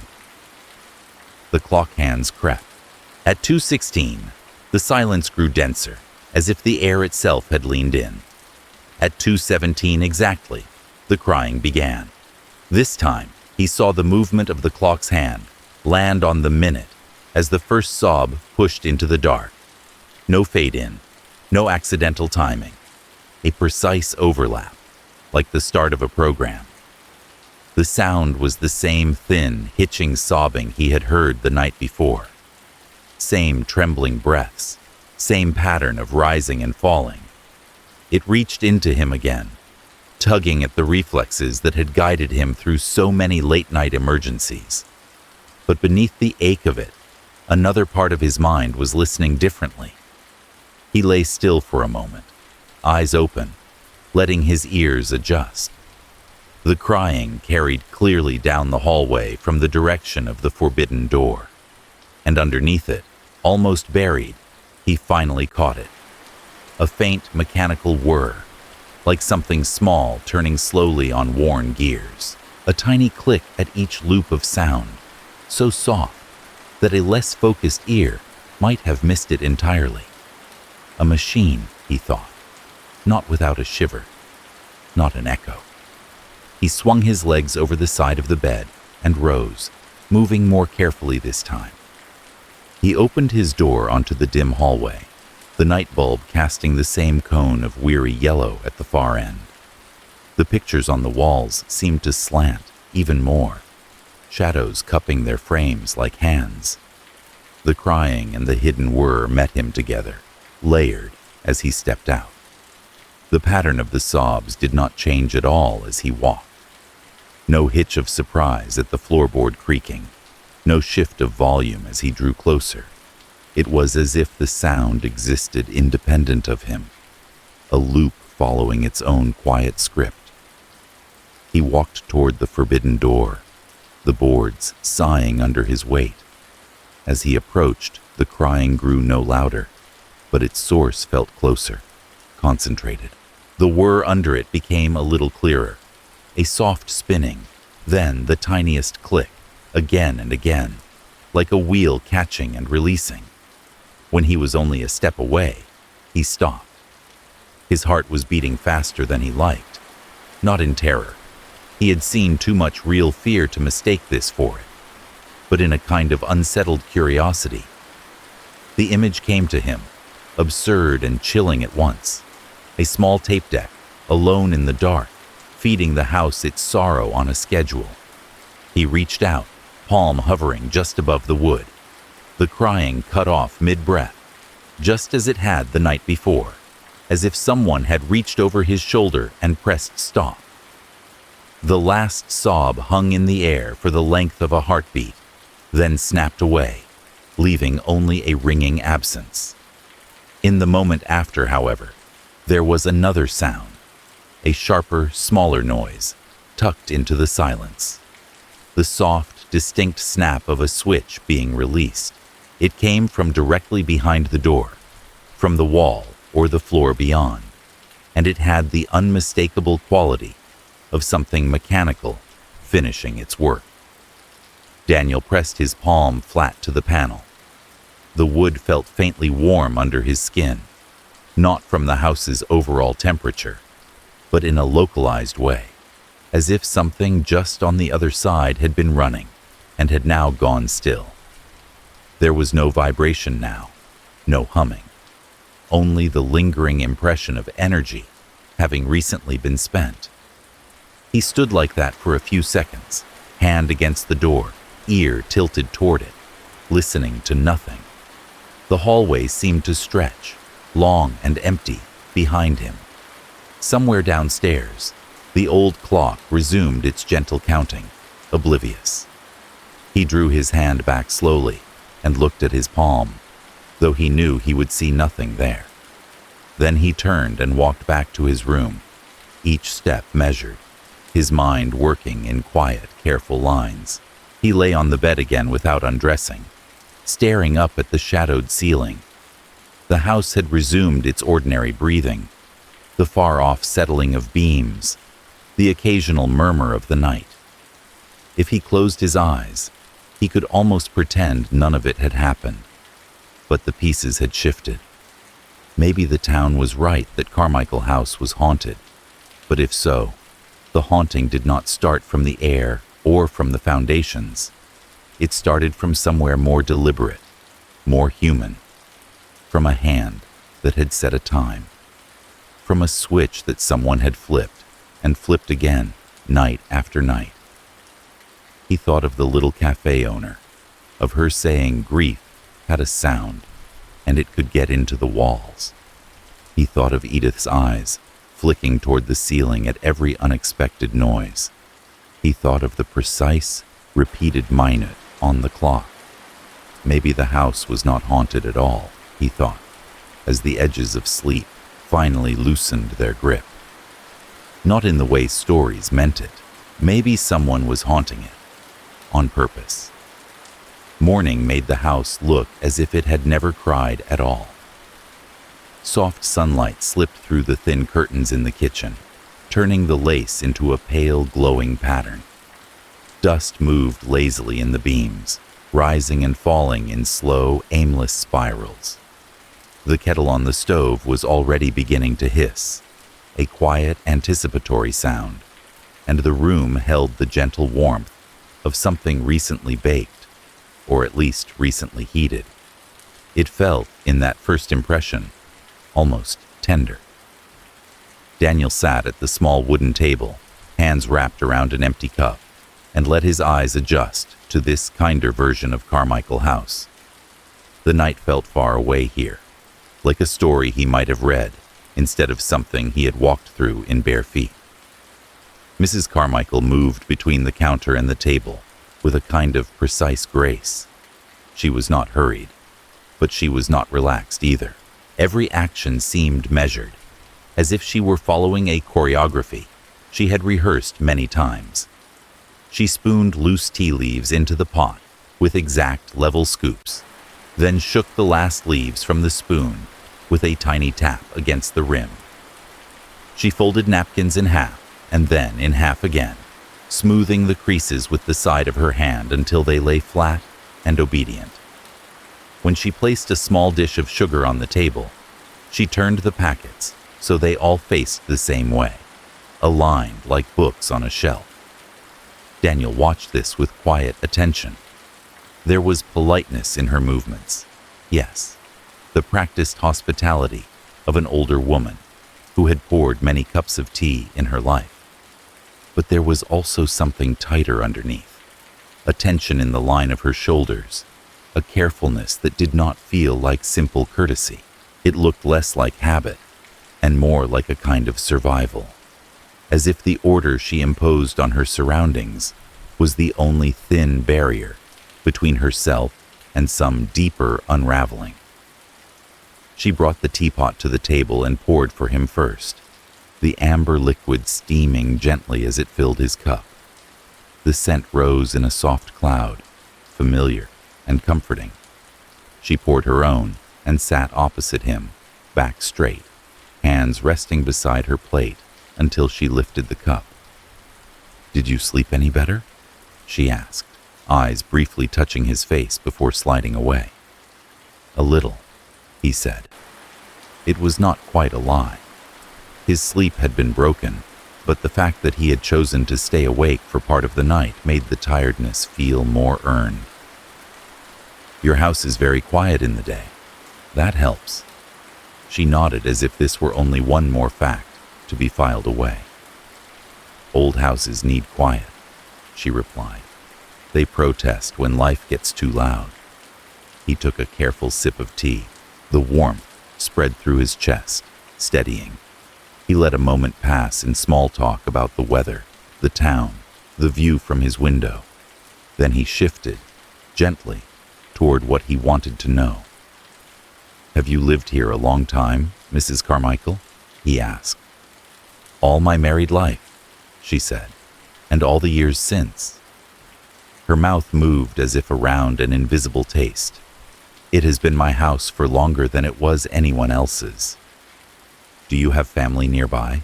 he asked, keeping his tone light, as if simply making conversation.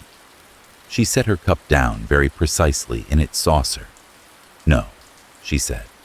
"My daughter moved away long ago. It is better that way." The sentence was simple, but it sat heavy between them. There was no name attached, no details. Not where she had gone, not what she did now, not even whether they spoke. The word "daughter" hung in the air like a photograph turned face down. Daniel could feel the edges of other words that did not make it to her mouth. "Sometimes distance helps," he said quietly, "for a while at least." She did not answer that. Instead, she reached for the sugar dish, even though she had already sweetened her tea. She straightened the packets that had shifted, lined them up again. Her fingers were small and pale, the knuckles a little swollen, but they moved with unwavering care.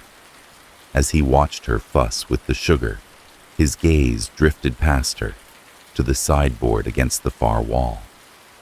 Until now, he had noticed it only as part of the room's furniture. Today, his eyes caught on one particular detail. A glass-fronted cabinet sat on top of the sideboard, no larger than a bread box. Inside, neatly arranged in rows, were cassette tapes. Some had handwritten labels in a neat old-fashioned script. Lullabies, Sunday, 2 a.m. for Lydia.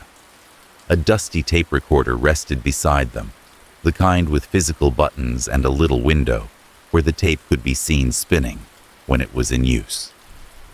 For a moment, Daniel simply looked. The sight of the tapes stirred something uneasy in his chest, as if the mechanical whir he had heard in the night had just found a set of helpers to step forward and bow. "Do you listen to music much?" he asked, nodding toward the cabinet. Mrs. Carmichael followed his gaze. The change in her was very small but very clear. Her shoulders pulled in a fraction. The hand that had been lining up sugar packets went still. "Oh," she said too lightly. They are just old things. I do not use them anymore." "They look well kept," he said. "Some of them have names. Lullabies. For Lydia. That is a beautiful name." Her face tightened, the way cloth might when a thread is pulled too hard. For a heartbeat, he saw something raw flicker in her eyes, a bright, frightened animal peering out from dense undergrowth. Then, with visible effort, she stood. "Excuse me," she murmured. She crossed the room and opened the cabinet with a small brass key she wore on a thin chain around her neck. The glass door swung outward with a faint squeak. She reached in and touched one of the tapes, then another, fingers hovering over the dusty recorder, as if they might remember where each button led. For a moment, Daniel thought she might take one out, that she might bring it to the table and place it between them like an offering. Instead, she closed her hand into a fist, withdrew it, and shut the glass door gently. Her fingers trembled as she turned the key, the little click of the lock sounding louder than it should have in the quiet kitchen. "As I said," she repeated, still facing the cabinet, "I do not use them anymore. Old habits, old ghosts." She lifted the chain over her head and tucked the key into the pocket of her cardigan, as if that might move the tapes further away. When she turned back to him, her expression had rearranged itself into polite neutrality again, but she could not quite smooth away all the strain. "I should remind you of the house rules," she said, as if it had just occurred to her. She resumed her seat, folding her napkin with extra care. "So that there is no misunderstanding." He nodded. "Of course." "No guests after 10, she said. "No loud music, as I mentioned. No one goes near the back garden after dark. It is uneven. You could trip. The ground is not safe to walk on when you cannot see it." Her voice caught slightly on that word, safe, but she continued. "No digging, ever. The roses have shallow roots.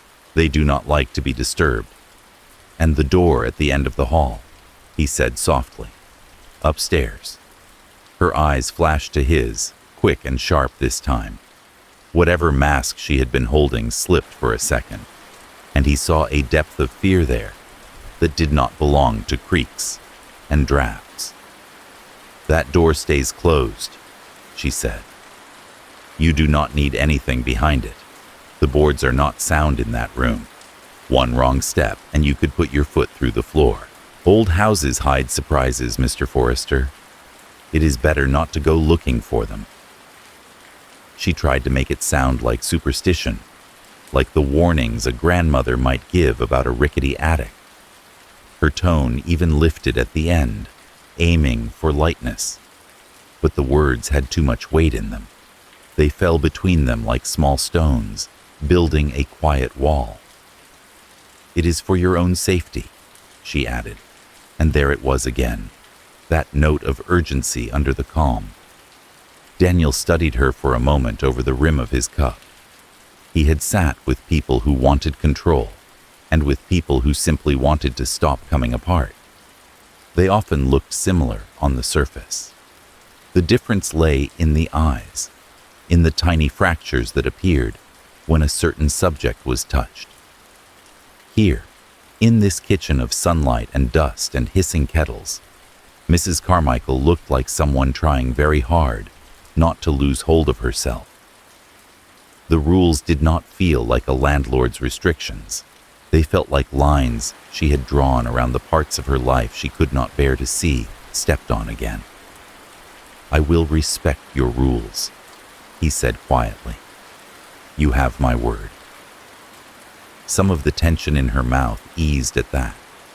She nodded once, almost in relief, and reached for her tea again. The moment passed, or at least sank deeper. As they sat together, talking of simpler things, the morning continued its gentle work. Sunlight shifted across the table. The kettle cooled. Radios murmured in distant rooms. From outside, through the thin glass, came the soft rustle of the rose bushes in the back, moving in a breeze he could not feel, guarding whatever lay beneath their careful, watchful blooms. The backyard of Carmichael House felt like a place that had been left to its own thoughts for a very long time. In the afternoon, when the sun was a pale disk behind thin clouds, and the air had that cool metallic edge that came before true cold, Daniel stepped out through the back door and onto the small porch. The wooden boards creaked under his weight, their old paint peeling in long, curling strips. Beyond the porch, the yard spread out in a quiet, slightly sagging rectangle, bordered by fences that leaned inward as if sharing secrets. Ivy climbed lazily up the slats, and tufts of grass pushed through cracks in the flagstones. A few stubborn weeds stood tall near the edges, their thin stems rattling softly whenever the breeze passed. Birdsong came from somewhere unseen, thin and intermittent. A distant dog barked once and then gave up. The air smelled of damp earth, old leaves, and something sweeter underneath, like the memory of summer lingering in the corners. What drew the eye, unmistakably, was the rose garden. It occupied the far half of the yard, a neat rectangle set slightly apart from the rest, bordered by a low wooden edging that looked newer than everything around it. The rest of the yard wore its age openly. Patches of bare ground, uneven grass, small mounds where roots had pushed up under the soil. But the roses lived in another world. The bushes were planted in precise rows, evenly spaced, each one given exactly enough room to spread. Their leaves were dark and glossy, free of spots or insect bites. The blossoms themselves were improbably full for this weather. Heavy, layered flowers in deep shades of red and softened pink, their petals open wide, as if they were still believing in sun, even as the season withdrew. They leaned slightly under their own weight, nodding toward the earth that fed them. The soil at their feet was rich and dark, the color of strong coffee. It looked freshly turned in places, looser than the packed ground around it, as if someone had been working there not long ago.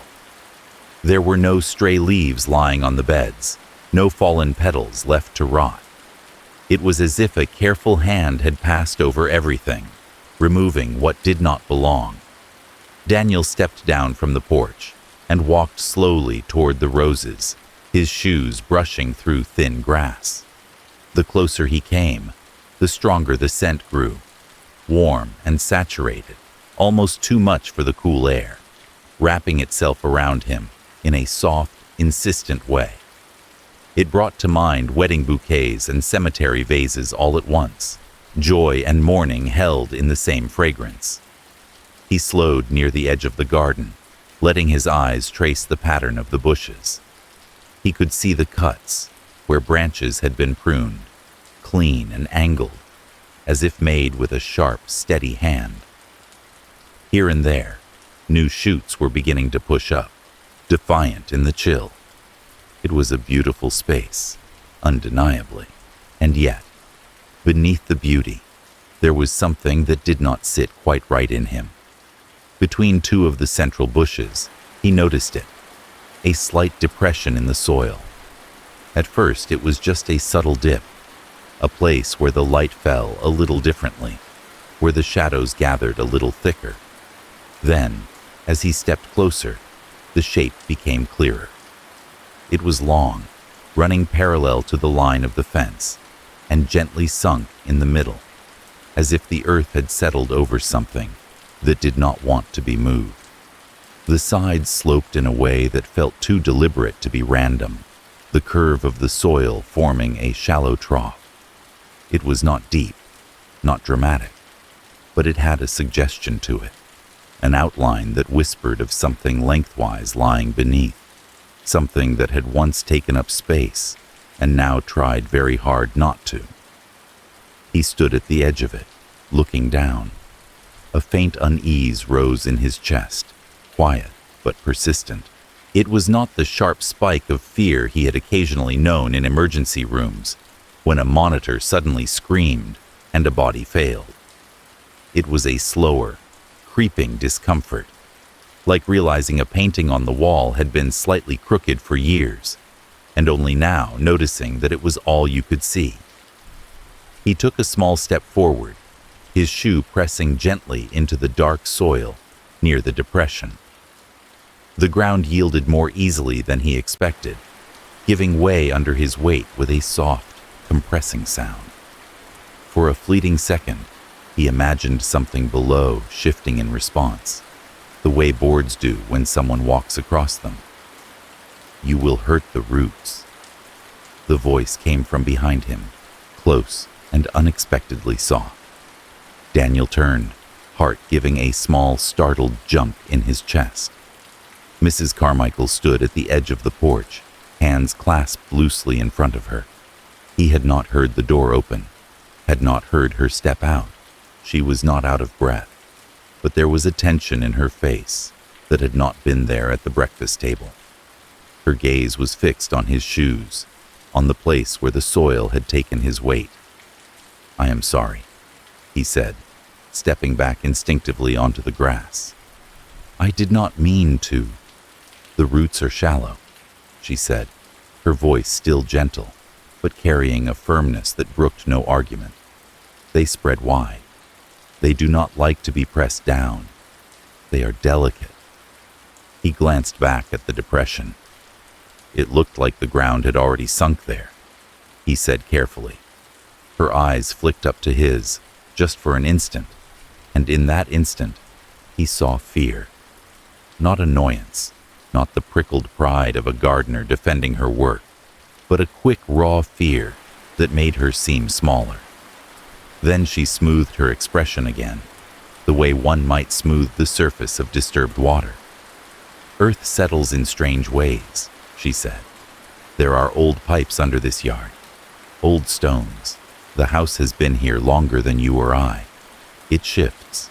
The roses do not mind, as long as they are treated kindly." She took a step down from the porch, her slippers making almost no sound on the ground. "Come away from there. I will show you something."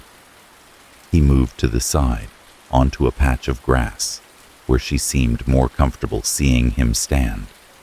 She walked past him, close enough that he caught the faint scent of soap and the sharper note of soil that clung to her cardigan. She reached out and touched one of the bushes, her fingers brushing through the petals with a tenderness he might have used for a fragile shoulder. "Roses need to be cut to live," she said, eyes on the bloom rather than on him. "People think you just let them grow and they will reward you. But if you do that, they tangle themselves into knots. Too many branches, too many buds. They exhaust themselves. The flowers come out small, or not at all. You have to decide what stays and what goes."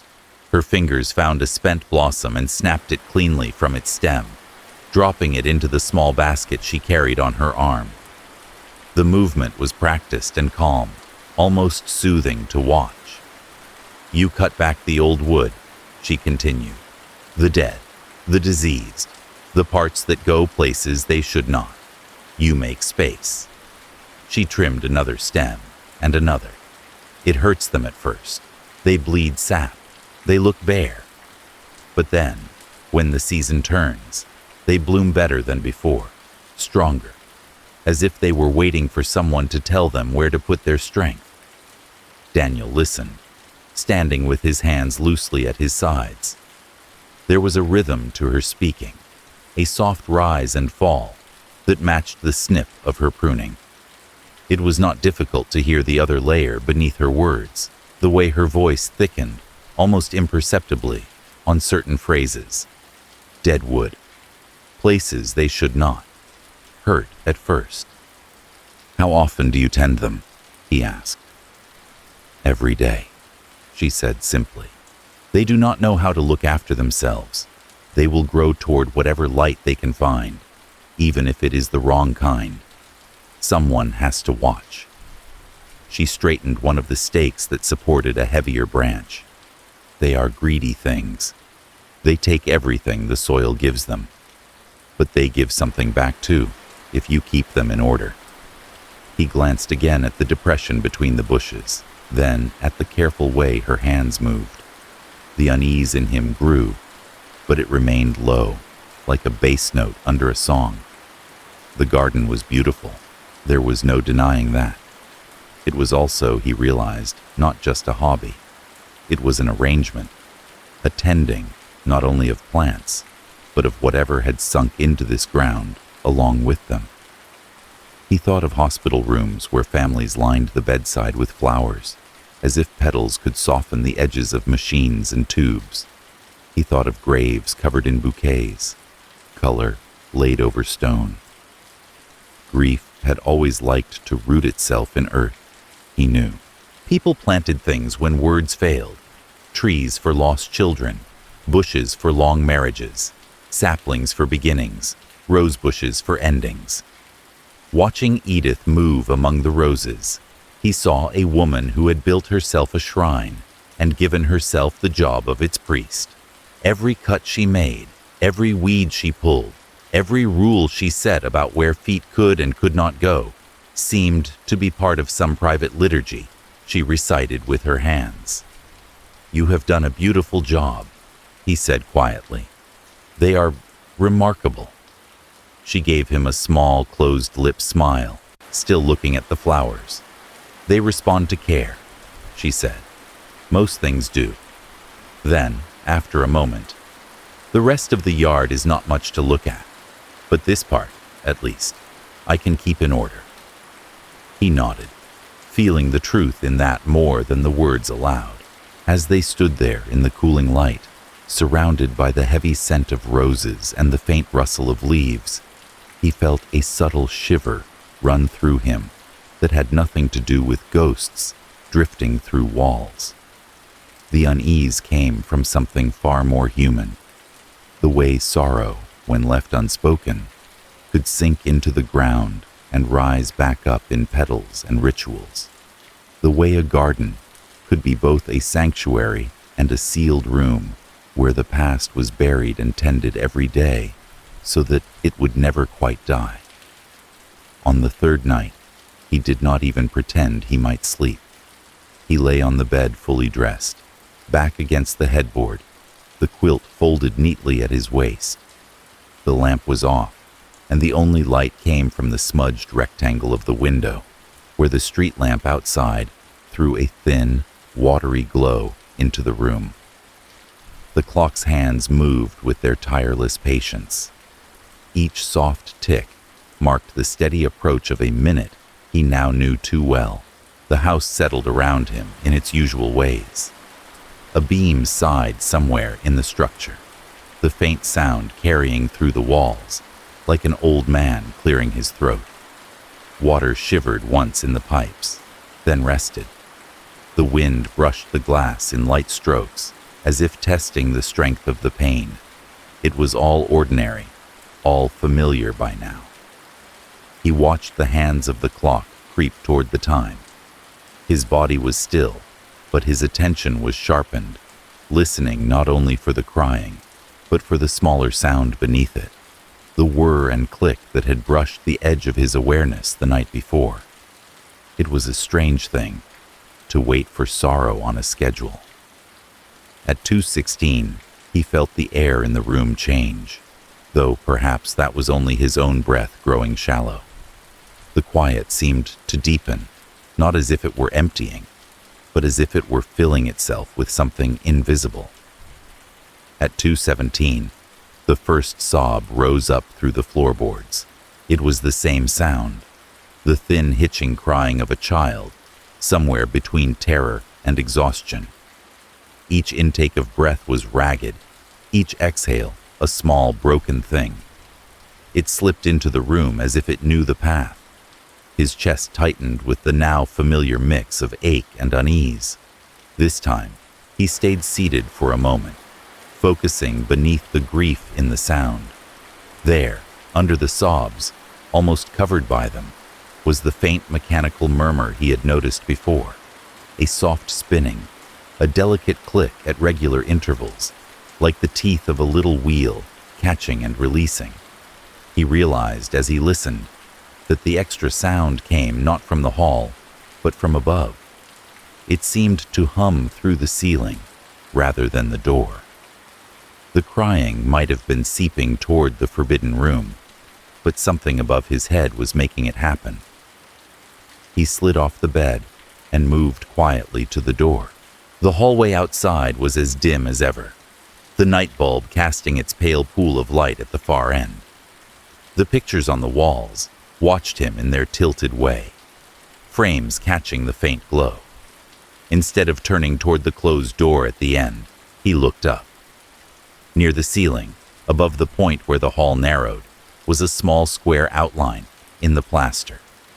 The hatch to the attic, its edges slightly browned with age.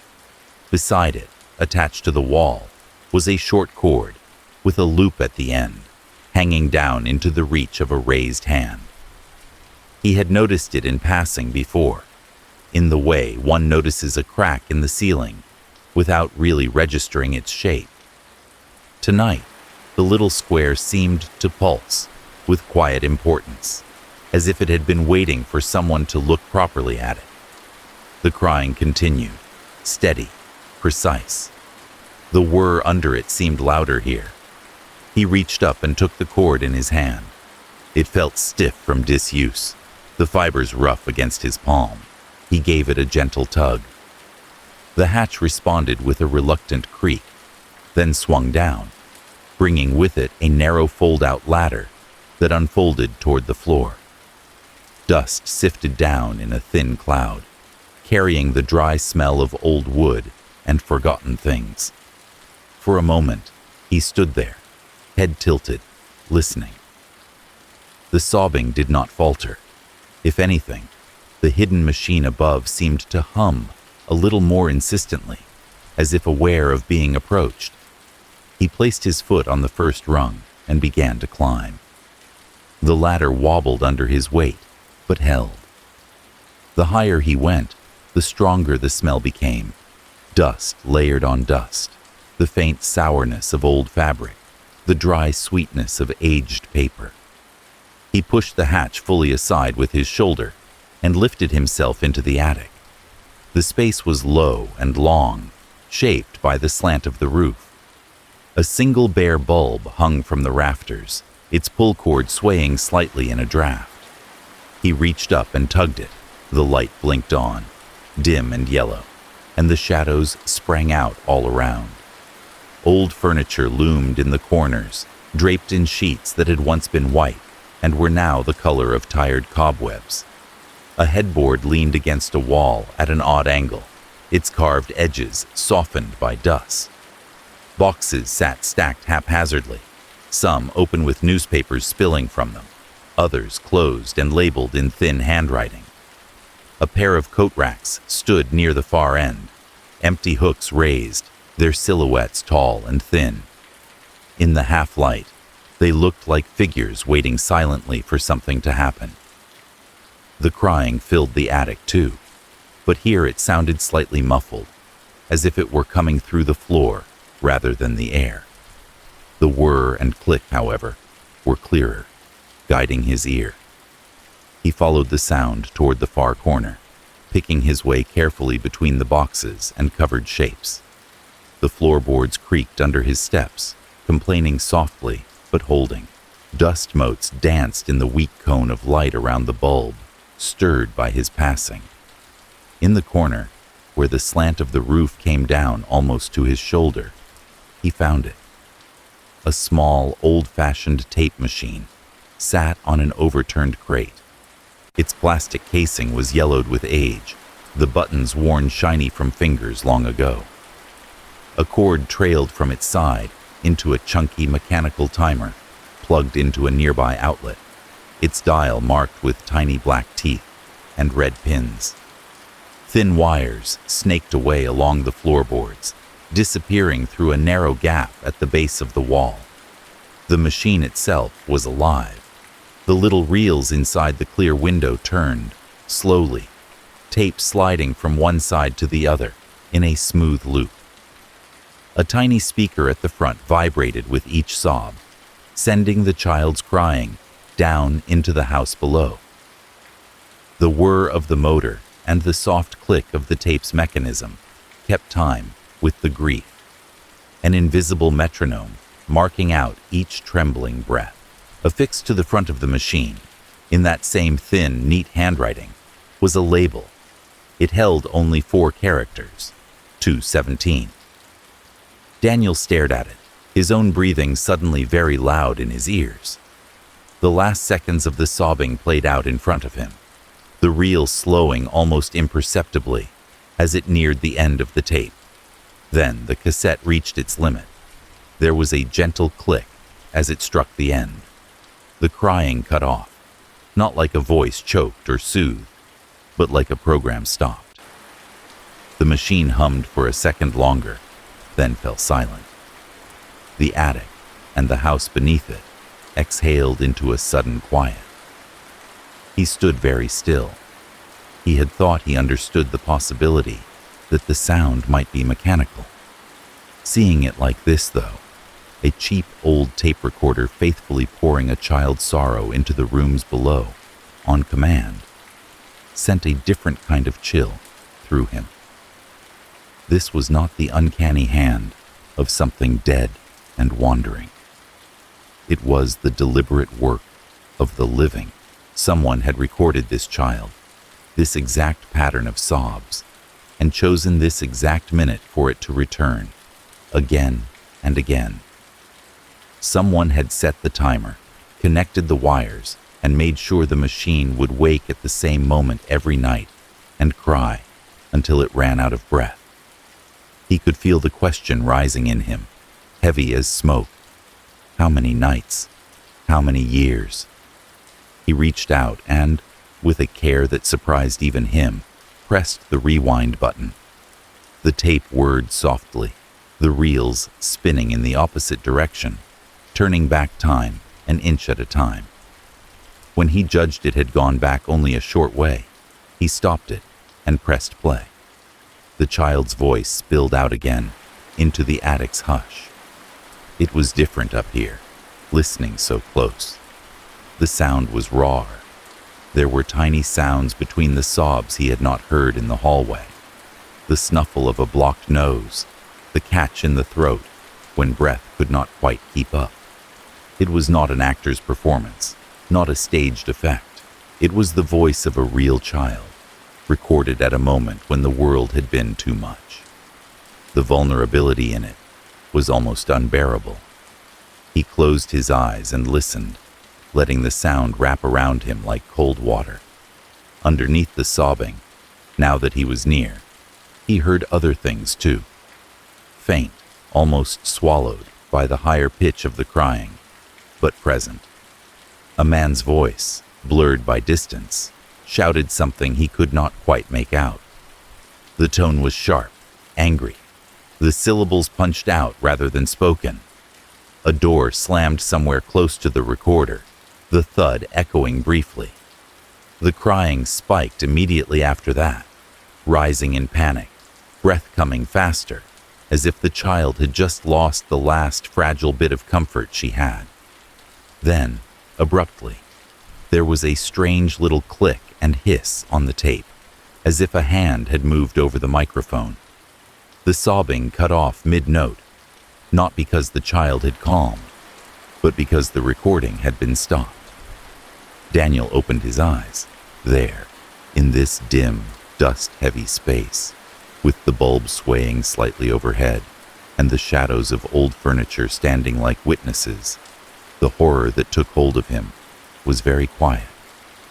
It was not the dread of some unseen presence brushing past him. It was the realization that someone had captured a child's worst moment and built a ritual around it. Footsteps creaked on the ladder below. He turned quickly, heart jolting. The pull of the bulb's cord made the light sway a little more, sending the shadows leaning and pulling back again. "Mr. Forrester?" Her voice reached up from the darkness under the hatch, thin and shaking. She sounded not angry, but frightened. "You should not be up there." He moved on instinct, fingers finding the stop button and pressing it. The tape clicked and fell still. The sudden silence in the attic rang louder than the crying had. Edith's head appeared at the top of the ladder, her white hair catching the low light. She paused halfway through the opening, one hand gripping the rung. In the dim yellow glow, her face looked older than it had in the morning, lined not just with years, but with strain. Her eyes went from him to the tape machine and back again. For a moment, neither of them spoke. The attic felt like a place where something private had been uncovered, but not in the way of hidden money or forbidden letters. The feeling was closer to walking into a chapel and finding someone on their knees, speaking softly to a God they were not sure would listen. "I heard the sound," Daniel said quietly, breaking the silence because it had to break somewhere. "I wanted to understand." She swallowed. The tendons in her throat moved visibly. "There is nothing up here you need to see," she answered, but the words had no heat. They sagged a little under their own weight. He looked at the small machine on the crate, at the label with its 4 simple characters, at the wires slipping away under the wall toward the room below. Then he looked back at her. The tension between them in that dusty, half-lit space was not the thick, prickling fear he associated with talk of ghosts. It was something more human and more delicate. The sharp, shared awareness that he had stepped, uninvited, into the heart of a long, private penance. The house might not be haunted in the way the town's stories meant it, but standing there, with the tape stopped and the last echo of the child's sob still clinging to the air, Daniel knew with a clarity that made his skin prickle that someone in this house had been forcing it to remember 217 over and over for a very long time. Morning came, but it did not quite soften the air between them. The kitchen looked much as it had the day before, sunlight pushing gently through the curtains, the kettle beginning its low, familiar hiss, the radio murmuring something about weather and distant politics. The dust in the beams still drifted lazily, turning in slow circles. At a glance, nothing had changed. Daniel took his usual place at the small table. His cup waited empty in front of him, its handle turned toward his right hand, just as she had set it every morning since he arrived. The plate of toast sat between them, slices lined up in quiet order. From the hallway came the faint ticking of the clock, steady as a pulse. Mrs. Carmichael moved with the same deliberate care as always, but today he noticed the differences. The teapot shook slightly when she lifted it from the stove, the liquid inside rippling against the lid with a soft, irregular clink. When she poured, the stream was not quite as steady. A few drops splashed into the saucer. She dabbed them away quickly with a folded napkin, cheeks tightening at the small mess, as if the tea itself had betrayed her. "Sugar?" she asked, not quite meeting his eyes. "Just a little, thank you," Daniel said. She reached for the sugar dish, fingers brushing through the packets as if counting them by touch. 2 ended up in his cup instead of 1. She frowned, more at herself than at him. "Tired?" he asked gently, stirring the tea to give her time. "Old," she corrected, a hint of brittle humor in her voice. "Old bones do not like ladders in the middle of the night," He set the spoon down, the metal making a soft sound against the porcelain. "I am sorry I frightened you," he said. "That was not my intention." "You should not have gone up there," she replied. Her tone held no anger, only a weary certainty. "Those stairs are not safe. The boards are old. You could have fallen." There were other things she could have said. You should not have touched the tape. You should not have listened. But she did not say them. She kept her gaze on the edge of the table, where a thin scratch ran along the wood. "I have spent a lot of time in attics," he said, choosing his words carefully. "And basements, quiet rooms. People store more than boxes in those places." "I store what I can," she answered. "There is not much else to do with it." He let that sit for a moment, then reached for his tea. Steam brushed his face, warm and fragrant. The silence that followed was not comfortable, but it was not entirely closed either. It felt like a door that had been left on its latch instead of fully shut. "In my work," he began, as if he were simply sharing something from his day. "I once met a woman who lost her son. He was grown. He had his own life, his own troubles. He left her a voicemail one night, just a small thing. Nothing dramatic. He told her he was tired, that he loved her, that he would call again soon." He turned the cup slowly between his fingers. "He died in an accident the next day." Across the table, her hands stilled. "She kept that voicemail on her phone," he went on, his voice low and steady.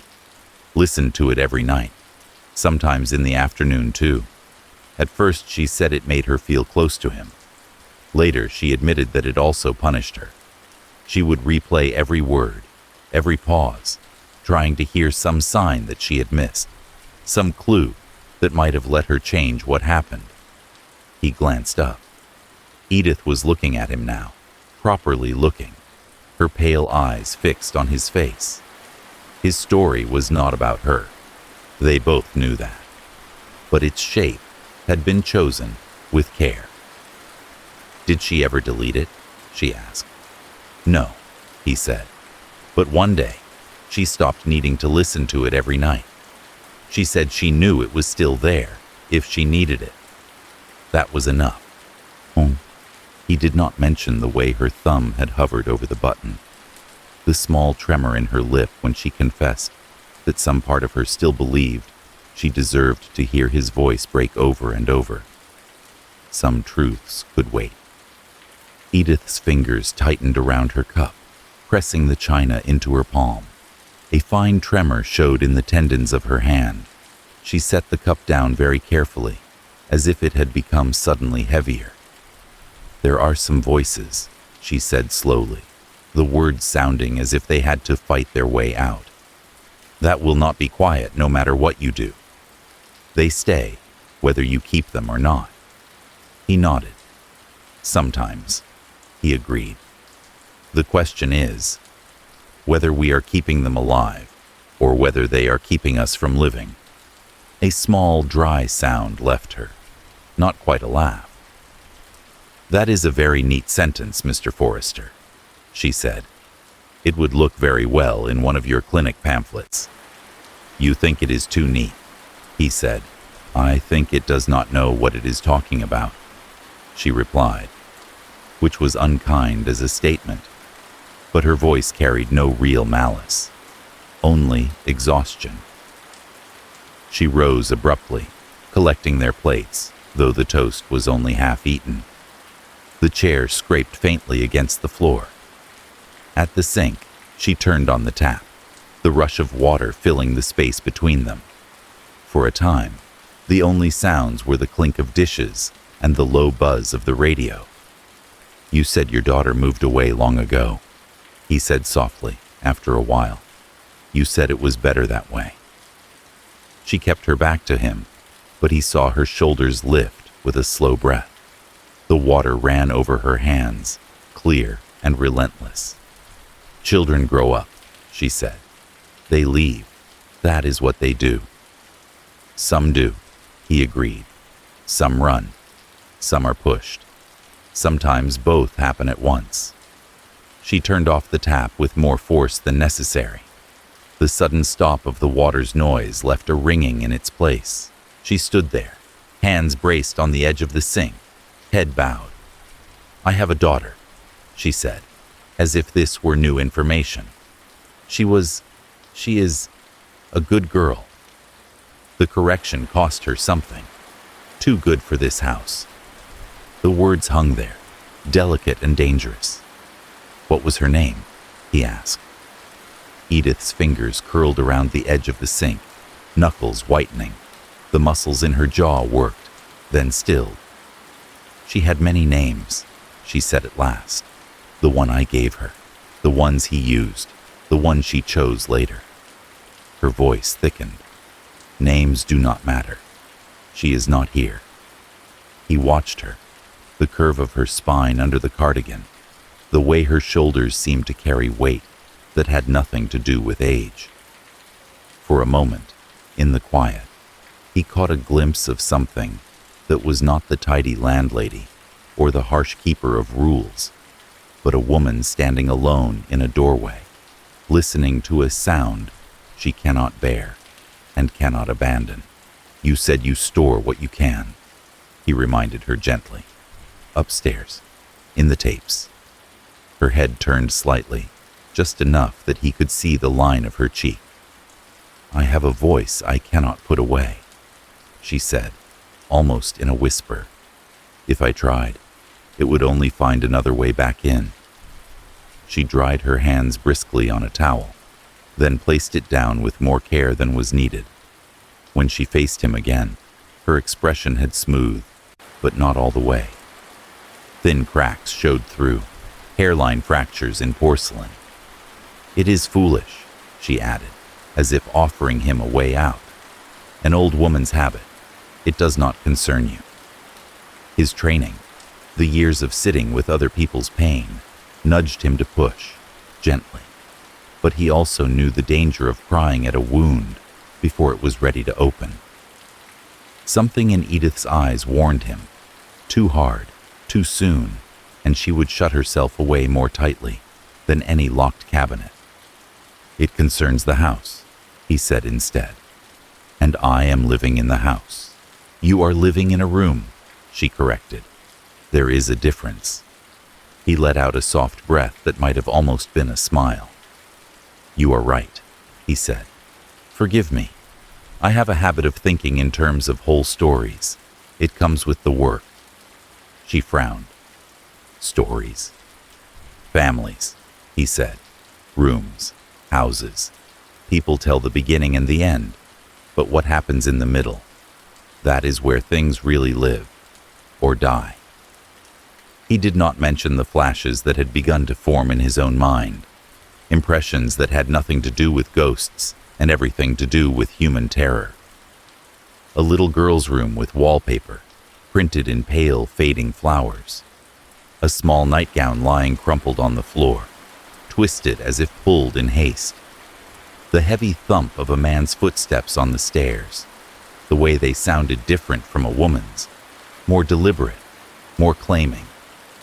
The crack of a door hitting a wall too hard, a silence afterward so thick it roared.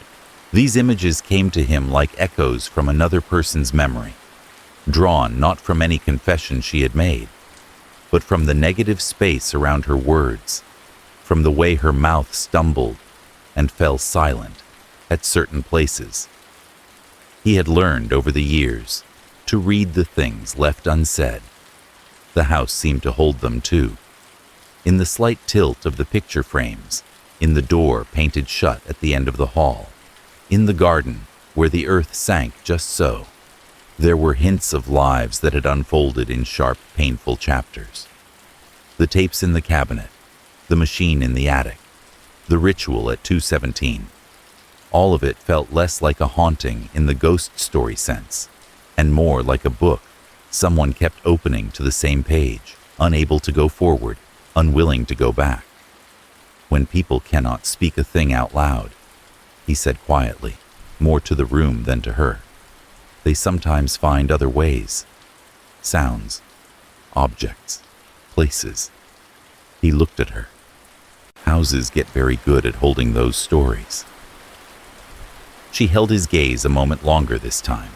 Then, instead of answering, she reached over and turned up the radio by a notch. The newsreader's voice swelled, smooth and untroubled, filling the cracks in the silence. "Your tea is getting cold," she said. He lifted the cup and drank, though the tea had indeed cooled. Its bitterness touched his tongue, real and grounding. The conversation drifted to other subjects. She asked about the clinic, about the doctor, about whether he would be working long hours.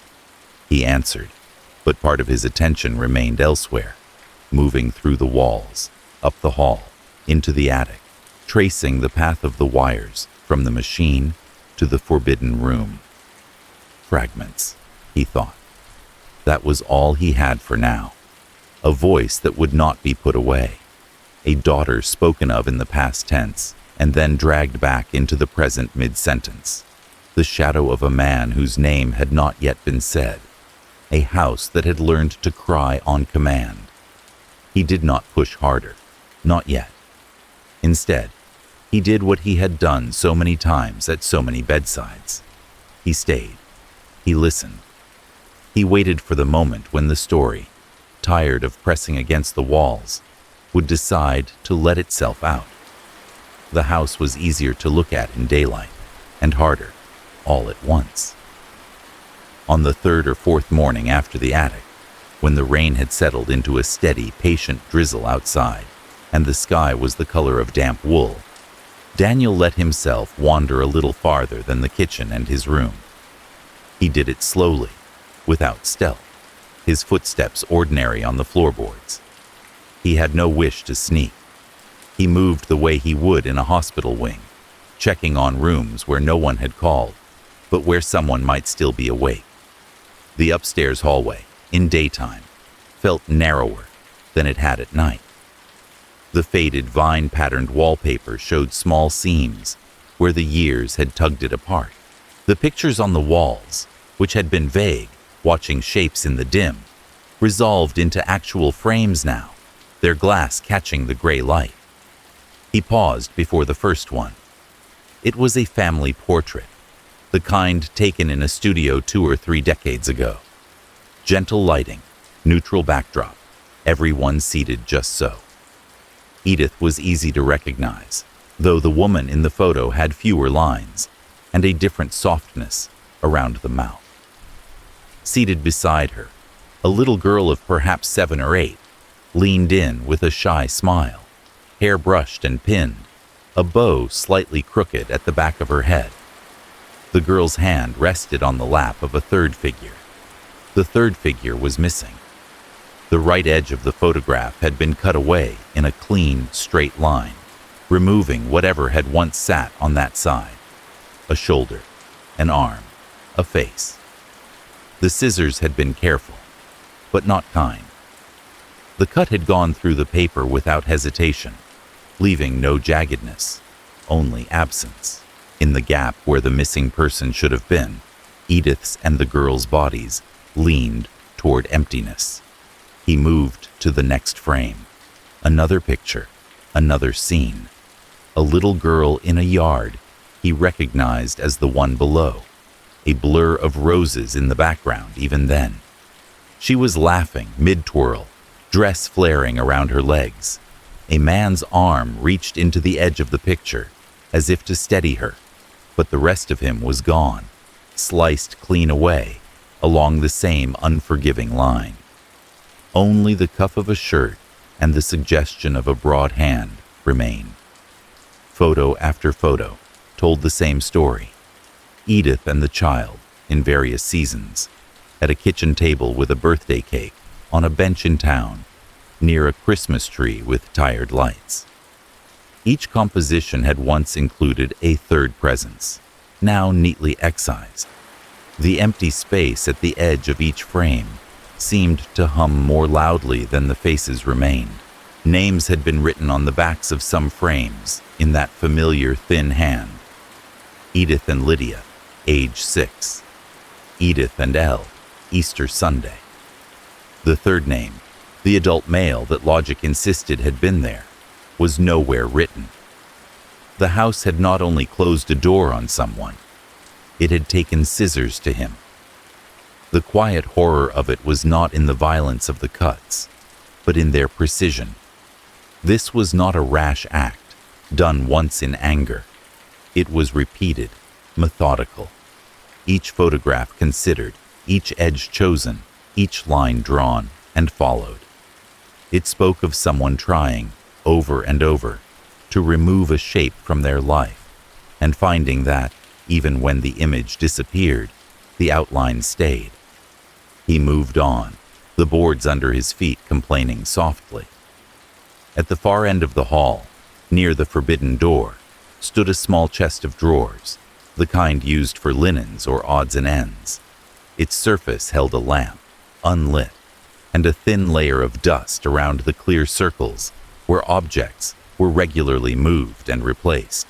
A small porcelain dish sat there too, holding 2 safety pins and a thimble. It felt intrusive to open the drawers, but not more intrusive than putting his ear against a door at 2 a.m, or climbing into an attic full of someone else's ghosts. He told himself this was not prying for curiosity's sake. It was what he did, searching for context in the corners, for the shapes that made people into who they were when they walked into his office and said they were fine. The top drawer held neatly folded handkerchiefs, ironed and stacked, their edges aligned. The second drawer contained a jumble of old envelopes, most blank, some addressed in fading ink to people who lived in another life. The third, when he slid it open, offered something different. An old wall calendar lay inside, the kind with large squares for each day, and a glossy picture at the top that had long ago lost its shine. The pages were slightly curled at the corners, the paper gone soft from handling. He lifted it out carefully and laid it across the top of the chest. The year printed at the top was 36 years past. He flipped through the pages, month by month. The early months were marked in a modest, tidy way. A circle around a dentist appointment, a word like market or bills tucked into the corner of a square. Here and there, in that same neat handwriting, a small note. L's school play, T late shift, normal things, a life moving forward in small, ordinary steps. Then, near the end of the year, the marks stopped. One page, near the back, had been left open longer than the others. Its edges were more worn, the crease along its top softer. The days leading up to it were blank, as if whatever had filled them had not been recorded, or had later been erased. The square for one particular date, however, was circled again and again in red ink. The lines pressed harder than before, cutting slightly into the paper. In the narrow margin beside it, written with a hand that seemed less steady than in the earlier months, were 2 simple elements, a time and 3 letters. 2:17 a.m. He stared at the numbers, at the way the ink had pooled a little at the ends of the strokes. It was not the scribbling of someone casually noting a delivery or a television show. It felt more like someone pressing the moment into the page, trying to anchor it there so it would not slip away, even as it consumed everything around it. Between those pages, tucked partway in, as if serving as a makeshift bookmark, something white and flimsy protruded. He eased the calendar open along that spot and slid the object free. It was a hospital wristband, the kind they fasten around a patient's arm with a small, efficient snap. The plastic had yellowed slightly with age, and the printed text had blurred, but it was still legible in places. The name line read, Lid. Carm. The middle letters had smudged, but the beginning and the start of the surname were clear enough.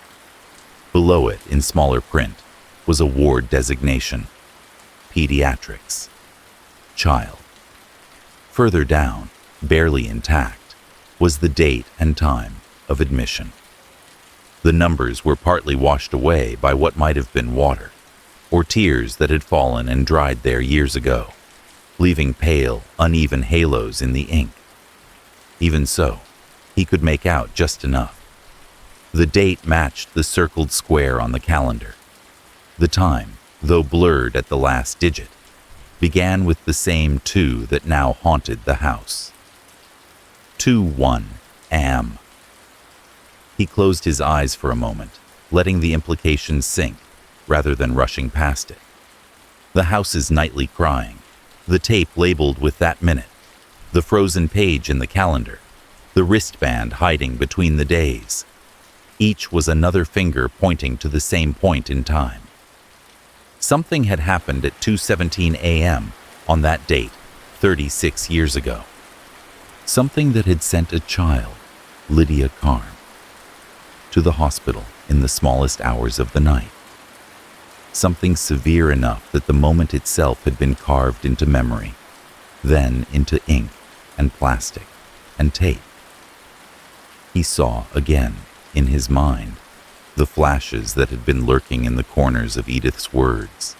A girl's room with faded flowered wallpaper, a small nightgown on the floor, twisted, a door that did not open quickly enough, then opened too late. Heavy footsteps on the stairs, a voice raised, a sound that was partly a cry and partly a struggle, then the hammering silence that follows an impact nobody can take back. He did not know the exact details. The human mind is very good at painting in gaps with its own ghosts. But the outline was clear enough to chill him. He ran his thumb gently over the stiff plastic of the wristband, feeling the slight ridge where it had once been fastened. He pictured a thin arm inside it, a small hand lying on a white sheet, fingers curled. He had seen so many such wrists over the years, some of them still warm, some growing cold. That knowledge seeped into the moment, adding a weight his imagination could not provide alone. He placed the wristband back between the pages, almost exactly where he had found it, and closed the calendar with care. He did not return it to the drawer right away. Instead, he stood there, one hand resting lightly on the closed cover, and looked down the hallway toward the closed door at the end. In that quiet, narrow space, lined with portraits that had been trimmed of their third person, with a hatch above that led to a machine designed to resurrect a small, gasping voice, he felt something settle into place in his understanding. The house, he thought, was not merely haunted by the sound of crying. It was haunted by a timestamp. For Edith, time had not moved entirely forward since that night. 36 years of days had come and gone, meals cooked, bills paid, seasons shifting over the rose garden. But some essential part of her had not stepped past that square on the calendar. She had circled the moment, written its numbers, and then built her life around the act of never leaving it. Every night at 2:17, she forced the house to remember, to bring back the voice, to replay the minute when the child went from being safe at home to being wheeled under harsh hospital lights with a plastic band being wrapped around her wrist. He had worked with people whose grief froze them. He had seen widows who still set places at the table, parents who kept bedrooms untouched for a decade. But this was a more precise imprisonment, not just of a room or a habit, but of an exact minute on the clock. The quiet horror of that realization did not strike like lightning. It seeped in slowly, like damp, into a wall. It was the understanding that a human being could live more than half a lifetime, while part of them remained kneeling at the side of a bed at 2:17 a.m., unable to stand up. He slid the calendar back into the drawer at last, closed it softly, and stepped away. The house around him did not change. The wallpaper still peeled at the seams. The floorboards still creaked. Downstairs, faintly, he could hear the clink of crockery, the hum of the radio. Outside, the rain tapped at the window, steady and indifferent. But to him, the hallway felt different now. Not just a passage between rooms. It was a corridor, laid across a single, unfinished night, one that had been stretched out thin enough to cover 3.5 decades, without ever truly ending. The box revealed itself the way some secrets do, by being almost too carefully hidden. It happened on an afternoon when the house felt unusually still. Rain had blown through earlier, leaving the world rinsed and quiet, the windows filmed with a thin layer of drying droplets. In the kitchen, the air was heavy with the mixed scents of tea and flour, and the faint, sharp note of cleaning solution. Edith had gone out to the shops, a rare excursion that left the house in a kind of hesitant pause, as if unused to being without her. Daniel had stayed behind, washing the breakfast cups, drying them, placing them back exactly where they had been. It felt like a small act of respect. When he went to return the flour jar he had moved earlier, he opened the lower cupboard and slid it in carefully among the others. The jar did not go all the way back. It bumped against something metal with a soft, distinct tap. He paused, hand still on the cool glass, then narrowed his eyes and reached farther in. His fingers met a smooth lid and the sharp edge of a tin corner. The object was wedged at the very back of the shelf, behind the row of jars, where only someone who had once placed it there on purpose would know to look. He stood for a moment, weighing the feel of it under his fingertips. This was trespass. There was no polite way to frame it. But the calendar, the wristband, the attic, the carefully trimmed photographs, all of it had led him here, to the sense that whatever sat in that dark space was not just personal history, but the backbone of a story that had turned a house into a ritual. He drew the tin box out. It was small, the size of an old biscuit tin, its once bright design dulled by age. The paint had chipped in places, revealing the bare metal beneath, and a fine film of flour dusted its lid, turning the edges white. A length of faded blue ribbon circled it twice, tied in a neat bow that had been undone and redone many times, judging by the softened fibers. He could have stopped there. He could have wiped the box off, put it back, and told himself that some doors were meant to stay closed. Instead, he sat down at the kitchen table, set the tin in front of him, and untied the ribbon with slow, careful fingers. Inside, under a layer of tissue gone thin with years, were letters. Dozens of them, perhaps, folded into themselves without envelopes, their papers yellowed at the edges. They were tied together in small bundles, with more ribbon, each knot identical to the last, each loop pulled tight. He picked up one bundle, the topmost, and hesitated. This was not like glancing at a calendar left open in a drawer. This was stepping directly into words that had been meant for one pair of eyes only. But something in him, the part that had sat by bedsides listening to confessions poured out in whispers, told him these letters were not just private comfort. They were somehow the spine of the haunting that made the walls cry at 2:17. He chose the page on top. The paper crackled softly as he unfolded it. The handwriting was neat, but slightly uneven, like someone who had learned to control their script and occasionally forgot. It was not Edith's hand. Dear Mother. The first words sat alone, the second line's margin untouched, as if the writer had paused long before continuing. It has been some time since I wrote last. I hope you are well. I am safe. There was a steadiness to the phrase, I am safe, that made his throat tighten. It was a reassurance, but also a defense. as if the writer needed to remind herself as much as the person reading. I have changed my name now. It is done properly. The papers are filed.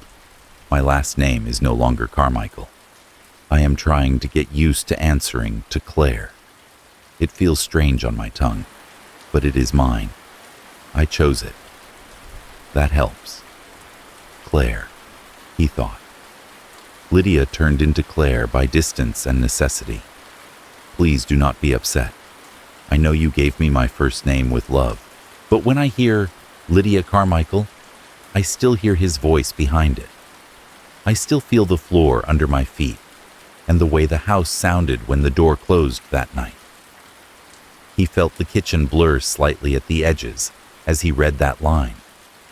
The details were still mostly unsaid, but they were there. The voice, the floor, the door. The shape of the night filling in around the gaps. I am writing to tell you that I am all right. I have work now, at a small shop. The people here are kind and do not ask many questions. I rent a room above the store. There are no stairs that creak the way those did. No roses out the back. The mention of roses sat on the page like a small stone, simple and heavy. I want you to know that I am grateful for what you did that night. The sentence stood by itself, clear and stark. She did not specify, did not write out the act, but the emphasis was there in the careful spacing, in the darkened ink where the pen had pressed a little harder on grateful. You got me out. You got me to the hospital. You wrapped my arm in your coat, and you told me to look at you and nowhere else. When people asked questions, you answered them. You kept answering them, even when you were shaking. I did not understand all of it then. I was a child. I only knew that you were suddenly made of steel in a way I had never seen before. Later, when I was older, I put more of the pieces together. I understood that there were some questions you did not answer truthfully, to keep other people from looking too closely. I know you did it for me. Still, every time a door slams, I jump. Every time the floorboards make that sound, I am back there. I wake up some nights certain that I can hear his boots on the stairs. I know it is not real. My mind knows. My body does not believe it. For this reason, I must ask you not to write again. The words seemed to shiver on the paper. When I see your handwriting on an envelope, my chest tightens. When I hear the name Carmichael, I cannot breathe. I think of the house. I think of you standing in the hallway with your hands covered in something you would not let me look at. I think of that minute on the clock. I am trying to build a life where I am not always walking on those boards. Please understand, I do not hate you. I do not blame you. I don't know what I feel exactly. Tired, perhaps. Afraid of going backwards. I will always be grateful for what you did that night, even if I cannot bear to visit the place where you did it. I need the past to be closed, at least from this end. There was no return address at the top of the letter. No town, no street, no name of a shop. Even the postmark on the envelope, which lay folded beneath, had blurred into unreadable ink over time. Claire had written into a void and asked that nothing come back. Take care of yourself if you can. Your daughter. She had started to sign something, lie, then crossed it out in a single decisive line. Below it, in smaller, shakier letters, she had written, Claire. Daniel let the page rest on the table, his fingers still lightly touching the edges. The kitchen around him seemed unchanged, the jars lined up in their places, the radio quiet for once, the clock ticking on. Yet he felt the air thick with something that had been waiting in those folded pages for a long time. Edith Carmichael was not alone because she had no one. She was alone because the one person she loved most had been forced, for her own survival, to turn away from the house that held the worst night of her life.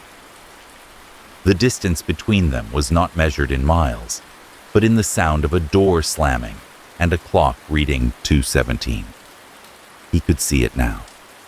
Edith at this very table some years ago, holding that letter in her hands, her eyes moving over those lines, pausing on what you did that night, on I still hear doors slam in my dreams, on I must ask you not to write again. Then, slowly, carefully, folding the paper, tying it with ribbon, placing it in a tin behind the flower, not throwing it away, not leaving it out, hiding it where she could reach it when the house felt too quiet, and when she needed to hurt herself with the reminder that her love had saved and cost the same child in equal measure. He folded the letter back along its old creases, his movements as gentle as if the paper could bruise. He returned it to its bundle, returned the bundle to the box, retied the ribbon, and slid the tin back into its hiding place behind the jars. The cupboard closed with a soft thud, swallowing it all again. Later, when Edith had come home with a bag of groceries, and the afternoon had settled into its usual gray calm, he waited until they were both sitting, until the table was between them again, holding cups and the safe, ordinary things that lived there. "Mrs. Carmichael," he said quietly, "have you ever forgiven yourself for that night?" Her hand, midway to the sugar dish, froze. For a heartbeat, her face went completely blank, the way a screen goes dark when the power is pulled. Then something flickered back. Worn, tired, but present. "A mother does not get to forgive herself," she said without looking at him. "She gets to keep watch. That is all." The words landed with the weight of a sentence pronounced long ago and never appealed. That night, when the house grew dark and the clock began its slow climb toward the familiar minute, Daniel lay awake again, staring at the faint outline of the ceiling. The attic hatch was a square patch of deeper shadow above the hall. He knew the machine was there, knew the tape would start when the timer told it to. He also knew now what the numbers on its label really meant. At 2:17, the crying rose, threading through the boards, slipping under the door. He listened more closely than ever, letting each sound etch itself into his mind. The sobs were the same pattern he had heard before, thin, trembling, stumbling over the breath. Underneath, the faint ghost of a man's shout, a door's thud. But as the tape came to its end, in the last seconds before the abrupt cut, he caught something new. On the final sob, the child's voice shifted. It tried to shape a word. The first sound of it rose, soft and raw. A little M barely formed, a half-breathed vowel. Mo. And then the tape stopped, severing the word in midair. He lay there in the thick silence that followed, heart beating slowly, the darkness pressing close. 2:17 a.m. was not just a time when a house cried. It was the minute when a child's world cracked open, when a mother realized too late what had been happening under her roof, when a decision was made that would bury one life and break another. Edith's nightly ritual, the machine in the attic, the label on the tape, the circled square on the calendar, the wristband tucked between its pages, all of it was not meant to frighten tenants. It was meant to hold her there, forever, in the moment, just before that unfinished mom could be answered. By the time the leaves had turned from dull green to a tired, patchy gold, Daniel had decided that if he was going to live inside the story of Carmichael House, he needed to understand the rest of the town's version of it. He did not go door to door. He did not sit people down and demand answers. That was not how these things worked. In places like this, stories were not pulled out of people. They leaked slowly in safe spaces under the cover of other subjects. You learned more from the way someone stirred their tea than from the words they chose. He started where he always started, the cafe. The little place with steamed windows had become a kind of anchor for him. The bell chimed as he stepped inside, letting in a brief curl of cold air before the door settled shut again. The familiar mix of coffee, sugar, and warmth wrapped around him. A couple of older men sat near the window, talking quietly over folded newspapers. A young woman in a raincoat tapped at her phone in the corner. The woman in the floral apron, her name, he had learned, was Marianne, looked up from wiping a counter and smiled, the corners of her eyes creasing. "Back again, Mr. Forrester," she said. "If you keep this up, I will have to put your name on a mug." "Only if it comes with free refills," he replied, and something like genuine amusement flickered between them. She brought him his usual coffee without asking, and, after a moment, a slice of cake that she claimed was from yesterday, and therefore practically a crime not to eat. When the small exchange of pleasantries had settled, he let his voice drift toward the subject that sat quietly at the edge of every conversation in town. "You have known Mrs. Carmichael a long time?" he asked. "It seems like everyone here has." Marianne's hand paused briefly on the cloth. "We went to school together," she said. "Different years. She was a few ahead. Always neat, always on time. Married young. That was how it went back then." "She and her husband were happy?" he asked. He kept his tone neutral, as if simply curious about a neighbor. Her mouth twisted, not quite into a frown, not quite into a smile. "They looked right," she said. "He had a good job at the bank. She kept the house. They had a little girl. People said they were lucky. You know how we do that? Point at a picture and decide it means something." She set the cloth aside and leaned her elbows on the counter, lowering her voice. "Then one night, there were sirens on the hill, an ambulance outside the house. Child carried out. Neighbors at their windows with the curtains barely open. No one wanted to be seen looking, but no one could look away." "What did people say happened?" Daniel asked. "At first?" She shrugged. "A fall down the stairs. Children are always falling, aren't they? Such clumsy little things." The sarcasm was soft, but sharp. Then other things started to trickle through. A nurse who knew a friend. A bruise that did not look like a fall. A doctor who did not say much, but whose face said enough. "And Mr. Carmichael?" Daniel kept his hands around his cup, letting the warmth seep into his skin. Marianne's eyes went to the window, where the reflection of the street layered itself over her own face. "After that night, he was gone," she said. "That is what Edith told people. He had left, gone off. Some said he ran away with a woman from another town. Some said he could not stand the guilt and walked into the sea. Nobody saw him go. Nobody saw him after. Not clearly enough to swear by, anyway." "Was there a search?" he asked. "A missing person report?" She gave that small half-shrug again. "The police came by the house at first, talked to Edith, talked to some neighbors. But there were fewer questions then, less appetite for scandal. He was a man, a husband. Things that happened in his house were his business." Her jaw tightened. People were quietly relieved he was gone. It saved everyone having to decide what they believed. Daniel thought of the clean, straight cuts on the edges of the photographs.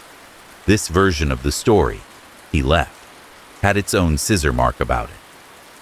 "Did no one wonder," he said slowly, "where he ended up? If he was alive? If he might come back?" "Of course they wondered," Marianne said. "They just did it in private, in whispers, over dishes, over fences, but out loud, where it counted." She shook her head. It was simpler to agree that he was gone and leave it there. Besides, What could anyone do? No one wanted to make trouble. Not for themselves, not for Edith, not for the child.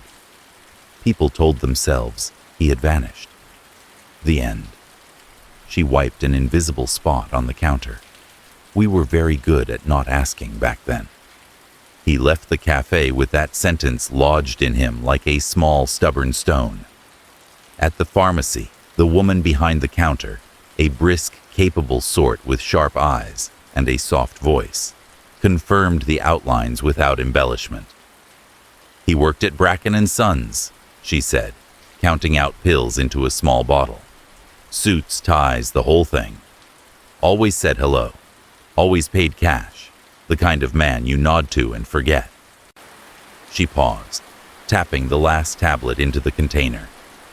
Until you remember the way his little girl held her shoulders when he walked past. Then you start to think you should have seen more.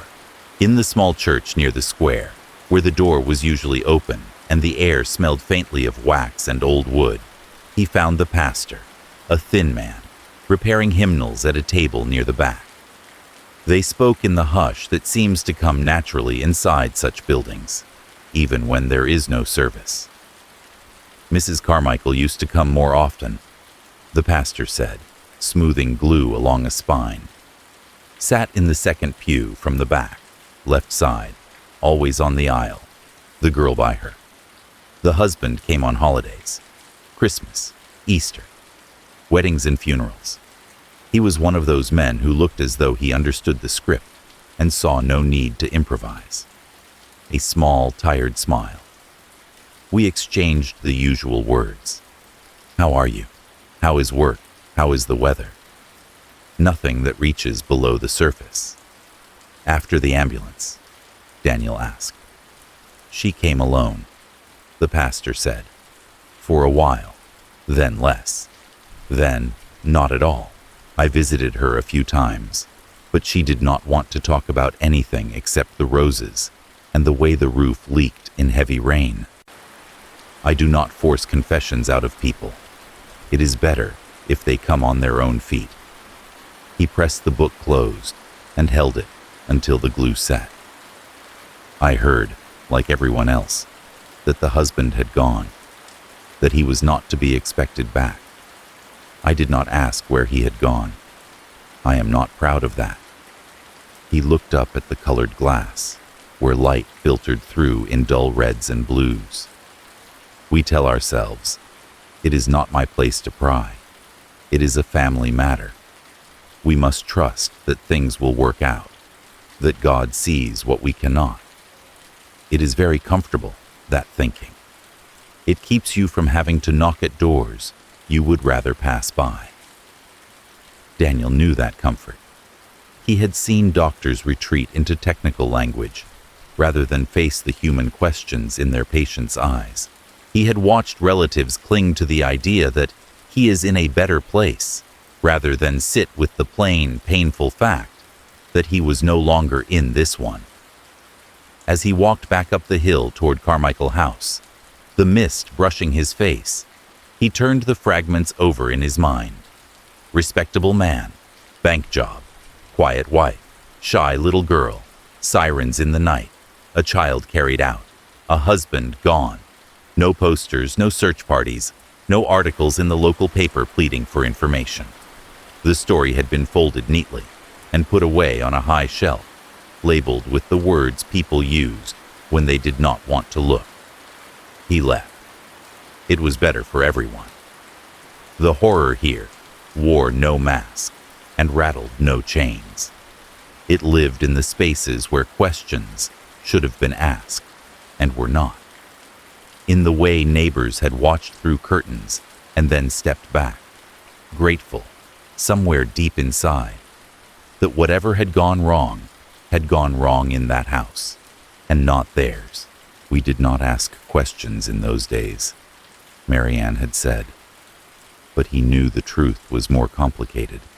They had asked them, perhaps, in their own heads, in their own kitchens, whispered over sinks and ironing boards. What they had not done was ask them out loud where the answers might have caused trouble. At the top of the hill, Carmichael House waited, its faded blue paint damp with the day's moisture, its windows closed, its roses bowing under the weight of rain. It looked ordinary again, tired, modest, stubbornly standing. Daniel paused at the gate, hand resting on the cool metal. He thought of the man who had once walked through this door every evening, hanging his coat on the hook, setting his keys on the table, filling the rooms with a presence that had been carefully cut out of the photographs and the talk. The town's story had given him a clean exit. He had simply gone. The real story resisted that simplicity. It clung instead to the sound of a slammed door, a child's unfinished mom, a circled date, a wristband, a tape in an attic. As he stepped into the yard, the unease he felt was not the fear of a restless spirit peering from behind the curtains. It was the awareness that an entire community had, at one point, collectively decided not to look too closely at the Carmichael family's pain. Maybe, he thought, that was why the house cried.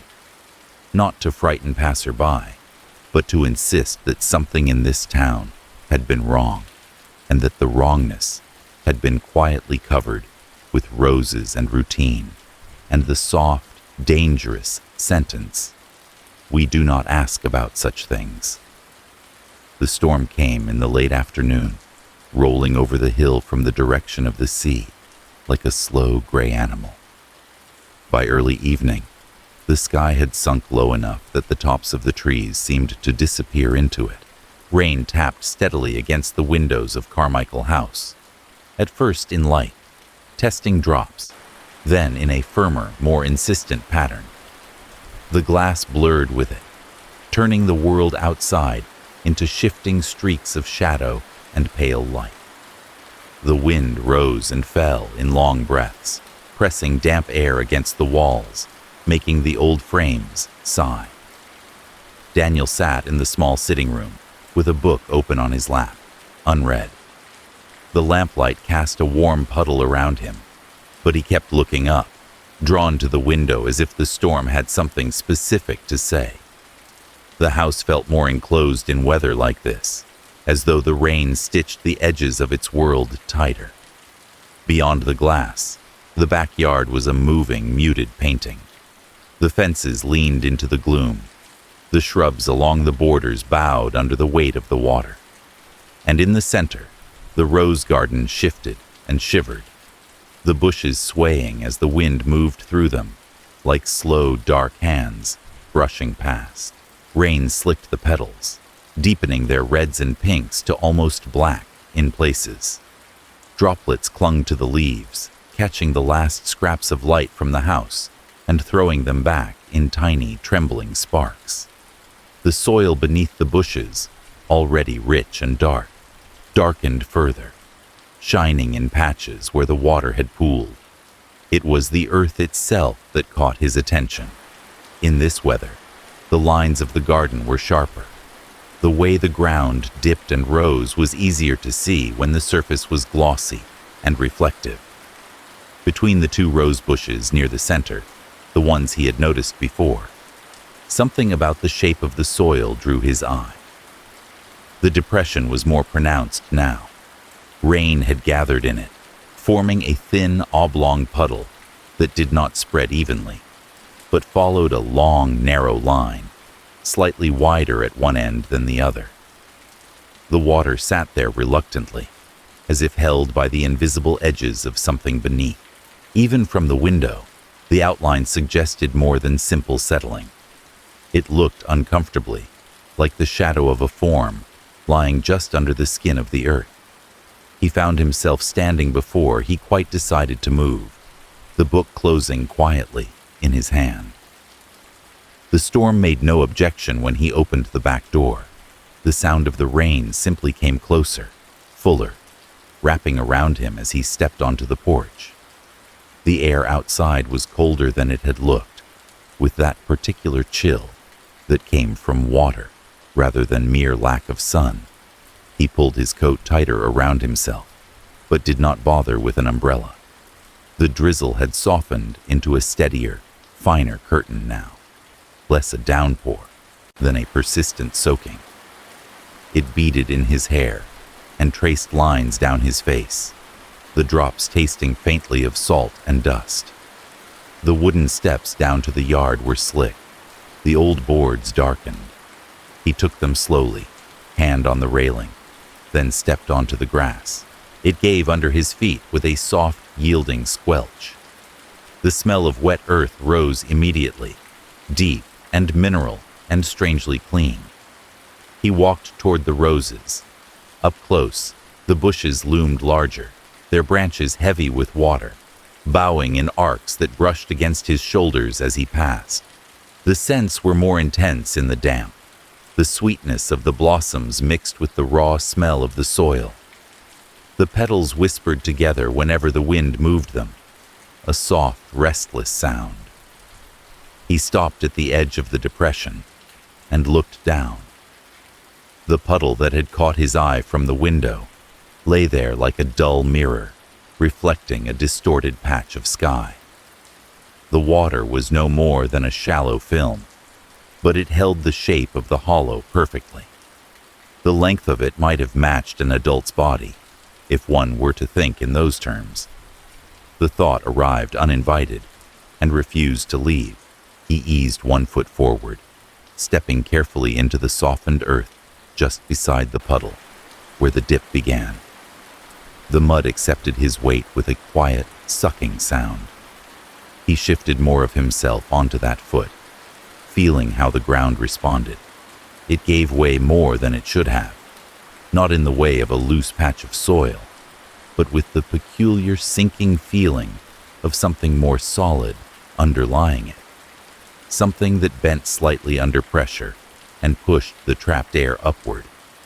The sensation traveled up through his leg, a faint, yielding resistance that spoke of space where there should have been uniform density. He drew his foot back, heart beating slower but harder. The footprint he left filled instantly with water, a small dark pool that widened the shape of the depression. At the very edge of that puddle, where the rain had washed a little more aggressively, and the surface layer of soil had slid aside, something bright caught his eye. It was no more than a dull glint at first, a small crescent of metal, half buried in the mud. He crouched, the knees of his trousers absorbing damp, as he lowered himself for a better look. Raindrops gathered on his lashes and fell, one by one, into the puddle, making tiny rings that spread and vanished. He reached out, fingers pushing gently into the chilled, wet earth, and felt the edge of the thing. It was smooth and cold. He worked it free with care, loosening the packed dirt around it, then lifted it into his palm. A ring lay there, small and simple, gold dimmed with tarnish and years. Mud clung to it in streaks. He rubbed it lightly against the inside of his coat sleeve, revealing the faint, warm gleam beneath. It was a plain band, the kind given in churches and registry offices, notable only for the engraving on the inside. The letters were worn, but still readable when he tilted it toward the dull light.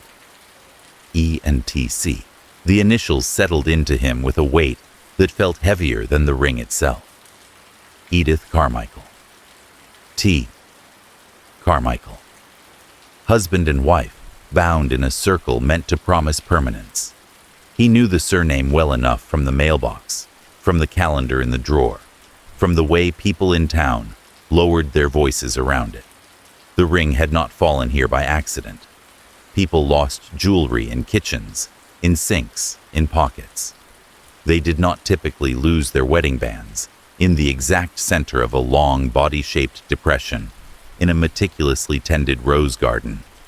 Rain pattered steadily on his shoulders, slid down the back of his neck.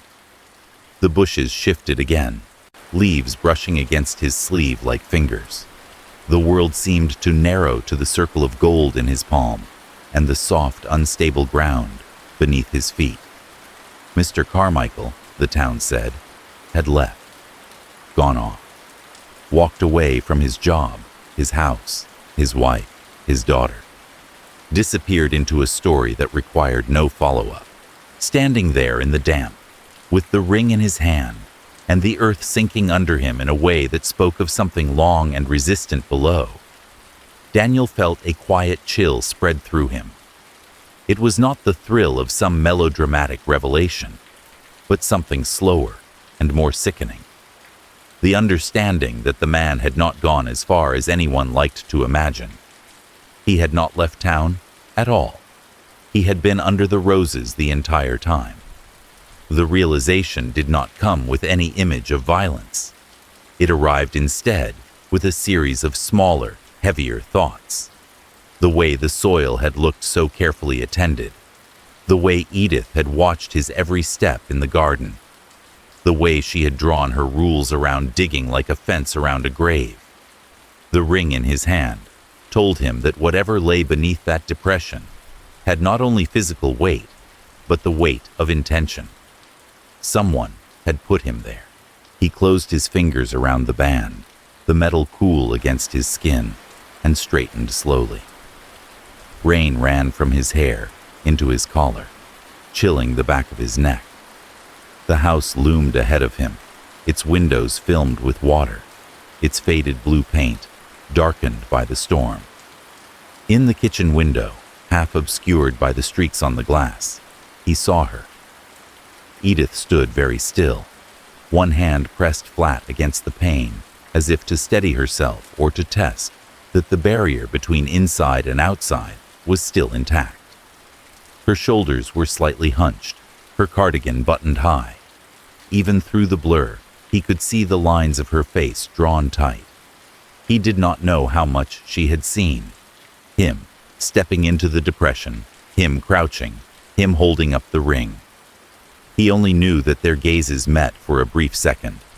His from the soaked garden, hers from the dim kitchen. And there was something in hers that had not been there before.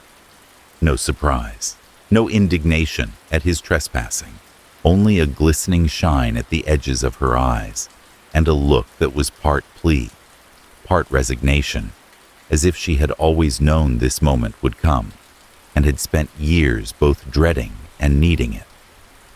Then her hand slid down the glass, leaving a faint streak on the wet surface, and she stepped back into the house's shadow, leaving him alone in the rain, with the roses nodding quietly over the man who had, officially, gone away.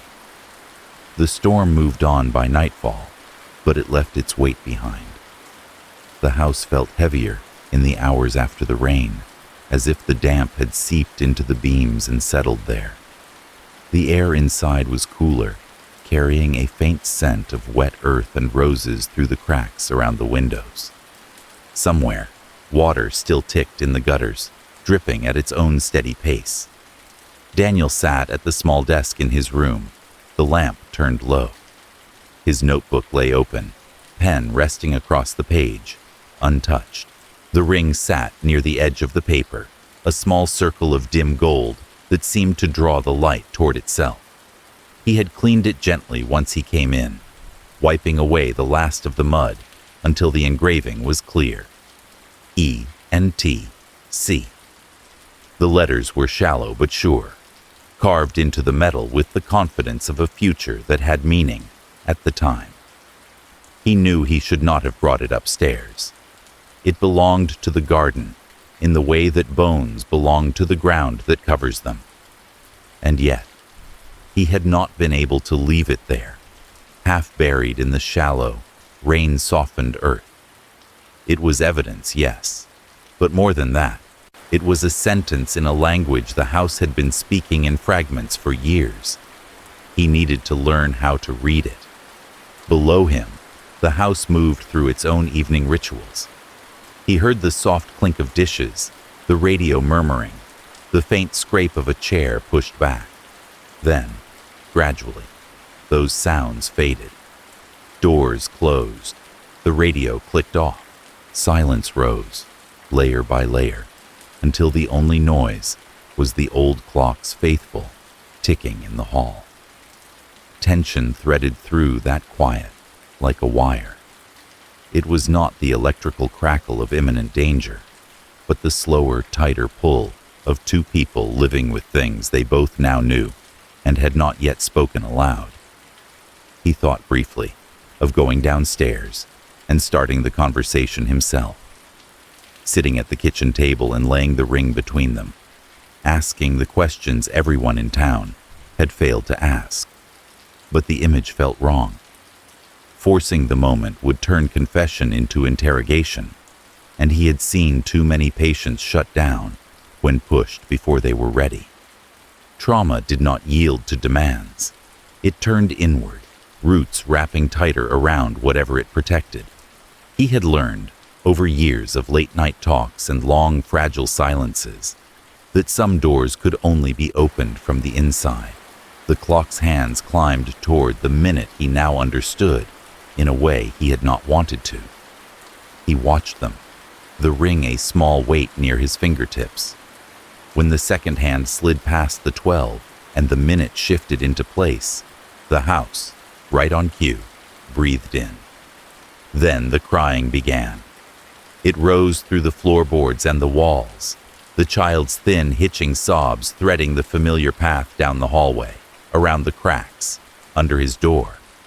The sound was no different in itself, no louder, no softer, no more or less broken.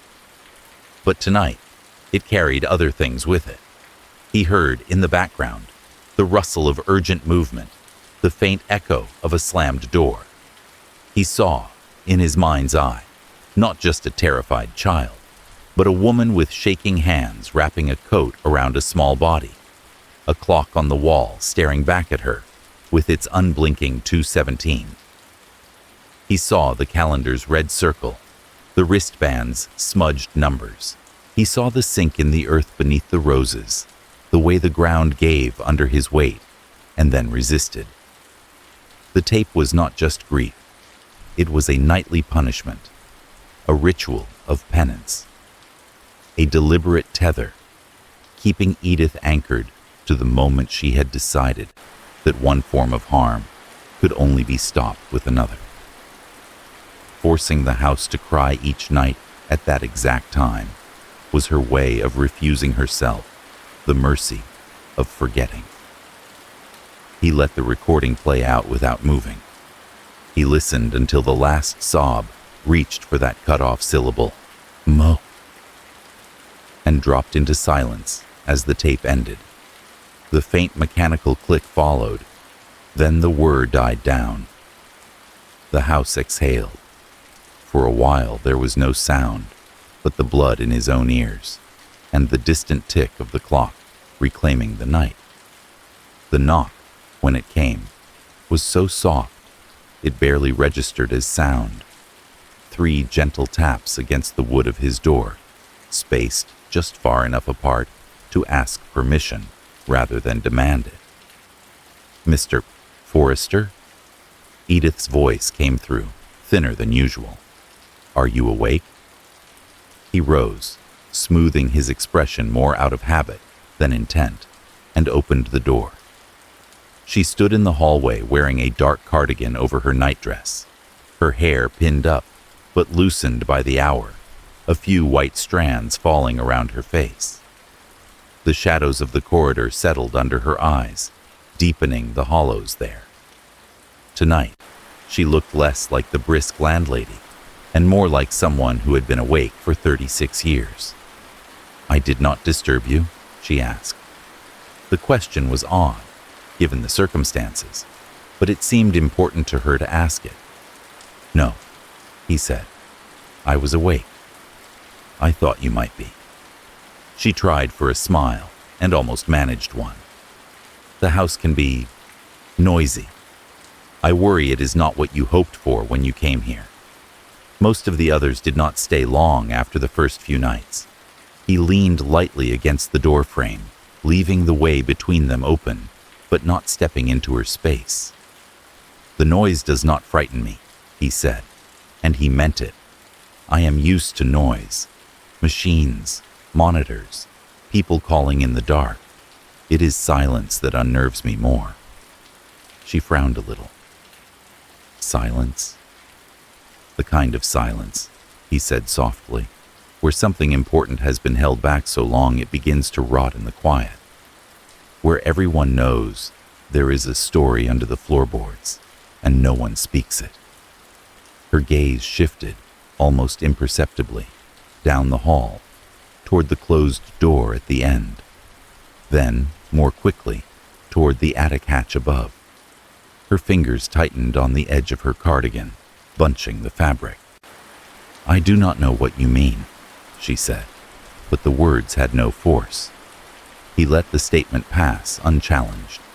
Instead, he stepped back and gestured toward the small desk in his room. "Would you like to sit for a moment?" he asked. "Only if you are not too tired." She hesitated, balance visibly tipping between refusal and a relief she did not want to show. Then she nodded once and stepped inside, her slippers soundless on the floor. The lamp cast a gentle circle of light over the desk and the bed, leaving the corners of the room in a soft, forgiving dimness. She took the chair without being asked twice, settling herself with the discipline of someone who had trained her body not to fidget, no matter what her mind was doing. Her eyes fell almost at once on the object on the table. The ring lay on the wood between the notebook and the lamp, its dull gold brightened by the proximity of light. It was not ostentatious. It did not need to be. Its presence was enough. For a heartbeat, everything in her went still. Her face did not change in any dramatic way. There was no gasp, no flinch, only a quiet freezing, as if every muscle had received the same command at once. Do not move. The hand on her lap tightened, the tendons standing out against the papery skin. Her gaze narrowed slightly, focusing on the small circle of metal, as if it were the only thing in the room. Daniel did not speak. He did not explain how he had found it, or where. There was no need. The mud that had once clung to it still left a faint shadow in the grooves of the engraving. The line of the depression in the garden was likely printed behind her eyes as clearly as behind his. Silence descended again, thicker this time, but different than the one the house usually held at night. This was not the silence that follows a recording cutting off mid-sob. It was the silence of a held breath on the edge of a precipice. Time stretched. He could feel, in that long moment, the weight of every year between the night the child went to the hospital and this one. All the mornings she had woken up and glanced at the clock. All the evenings she had stood at the sink with her hands under the water. All the times she had looked out at the garden and measured whether the ground had shifted. "I see you have been in the garden," she said at last. Her voice was almost normal, but the words came out too carefully, placed one by one. "It was raining," he replied gently. "The earth shows more in the rain." Her eyes flicked up to his, searching, then dropped back to the ring. The muscles in her jaw worked, as if she were chewing something she could not swallow. "You think you know what you have found?" she said. "I think," he answered, choosing each word with equal care, "that the story the town tells about Mr. Carmichael is not the truth, or not all of it." Her mouth pressed into a thin line. "The town says many things," she murmured. "He left. He ran. He drowned. It is convenient for them to pick whichever suits their conscience." "What do you say?" he asked quietly. Her fingers twitched, as if they wanted to reach for the ring and could not quite bring themselves to. "What I say does not change what is under the ground," she replied. He nodded slowly. "No," he said, "it does not. But it might change, whether you have to stand above it alone." She drew in a breath that sounded, in that small room, louder than the storm had. For a second her eyes shone, not with tears, but with something like anger. Not at him, but at the absurdity of the universe that had led to this moment. "You are very calm about this," she said. "I work with people who have done what they felt they had to do," he said simply. "Good people, in impossible situations. They carry it. They live with it. Some of them let it fester in the dark. Some of them bring it into the light and find it looks different there." He did not tell her what he thought of men who hurt children. That judgment was already written in the careful way she had cut him out of the photographs. It did not need his voice. Her gaze went back to the ring. Her lips moved once, shaping a syllable that did not quite become a word. Perhaps it was a name. Perhaps it was a curse. Perhaps it was a prayer. The moment held. This was not the part of the story where a body rose from the garden, or a specter slammed doors, or blood appeared on the walls. The horror here was quieter and sharper. The knowledge shared, without even one explicit sentence, that the house stood above a crime committed not for cruelty's sake, but in a desperate bid to stop it. That the roses grew from a grave that had never been marked, only tended. After a long time, Edith lifted her eyes again. They looked different now, not empty, not even broken, but stripped of the last thin layer of denial. She saw him. She saw the ring. She saw and knew that he had seen as well. "The house is not too noisy for you?"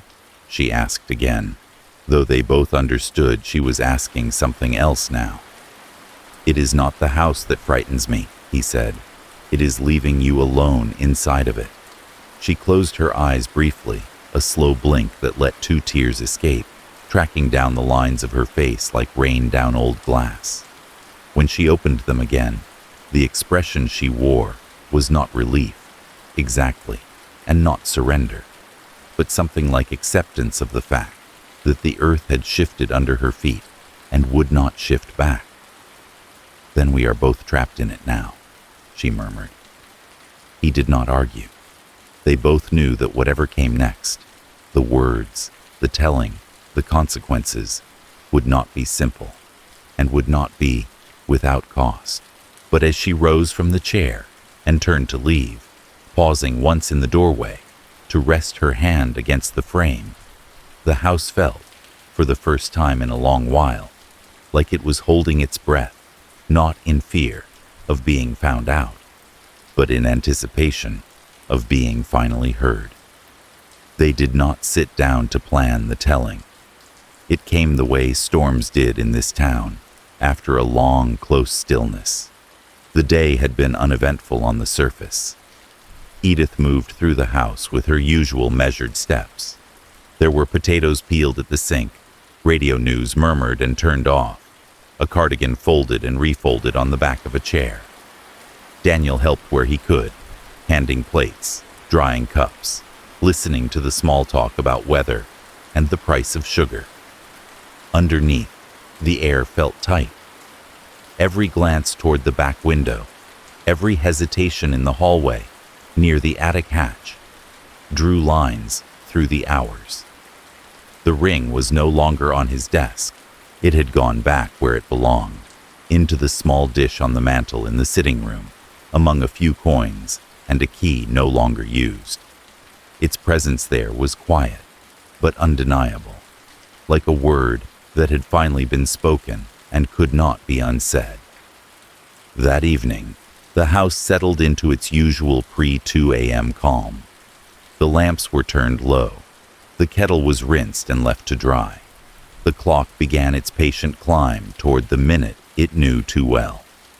Daniel found Edith in the kitchen, sitting at the table with her hands folded in front of her, fingers laced together so tightly, the knuckles shone pale.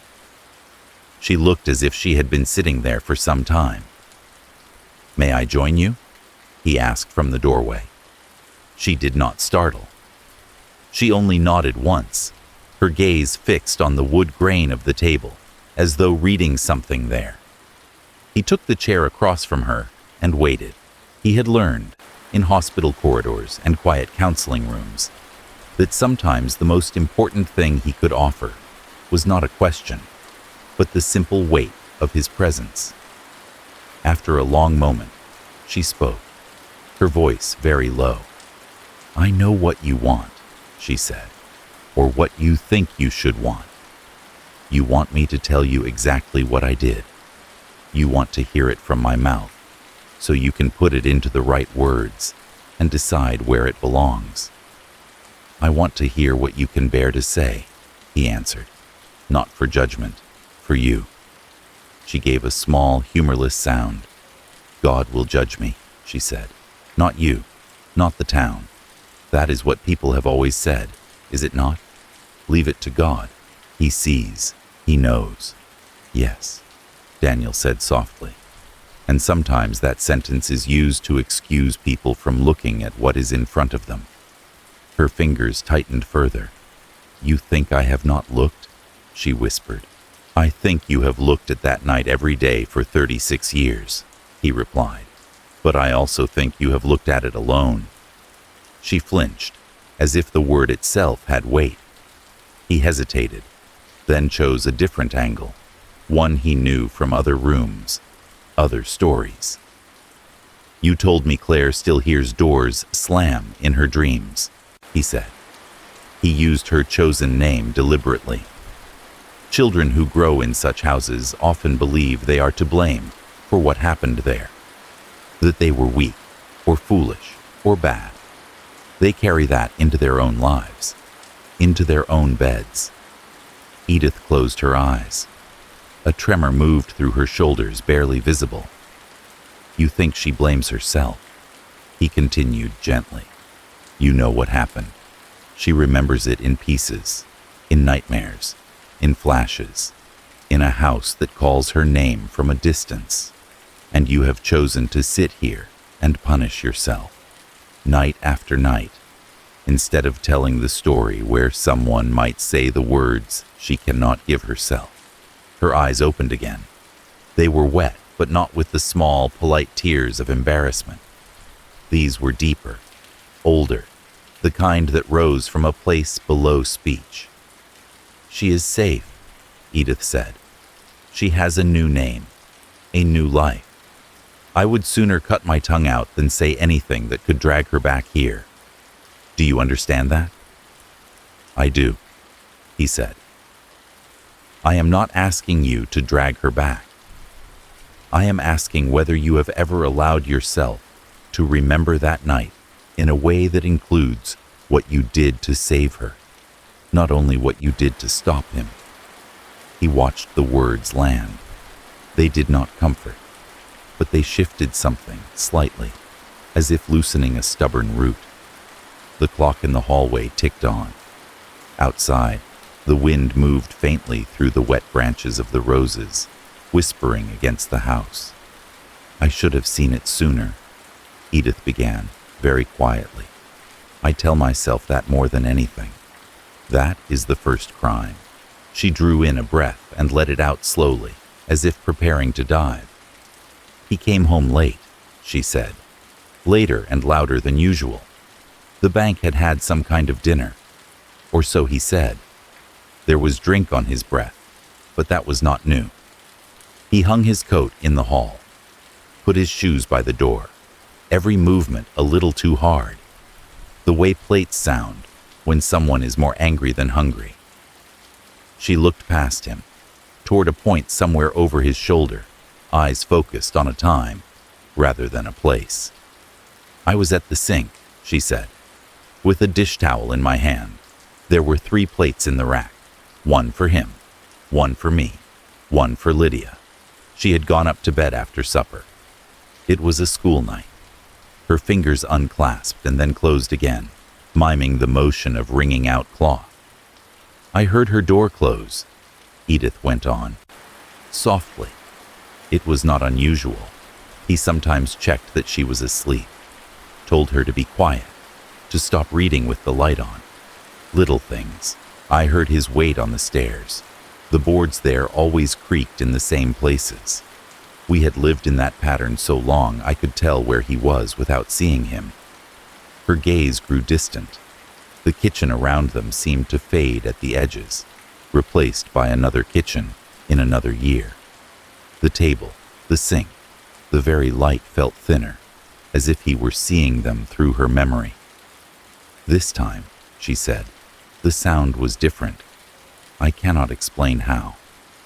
There is a way people move when they are going to kiss a child goodnight, and another way when they are going up to look for a missing sock or a book. It was not that. There was something in the weight of his steps, a purpose I did not want to name. She swallowed. I stood there with the towel in my hand, she said, and I did nothing. That is the part that comes back in the worst hours. That stupid towel, the water still running, my fingers all shriveled from washing up, and me listening. Her voice thinned. Then I heard a sound from her room, she said. Not a scream, not exactly. A sound that caught in the throat and could not get out properly, like someone trying to call for help underwater. Her hands on the table clenched suddenly, nails pressing into the grain. I froze, she whispered, for a second, 2, 10. I do not know. I think sometimes that if I had gone at the first noise, if I had thrown the bowl to the floor and run, I might have. She let the sentence trail off, as if to finish it would be to rewrite the past. Daniel did not speak. His own hands rested palms down on the table, a quiet mirror of hers. Then I moved, she said. I do not remember deciding.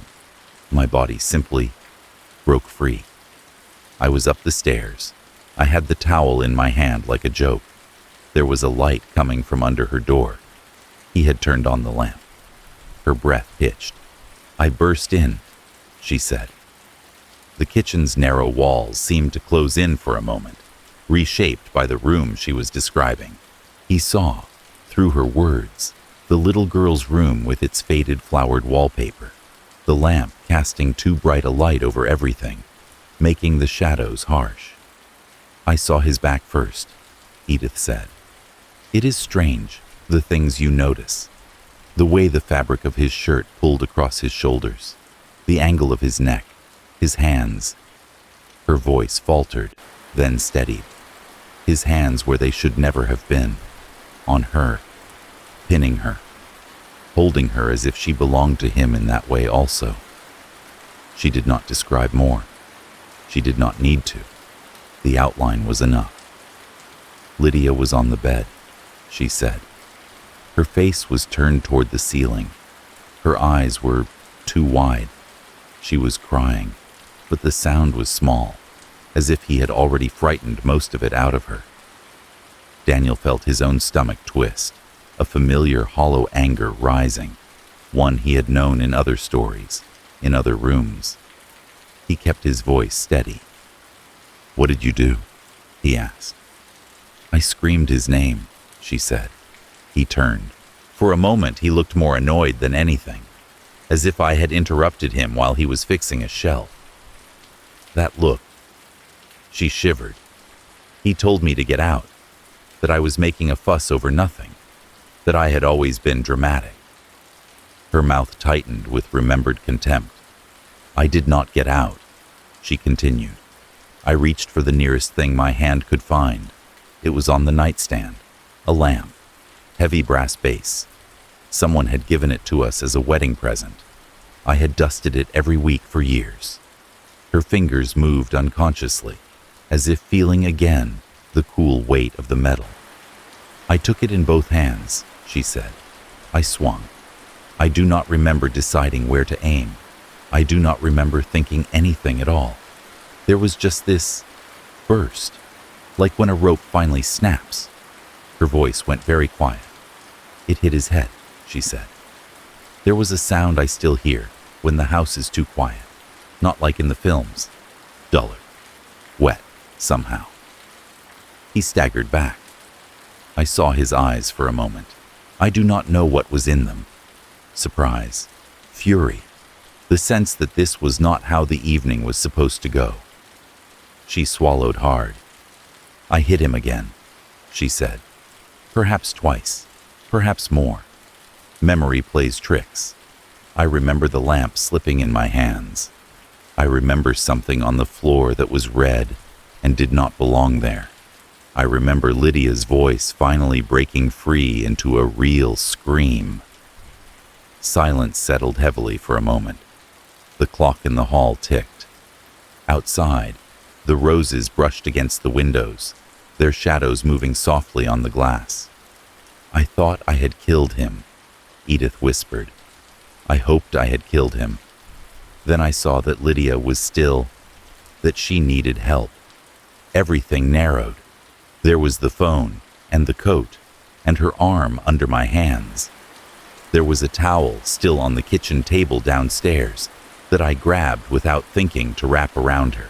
There was his body on the floor, and the roses outside, and the knowledge that if I told the whole truth, they would take her from me as well as him. She closed her eyes, tears slipping down her cheeks now, without resistance. So I answered some questions, she said, and I did not answer others. I told them she had fallen, that he had gone, that he would not be back. Then, when the sirens had gone and the house was too quiet and the roses outside looked like open mouths, I did what I thought I had to do. She did not say the words bury or drag or grave. She did not need to. They hung there, implied, in the way her hands opened and closed on the table, in the way the scent of damp earth seemed suddenly stronger, as if the garden had leaned closer to listen. The sound of him hitting the floor, she murmured. The sound of the lamp, the sound of her trying to say, Mom. Those are the sounds I put onto that tape. Not all of them, of course. Only the part I could bear to hear without the rest. I thought, if I listened to them every night, God might believe I remembered what I had done, that I did not ask to be forgiven. She looked at Daniel then, properly, through the blur of tears. That is my breaking point, she said simply. You wanted to hear it. Now you have. For a while after she finished describing the blows, they both just sat with the sound of the clock. The kitchen seemed smaller now, as if the walls had quietly leaned in to hear her. Steam from the kettle, long gone cold, still clung faintly to the air. Outside, the wind shifted the rose bushes in slow arcs, their shadows moving like dark hands across the glass. When it was done, Edith said at last, her voice thinned by the telling, I remember thinking that the room looked wrong, not because of him, because of the little things. She stared past him, eyes fixed on a spot somewhere just beyond the table. Lydia's pillow was on the floor, she went on. The books on her bedside had fallen over. Her nightgown was twisted. Those were the things my mind saw first, not the blood, not the lamp. I picked up the pillow, like that was the most important thing. I fixed the books. I told her it was all right when it was not. I do not know how many times I said it. It is all right, Liddy. It is all right. The words have worn grooves in my tongue. Her hands, resting on the table, opened and closed slowly, as if still reaching for objects that were long gone. She was shaking, Edith said. Her lips were blue. Her eyes kept sliding away from my face. I knew she needed a doctor. Nothing else could come first. So I stepped over him. I stepped around him. I did not let my eyes fall on his face again. I wrapped her in my coat. I told her to look at me and nowhere else. Her gaze flicked briefly to Daniel, then away. I told the woman on the phone that my daughter had fallen down the stairs, she said. I heard myself saying it, as if from another room. I chose the words carefully, not too much detail, enough fear to make them hurry, not enough to make them ask the wrong questions. She exhaled through her nose, the sound half bitter. They came with the stretcher, she said. The ambulance lights turned the roses outside white and blue. I stood in the hall, holding onto the corner of the wall so I would not fall myself. I did not let anyone go upstairs. I told them she had crawled down after the fall, that I had found her by the bottom step. They looked at me, at her, at the stairs. One of the men frowned. I could see the doubt in his eyes, but he did not push it. There was a child bleeding. That was enough to fill his hands. She shook her head slightly. At the hospital, she continued, everything became bright and loud. Doors opening, voices calling, cloth and metal, and lights in my face. They took her from me. I watched them wheel her away. Someone put forms in front of me. I wrote fall in the little box that asked, "How did this happen?" The pen felt heavy. My hand shook. No one took it away from me. No one said, "Are you sure?"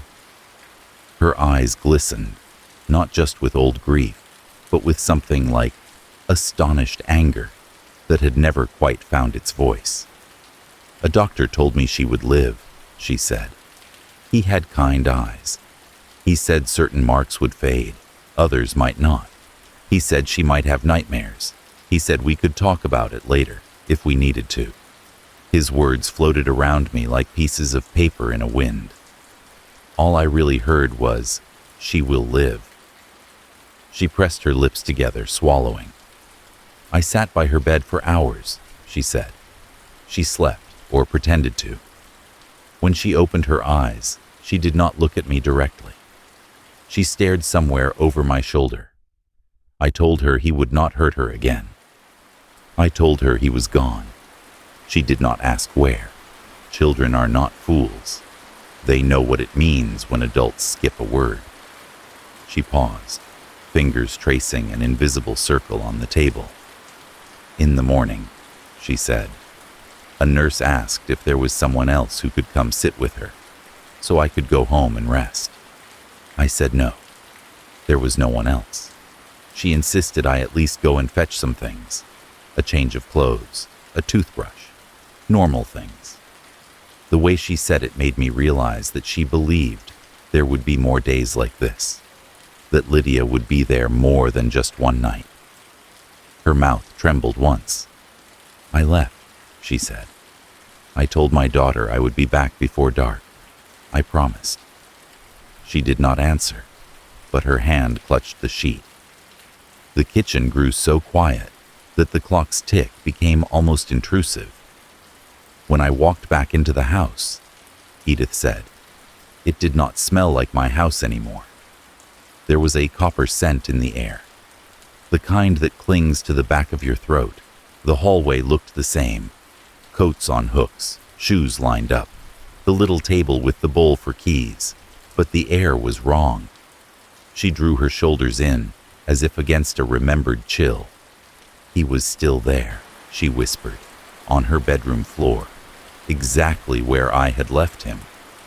The lamp was on its side, the shade bent, a smear on the wallpaper where his hand had slid down. The sheets were tangled. I stood in the doorway and thought very clearly, no one else has come. She looked at Daniel, eyes wide with the old disbelief. "No neighbor had knocked," she said. "No policeman had followed the ambulance. No one from the town had come to ask, 'Is everything all right up there?' We heard the sirens. We saw the lights." They had looked from their windows, then turned away. The world was not going to save us. It had already moved on to its next task. Her voice roughened. "I realized something then," she said. "If I told the whole truth, if I said, he was hurting her, and I stopped him, perhaps someone would have believed me. Perhaps. But they would also have wanted details. They would have asked her to speak. They would have made her repeat what he did. In courtrooms, in offices, in front of strangers wearing ties and robes. They would have written it down. They would have turned our house into a story with headlines. Her name would have been in it. even if they tried to hide it. Children at school would have whispered it. Men in the pub would have chewed it like gristle between their teeth. Her hands curled into fists, then opened again. If I lied, she continued, if I said he left, and left it at that, then his shadow would stay here with us, his coat on the hook, his chair at the table, his voice on the stairs in my head. The floorboards would know his weight forever. The house would never be ours. She shook her head slowly, as if still tasting the impossibility of the choice. I saw no good path, she said, only less bad ones. I went downstairs and stood in the kitchen, in the exact spot where I had heard that first sound. The towel was still on the table. I picked it up and folded it, as if I could fold time back with it. Then I went to the cupboard and took out the shovel. Her eyes went distant again. The ground in the garden was soft, she said. It had rained, like today. The roses were in bloom. He had always been proud of them, told visitors how he had planted each one, how he fed the soil with just the right things. I hated that pride. The way he spoke of nurturing them, while inside, the house was... She trailed off, then gathered herself. I walked past them to the patch of earth in the middle. I started to dig. Her hands mimed the motion, as if the muscles still remembered the weight of the handle. I do not know how long it took, she said. Time stopped having its usual shape. There was only the blade biting into the earth, the sound of it hitting stones, the feeling of the soil giving way. My arms burned, my back screamed, the blisters on my palms burst and bled. I kept going. I was not strong, but I was determined. She closed her eyes, lids fluttering. When the hole was deep enough, she said, I went back upstairs. I did not let myself think. I wrapped him in an old blanket. It had been on our bed once. I remember noticing a stain on the corner and thinking, absurdly, that I should wash it. Then I dragged him. Her voice dropped, almost inaudible. The body was heavier than I thought it would be, she said. Dead weight is not just an expression. It is a truth. He caught on the stairs. His heel banged each step. I tried to lift, failed, and simply pulled. I could feel the bruises forming on my shoulders where the fabric cut in. I did not stop. She swallowed. I took him out the back door across the yard to the hole, she said. The roses watched. Their petals brushed my sleeves. They smelled too sweet, like something trying to cover a rot. I thought, as I lowered him in, that perhaps the earth would reject him, that there would be some sign, a thunderclap, a voice, some indication that I was doing a thing that could not be done. Her mouth twisted, but the soil accepted him as easily as it accepted everything else, she said. It does not care what we put into it. It takes, it settles, it waits. I shoveled the earth back in, one frantic handful at a time. When it was done, the ground was uneven. I smoothed it with my feet. I pressed it down with my hands. Then I stood there, filthy and shaking, and realized I had made a grave. She looked at her hands as if she could still see the dirt packed under her nails. The next day, she said, I went into town and bought more rose bushes. No one questioned it. You have such a knack with them, Mrs. Carmichael, they said. They are the pride of the street. I planted them over the disturbed soil. I told myself it would help hide what I had done. I told myself I was putting something living between him and us. Her voice thinned into something almost like a laugh, but without any joy. They grew, she said. Oh, how they grew. Stronger than before, redder. People stopped at the gate to admire them. They told me I must have a secret, special fertilizer, a gardener's touch. Her shoulders shook once. I knew the secret. I watered it every morning. I pruned it every afternoon.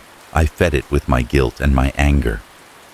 She fell quiet, eyes drifting toward the dark window, where the outline of the rose garden pressed faintly against the glass, like a memory.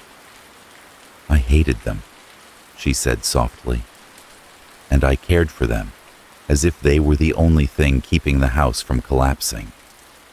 It seemed fitting that he should lie there, under something that blooms and bleeds in equal measure. Daniel sat very still, letting her words settle around them like dust.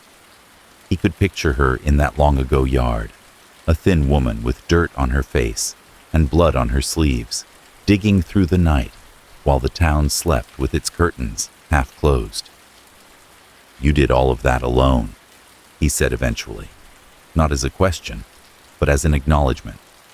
"There was no one else," she said. "No one came. No one asked. The world had handed me that night and then looked away.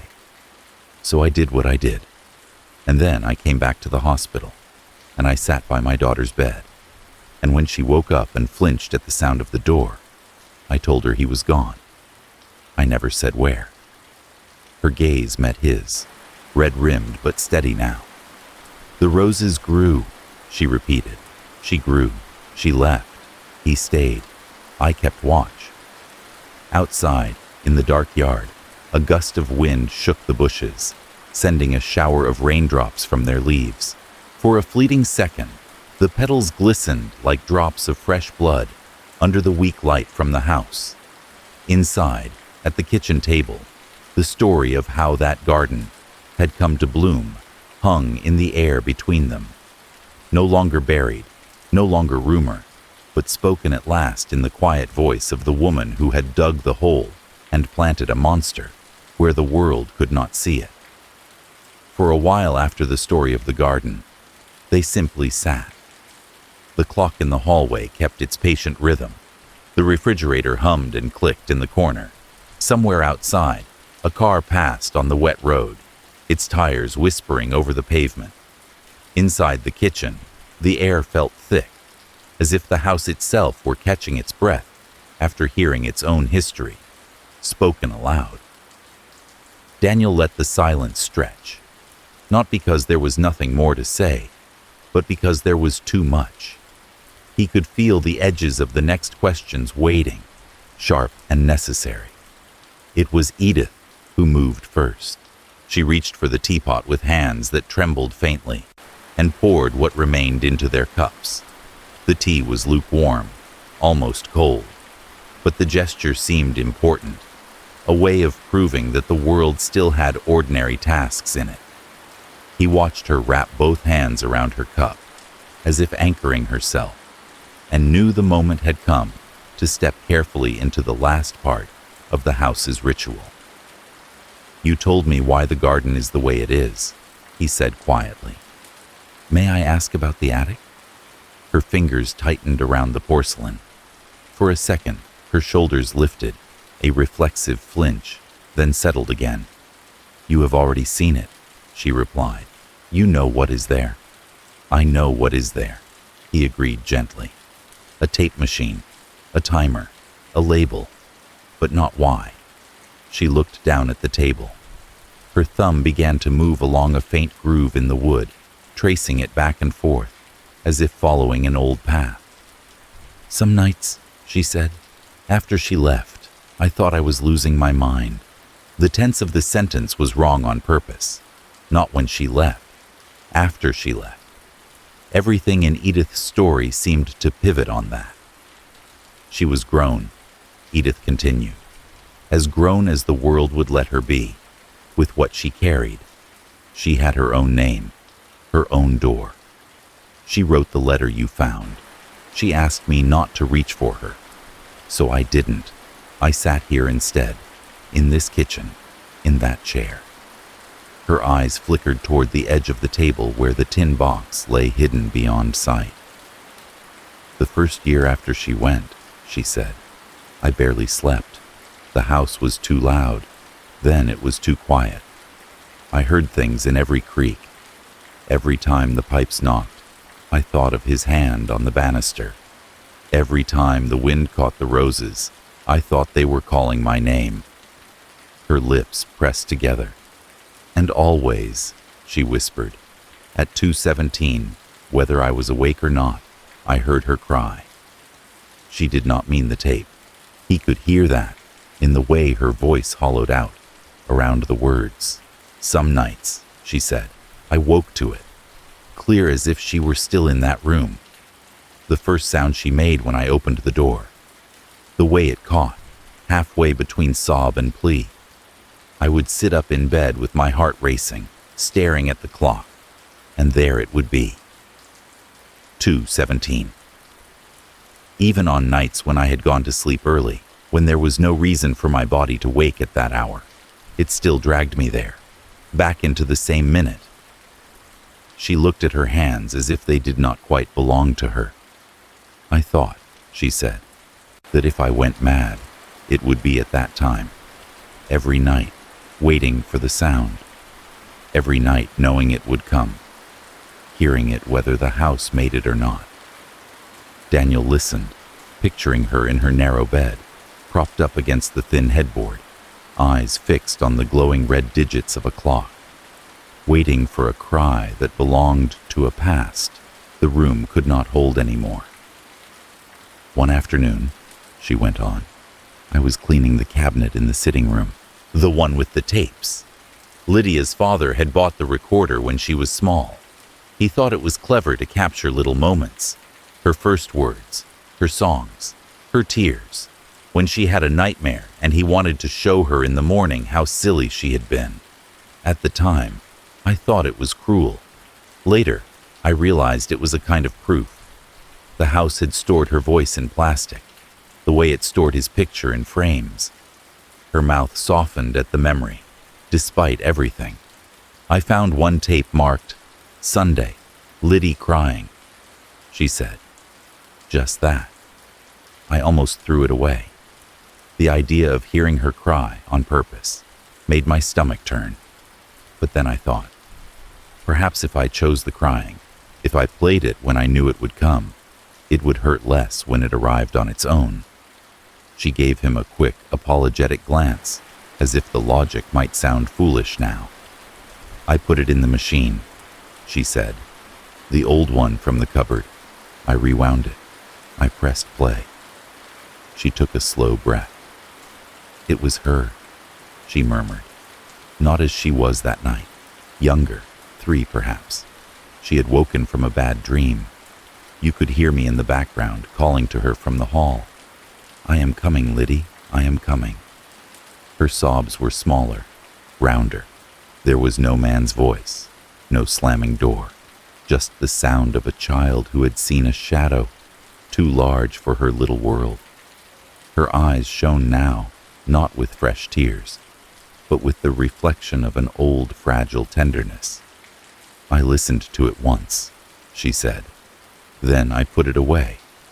But that night, at 2:17, I heard her again in my head, the old cry and the new one tangled. I could not breathe. I thought, if this continues, I will fall into it and never come out." Her fingers twitched, as if clutching at the edge of some remembered cliff. "So I did something." She paused, searching for the right word. Not wise, perhaps, not sane, but at the time, it felt like the only way to survive it. She looked toward the ceiling, toward the invisible line of wires that ran from the attic to the forbidden room. "I took the recorder upstairs," she said, "into the attic. I found the timer in a box of old Christmas lights. He had used it once for the tree, so it would turn on and off at the same time each night. I plugged the machine into it. I set the dial to 2:17. I fed the wire through the wall, so the sound would come from the end of the hall." She gave a small, sad smile. "The house knows that place well. It carries noise like a throat carries a word." Daniel pictured her there, in the dust and half-light, wiring her punishment into the bones of the building. "I told myself," she continued, "that if I made the crying come from outside me, if I placed it in the walls, then perhaps it would be easier to bear. I would not have to wonder when it would arrive. I would not have to be ambushed by it. I would know. At 2:17, the house would remember for me. It would shoulder some of the weight. She shook her head once, the movement small and helpless. For a time, she said, it worked. I lay in bed and listened, and I could say, that is the tape. That is not the night. That is not her arm in a sling, or the nurse looking at me as if she could see the things I had not said. It gave the hour a shape. It turned a nightmare into a ritual. Her voice almost broke on the word. Then the board started sending me renters, she said. Widowers, young couples, nurses from the new clinic. They needed a cheap room. I needed the money. The first man lasted 3 nights. He came down on the 4th morning with a gray face and asked if there was a child in the house. I lied. I told him he had been dreaming. He did not argue. He simply left a week later without saying goodbye. She rubbed her thumb along the table again, back and forth along that same groove. Others came, she said. Some stayed longer, a month, a year. They all heard it. Some of them laughed it off, called it my ghost. Some of them talked about faulty pipes and old plumbing. But they all slept a little worse after the first time. They glanced more often at the end of the hall. They moved away from the garden's edge. She sighed, a thin sound. I thought at first that I should stop, she admitted, that it was cruel to make them listen. They had not done anything. They were strangers. But then I realized. She looked up at him, eyes sharp for a brief instant. I realized that every person who stayed was another risk, another pair of hands that might decide to tidy the garden, to plant something new, to dig a little deeper where the earth sank, to follow the wires, to touch what should not be touched. She folded her hands together again. So I left it on, she said. The crying, the timer. I let the house tell them over and over. You are not welcome here at night. You will not sleep comfortably. You will not be able to pretend you do not hear what this house remembers. A muscle in her jaw jumped.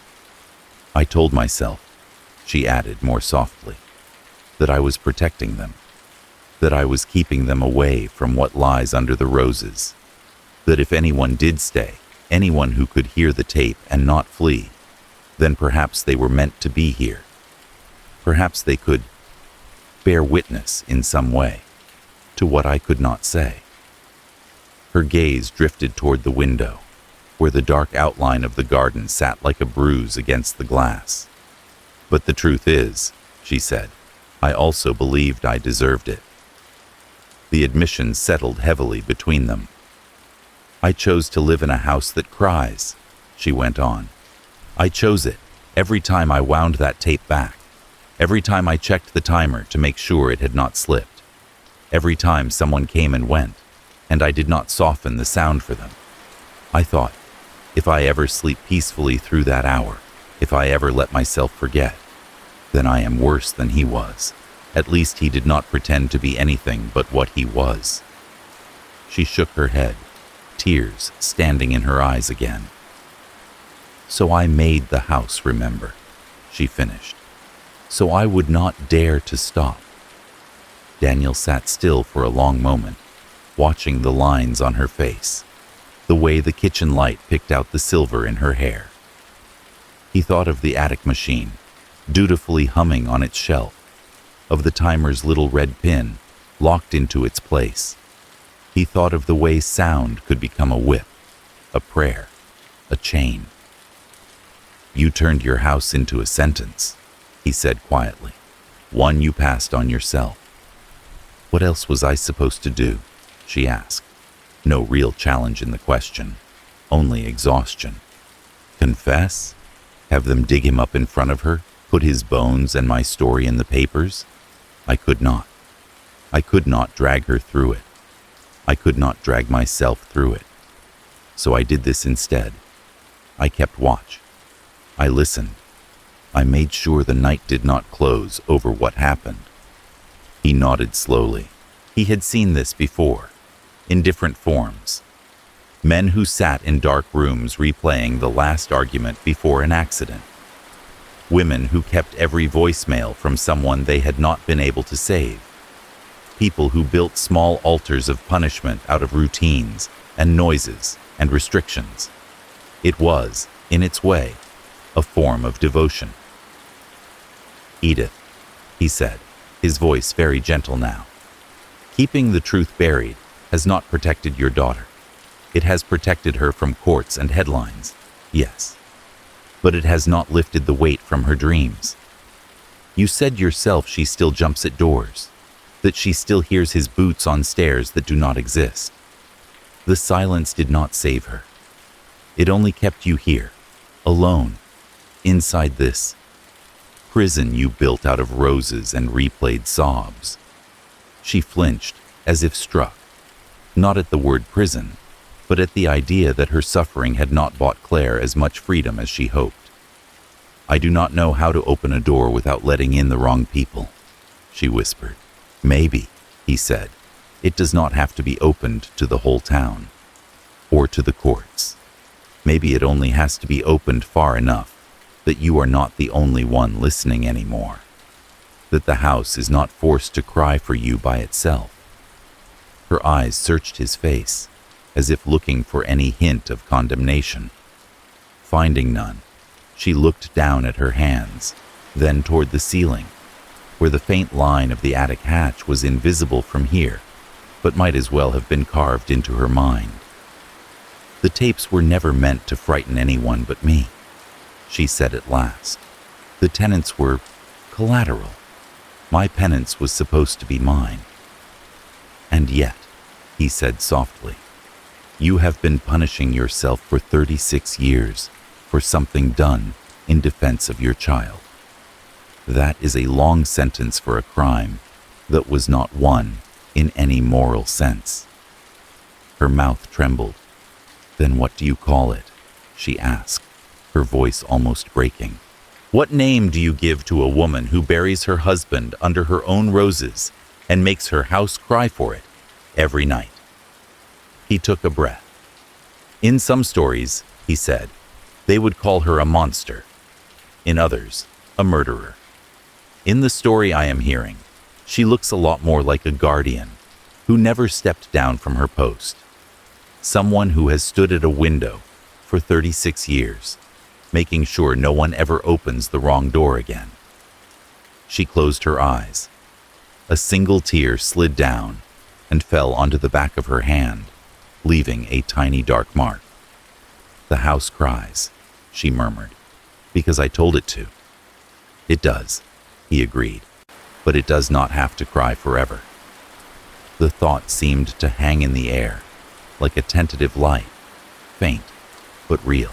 For the first time since he had arrived on the hill, Daniel had the sense that the haunting at Carmichael House was not a question of driving something out, but of convincing someone that they had served their sentence long enough to step, at last, away from the clock.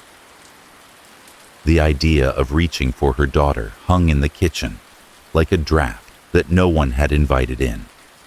After the night of the full confession, the house felt oddly lighter and heavier at the same time. Some of the words that had been pressing against the walls were finally loose, wandering the rooms, settling into corners in new shapes. The garden still rustled at the back, the attic still held its machine, but now those things felt named, not just sensed. They belonged to a story instead of a rumor. It was over breakfast, of all times, that Daniel spoke of the one thing they had not yet touched. The morning was pale and thin, the sky the color of unpolished pewter. Light leaked in through the curtains in an exhausted way, turning the steam from their tea into a soft, ghost-like presence above the cups. Edith sat opposite him, her back straight, her face lined with the fatigue that came not from lack of sleep, but from having finally allowed herself to remember too much. He waited until the quiet between them settled into something calm rather than brittle. Then, gently, he set his cup down. "We have talked about him," he said, "and about this house, and about the night that changed everything. There is one person we have not really spoken about, except as a shadow." Her hands, folded on the table, tightened by a fraction. "Do not say her name," she murmured, almost out of reflex. "Names are doors." "Sometimes doors need to open," he answered softly, "even if only a crack." She said nothing, but the air around her seemed to pull in. "I am not asking you to bring her back here," he continued. "I am not suggesting we drag her through this kitchen and out into that garden. She has her life, her name, her distance. That must be respected." Her shoulders eased by a thread, just enough to show she had heard and noted that word, respected. "But," he went on, "she is carrying something that you know, and that she has never been allowed to hear in full. She has lived with half a story for 36 years. The part where she was hurt, the part where she was taken away, the part where she woke up in a hospital bed and found that the man who had done it was gone, and no one would say exactly how." He folded his own hands to mirror hers, grounding the moment in symmetry. "In my work," he said, "I see this often. Children who grow up believing that what happened was their fault, or that they were weak for not fighting harder, or that the adults around them looked away. Silence is not neutral, Edith. It is not gentler. It is a kind of weight. Your daughter has been carrying hers alone." Edith's gaze dropped to the table. She stared at a tiny nick in the wood, as if it might offer a different answer. "If I speak," she said, "I will make it heavier. I will remind her of everything she has tried to forget. She wrote to me and asked for distance. She changed her name. She wanted to close the door. If I knock on it now, after all these years, I will be the one pulling her back." "You do not know that," he replied, still softly. "You know what she asked for then, when the wound was newer, when every door sounded like his. Time changes what people can bear. Sometimes, telling the truth does not drag them back. It lets them finally understand why they have been running." She lifted her eyes slowly, uncertainty and fear swimming in their pale depths. "What would I even say?" she whispered. "Hello, I am your mother, the one who hit him and buried him and lied for you, and then punished herself in a house that screams." He almost smiled, though there was no humor in it. "Not exactly that," he said. "At least, not like that. Perhaps something simpler. I believed you. I saw. I acted. I am sorry that you had to carry it alone, and that I made you think you were not allowed to ask why." The idea seemed to strike her like a physical touch. Her lips parted as if to protest, and then closed again. For once, she did not have a quick answer. "It has been 36 years, she said at last. "What if she has a family now? Children, a job? What if hearing from me tears something open in her life that was finally beginning to knit? And what if not hearing," he countered gently, "leaves a stitch loose that keeps catching on everything, over and over? We do not know. That is the truth. But we can offer her a choice she has never truly had. To know or not. You have carried the decision for both of you all this time. Perhaps it is time to hand it to her." He let the suggestion sit there, neither pushing nor retreating. The clock ticked. The kettle clicked as it cooled. Outside, a crow called once, and then fell silent. "How would we even find her?" Edith asked, after what felt like a small lifetime. She never wrote where she was. That was the point. No return address. Those were her words. Daniel thought of the letters in the tin, of the careful way Edith had folded and refolded their pages. She never wrote her address, he said, but she left hints, little things. People do, even when they are trying to disappear politely. The name of a street she liked, the mention of a shop, a charity, the kind of work she did. For the first time, a different note entered her expression, skepticism shading into reluctant interest. "You think you can find her from that?" she asked. "I think we can try," he said. "Not with certainty, not by forcing anything, but we can follow the threads she left. If they lead nowhere, we stop. If they lead to her, we take the next step only if she allows it." The "we" was deliberate. It shifted the burden from her shoulders alone. They sat together that afternoon at the kitchen table, the tin box open between them, like a small, careful grave of paper instead of bone. Edith handed him the letters one by one, unfolding them with the reverence of someone touching relics. Claire had been careful. She did not write town names or postal codes, but she mentioned the little bookstore near the station and the shelter where I read to the children on Thursdays. She spoke of the city that never quite decides if it is coastal or inland, and of fog coming in off the water and getting lost among the rooftops. There was the name of a charity once, almost in passing, when she described a fundraising event, a small organization, barely known outside its own district. There was the title of a bookshop written without thinking, as if Edith would understand instinctively. "We had an author reading at Hollow Tree Books yesterday," she had written, "and I thought of you, hiding behind the roses when anyone came to the door." Daniel wrote these things down, building a quiet map in his notebook, a region, a city by implication, a charity's name, simple and unadorned, a bookstore called Hollow Tree. In another life, in another century, this would have been nearly impossible. In this one, there were directories, websites, phone numbers that linked to whispered mentions in a letter written 10, 15, 20 years ago. "Let me make the calls," he said, when he had enough to begin. "If she does not want to hear from you, she can tell me, and I will carry that answer back. You will not be blind, but you will not be the one forcing yourself into her day without warning." Edith nodded, almost in relief. Her hands shook as she folded the last letter, as if the very thought of her voice traveling down a line toward her daughter's ears was too much to bear. He went to the small sitting room where the old phone sat on its table by the window, the cord slightly twisted from years of careful use. Outside, the light was beginning to fade, the sky turning toward evening. The garden lay in its usual hush, the roses dark shapes against the dimming lawn. He sat, opened his notebook, and dialed the first number, the charities, found after some quiet, methodical searching. The ringtone hummed in his ear, like a distant heartbeat. A woman answered.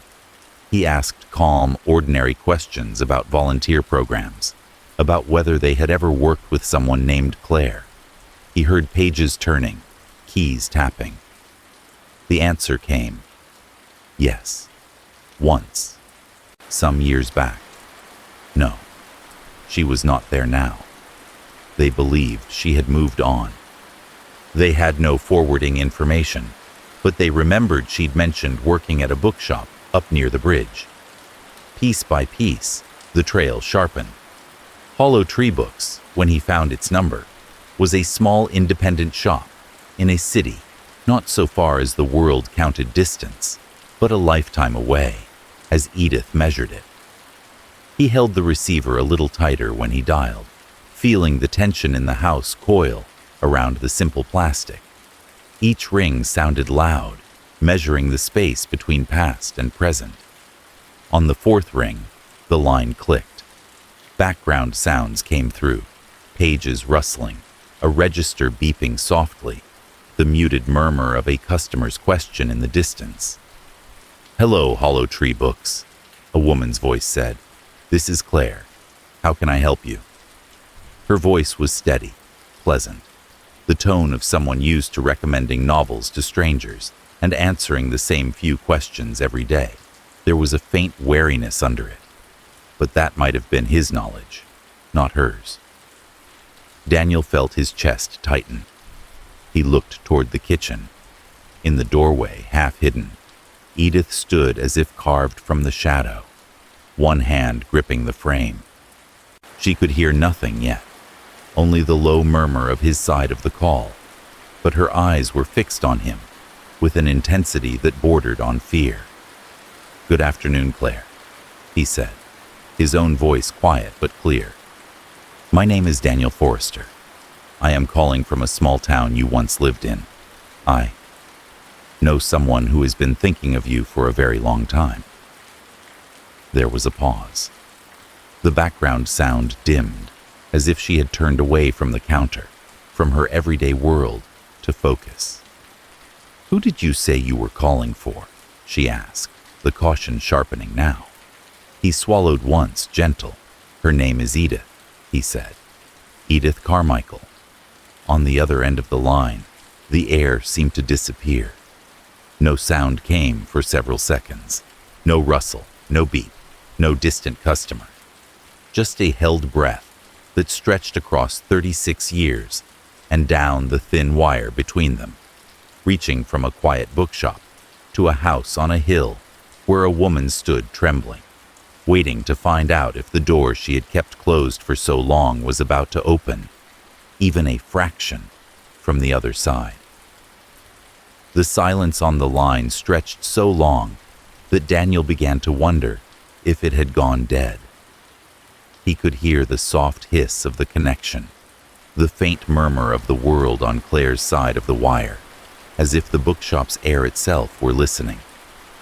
Behind him, in the doorway of the kitchen, Edith clung to the frame with white fingers, eyes fixed on his face, as if she could read the other voice there. When Claire finally spoke, her tone was different. The pleasant retail cadence was gone. What remained was thinner, edged. "Why are you calling me?" she asked. "And why are you saying that name?" He heard the capital letter in that word, the way she loaded it with years. Name. "I am sorry to disturb you," he said gently. "I am a grief counselor. My name is Daniel Forrester. I have been renting a room from your mother for a short time. She did not know I would call you until I asked her permission this morning. She agreed, but she is very afraid." "Afraid of what?" Claire's voice snapped. There was a rustle, as if she had moved away from the counter, away from other ears. "Afraid," he said, "that by saying anything at all, she will harm you again." A harsh breath came down the line, almost a laugh, almost not. "That sounds like her," Claire murmured, always trying to keep quiet so the walls do not hear. "What does she want from me after all this time?" "Nothing," he said. "Not money, not forgiveness on demand, not a visit. What she wants, though she would never phrase it this way, is to stop being the only person in the world who knows exactly what happened in that house." Silence again, heavier now. "Is he there?" Claire asked suddenly. The question came out so fast it surprised even her. He could hear the tremor underneath. "Who?" he asked, though he already knew. "My father," she said. "Is he there? Is he in the house? Is he walking up those stairs at night? Is he sitting in that chair in the kitchen? Is he—" Her breath hitched. "You would not say that name to me if he was around, unless he had found me. And if he has found me after all this, I swear to God." "Claire," Daniel said very quietly, cutting through the rising panic. "Your father has been dead for 36 years. The line went completely still. The small sounds from her side dropped away, as if she had stepped into a different room or time. He died, Daniel continued, on the night you went to the hospital. He has never left the property. He is buried in the garden under the roses. There were no theatrics in his tone, no flourish. He said it the way he would give a diagnosis that had already made itself known in the patient's eyes. On the other end, he heard a long, uneven breath. Then the small, distinct sound of wood scraping slightly, fabric creaking. He pictured her sitting down hard on a chair, the way people did when the body realized it could no longer pretend that the mind was only imagining things. "I knew it," she whispered.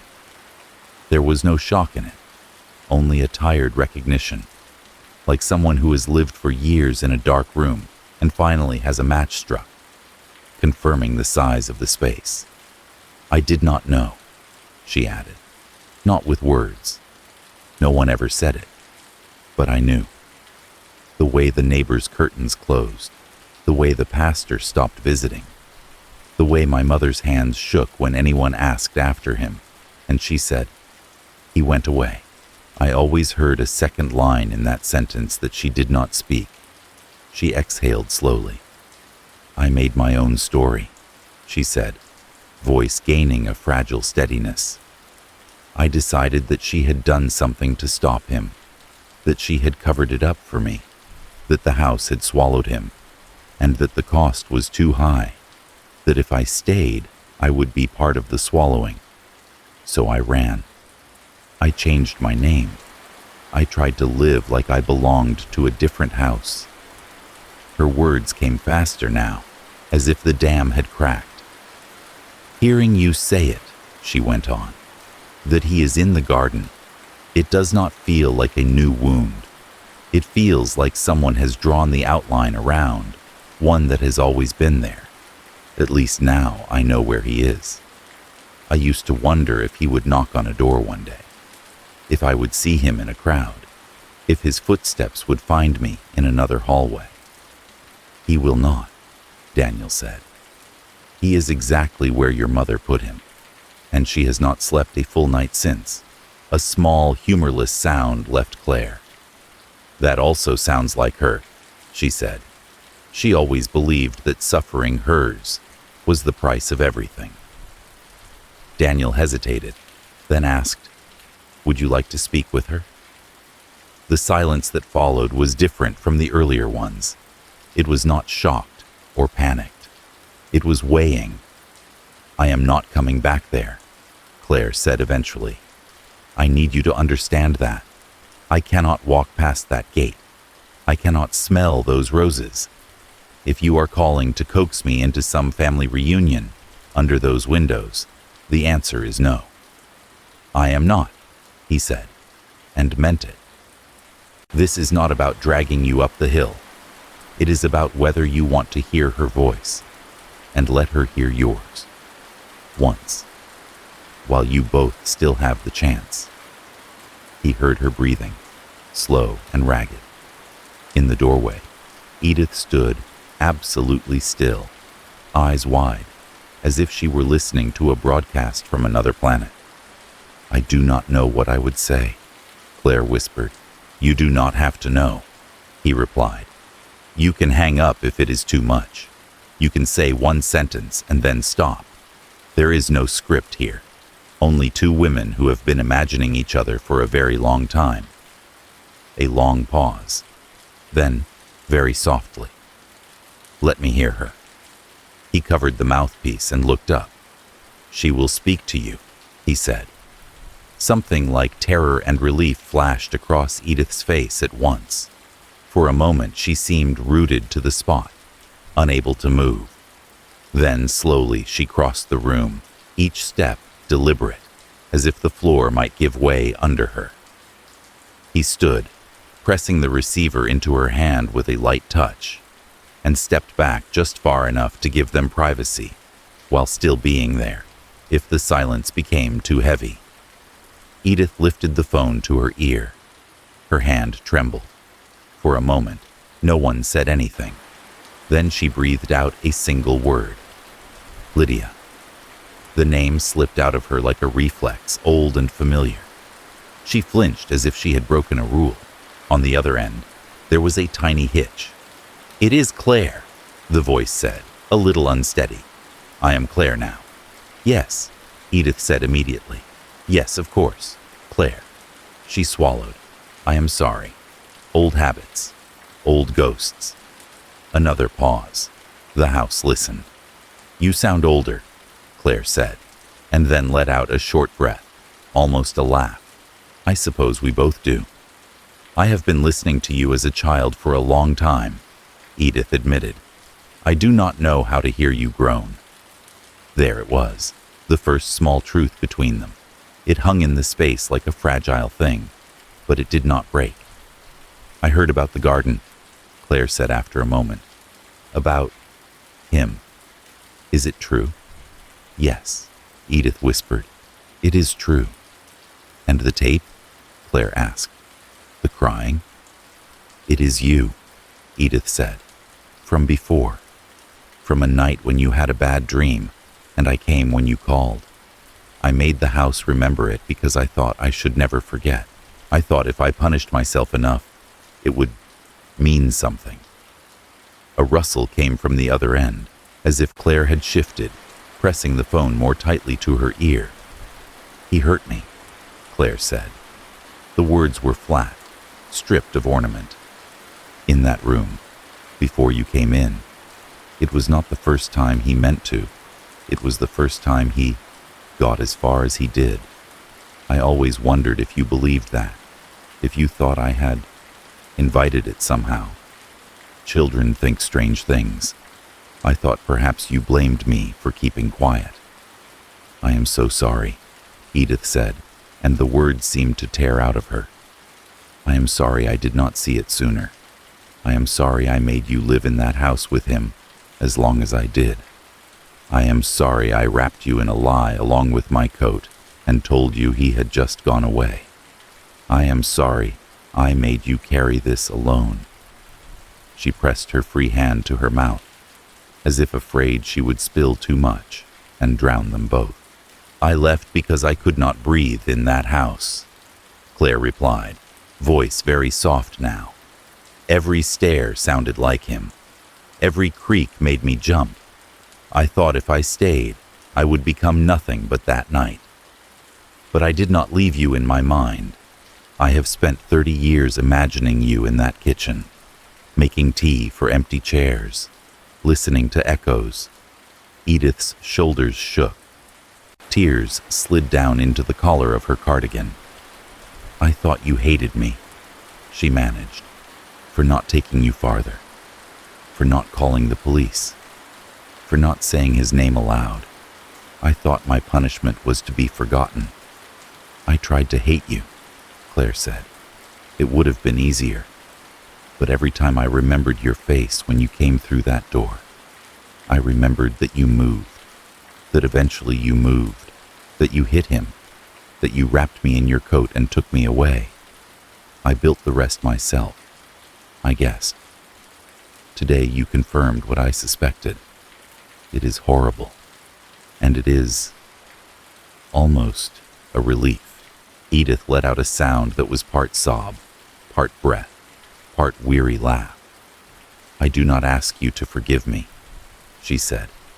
"I do not know if I deserve that word. I only wanted you to know that I believed you, that night, that everything I did afterward, wrong and right, was because I believed you." There was a long pause on the line. Daniel felt every second of it in his chest. "I am not ready to come back," Claire said finally. "I cannot promise visits. I cannot promise anything neat.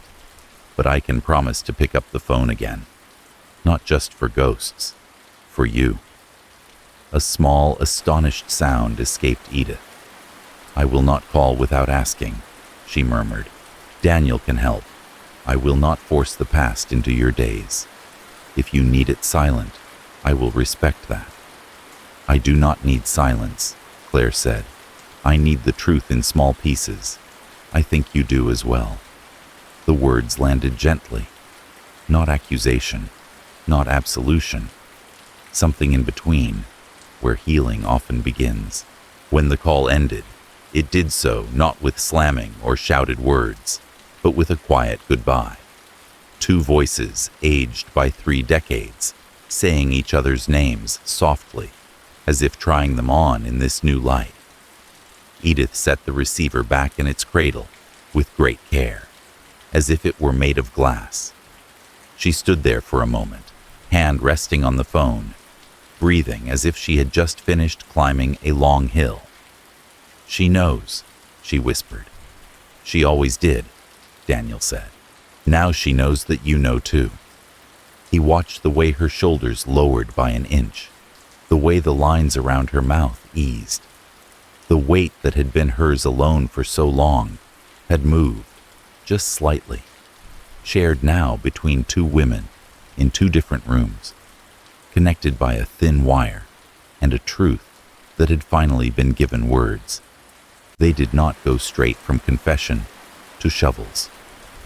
There was a day in between, stretched thin and strange, where the house seemed to hover at the edge of some decision. The rooms felt watchful. The hallway, with its trimmed photographs and closed door, held itself a little tighter. The rose garden at the back rustled in every breeze, as if it could hear the conversations inside. "Keeping him there is not an option anymore," Daniel said gently, late that afternoon. They were in the sitting room, where the light came in, low and soft, through the lace curtains. "Not now that the truth has stepped out of your head and into other ears." Edith sat in her usual armchair, a folded handkerchief in her lap. She was not crying now. The tears seemed to have gone somewhere further in, leaving a faint hollow calm on her face. "What would you have me do?" she asked. "March into the station and say, 'Good afternoon. I have a husband in my garden?'" "Probably not in those exact words," he said, and the ghost of a smile passed between them. "But something like that, yes. Only, we do not have to put you in the center of the room."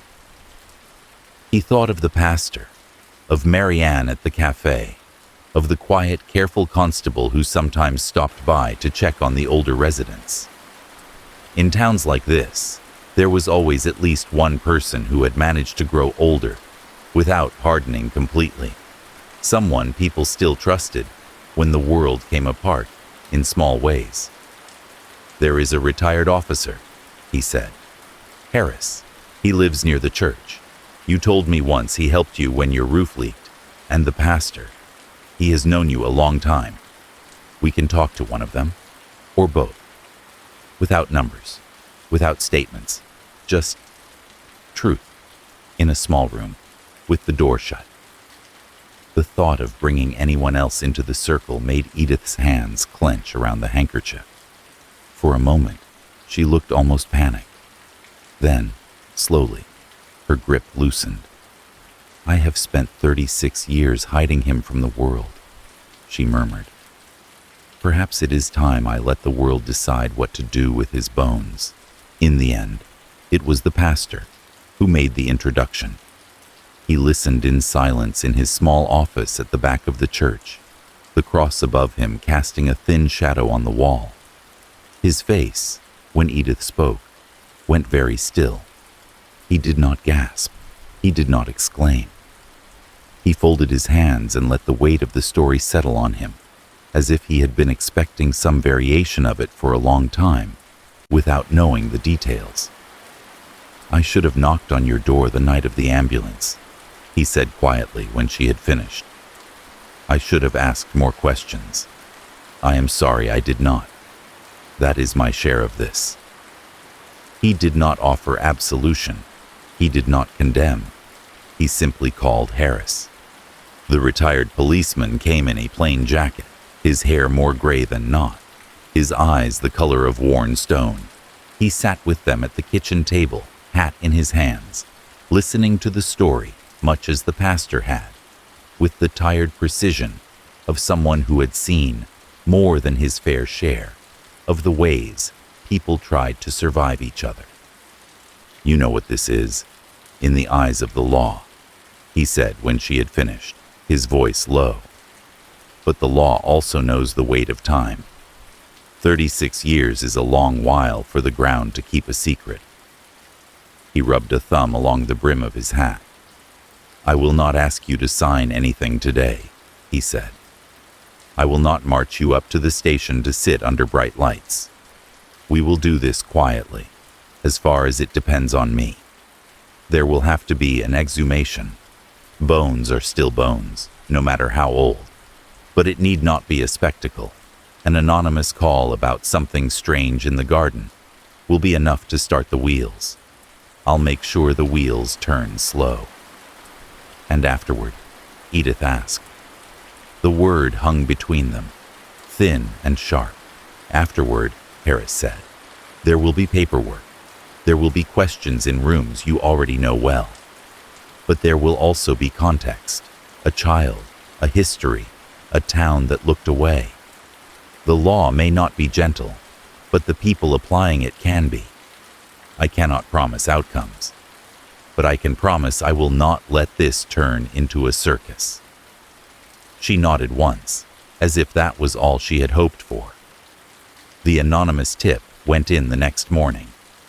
A concerned neighbor, unnamed, reporting that the ground in the Carmichael garden had always looked wrong.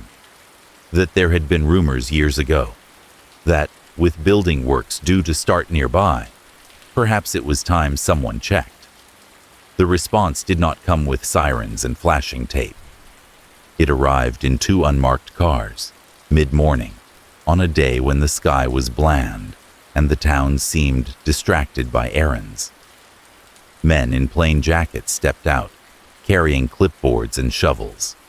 A woman in a dark coat spoke quietly to Harris at the gate. There were no uniforms, no loud orders.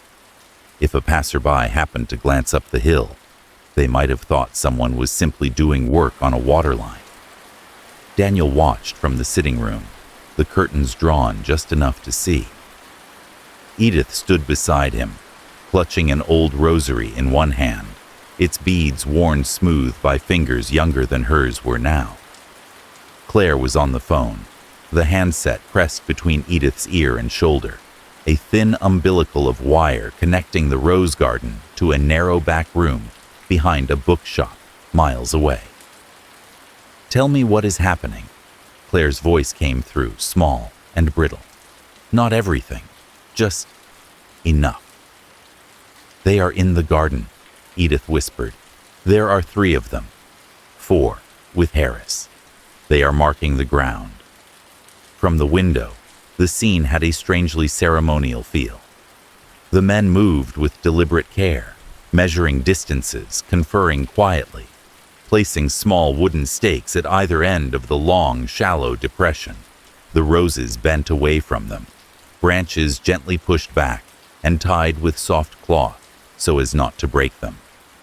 It was less like a construction site and more like a ritual performed by people who knew they were treading on someone's private grief. The first shovel bit into the earth with a soft, damp sound. Even from inside, the noise carried, a dull, rhythmic bite, bite, bite. Edith flinched at each one. On the line, Claire's breath hitched in time. "You do not have to listen," Daniel said, half to both of them. "I have been listening for 36 years, Claire replied. "Only inside my own head. Let me at least hear it where it is really happening." So they stood there, silent, while the men outside dug. The hole grew, notch by careful notch. The soil came up in layers, darker, then lighter, then darker again. Once, a stone rolled free, bouncing softly down the side. The roses watched, their leaves trembling, petals catching the light whenever a stray sunbeam broke through the cloud cover. No one spoke loudly. There were no shouted commands, only the scrape and thud of shovels, the quiet murmur of professionals who had long ago learned how to move through horror without trampling it. When the first hint of something that was not earth showed, a pale curve in the dark soil, one of the men raised a hand. The others stilled instantly. They switched to smaller tools, their movements finer, brushing away dirt with gloved fingers, with soft brushes, as if cleaning an old, fragile artifact. From the window, Daniel could not see details. He saw change. The way the color of the soil shifted around a shape. The way the workers' shoulders adjusted, subtly, as understanding settled. The way Harris took off his hat and held it in both hands, head bowed. In the garden, Edith whispered into the phone. Her voice was almost a chant, stunned and reverent. They have found him. They are lifting him out. On the line, Claire made a small, strangled sound. It was not a cry, exactly. More like a long breath breaking in the middle. "I used to dream," she said, her words thin with effort, "that he was stuck halfway, not gone, not here, that he would claw his way back up if anyone disturbed him." Hearing this, it feels like watching the nightmare be drained from the ground. I do not know if I should laugh or vomit. "You can do neither," Edith whispered, "or both, whatever you need." There was a brief, efficient flurry of movement outside. Plastic sheeting, a stretcher, a quiet conversation between the woman in the dark coat and Harris. No one looked toward the house. They gave it that small courtesy, the privacy of not being caught staring. "Will they come for you?" Claire asked, a tremor in the words. "They may," Edith answered. "Harris thinks there will be questions, perhaps a formal statement. But I am old, Claire. What they can do to me now is nothing compared to what I have already done to myself. The important thing is that he is no longer under the roses, and that he is no longer hiding in my dreams," Claire said softly. The legal part, when it began, did so at its own slow pace, like a machine that had sat unused in a shed for years and now creaked reluctantly into motion. There were inquiries in distant offices, old records pulled from dust-heavy boxes, questions asked in small rooms with windows that looked out onto parking lots. The words "historic case" were used. So were "complex circumstances." There was talk of public interest, of the balance between justice and the futility of prosecuting ghosts. Daniel chose not to follow every detail. Neither did the story. The house on the hill did not turn into a courtroom drama. It remained what it had always been, a place where something terrible had happened, and where people were now, finally, allowing air to move through the sealed rooms. What mattered, more than any formal conclusion, was the way the air in the house changed. The night after the exhumation, the garden looked different even in the dark. The soil, carefully tamped back into place, was smoother, but it was not that. There was a looseness about the space, as if some invisible pressure had eased. The roses nodded in the evening breeze, without that heavy, watchful stoop they had always carried. Inside, when 217 approached, the old tape machine in the attic did not stir.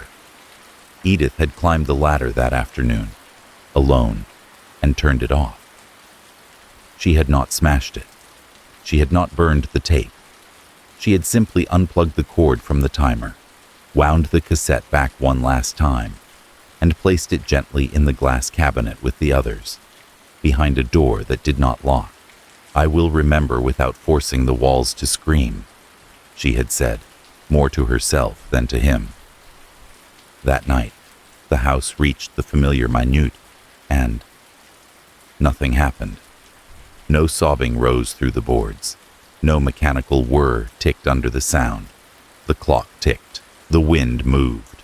A tree branch tapped once against the roof, surprised to find no crying there to meet it.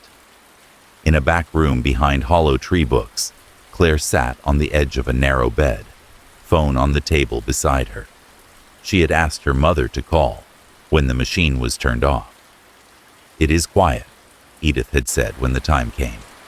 "The house is quiet." "For the first time?" Claire had asked. "For the first time," Edith had answered. "It is frightening." "It will feel less so," Claire replied. "Silence is not always hiding something. Sometimes it is what comes after the shouting is done." They did not make promises to see each other. They did not wrap everything up in neat bows. There would be years of therapy for Claire, perhaps. There would be questions for Edith, from officials, and from her own conscience. But the shape of the wound had been traced now. It had edges. It had a language. The daughter had not lived in blissful ignorance all this time. She had always suspected, always constructed her own shadowed version of what her mother had done. Learning the exact reality did not crush her.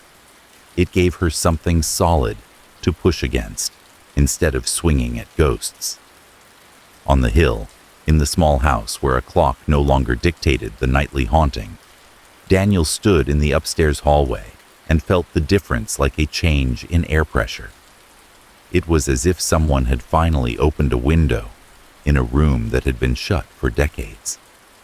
The smells of dust and old fear were still there, but now they mingled with the faint scent of rain, of roses, of an ordinary night that belonged more to the present than to the past. The house did not forget. It never would. But for the first time in a very long while, it seemed willing to remember without reliving, to hold its ghosts more gently, the way one holds a story that has finally been told out loud. In the days after the garden was opened, the town's silence changed shape. It was no longer the tight, suspicious quiet of people pretending not to know. It became something softer and more uneven, like a blanket thrown over a mess no one was sure how to fold properly. Eyes still drifted toward Carmichael House from the bottom of the hill, but now the looks were less sharp. Curious, yes. Wary, but threaded through with something like shame. One morning, Edith opened her front door and found a casserole dish on the mat. It was covered with foil, the kind carefully crimped around the edges, still faintly warm. There was no note, no name, just a small, practical offering in a chipped blue dish that might have belonged to any kitchen on any street in town. The next day there was a loaf of bread, wrapped in a tea towel that smelled faintly of lavender.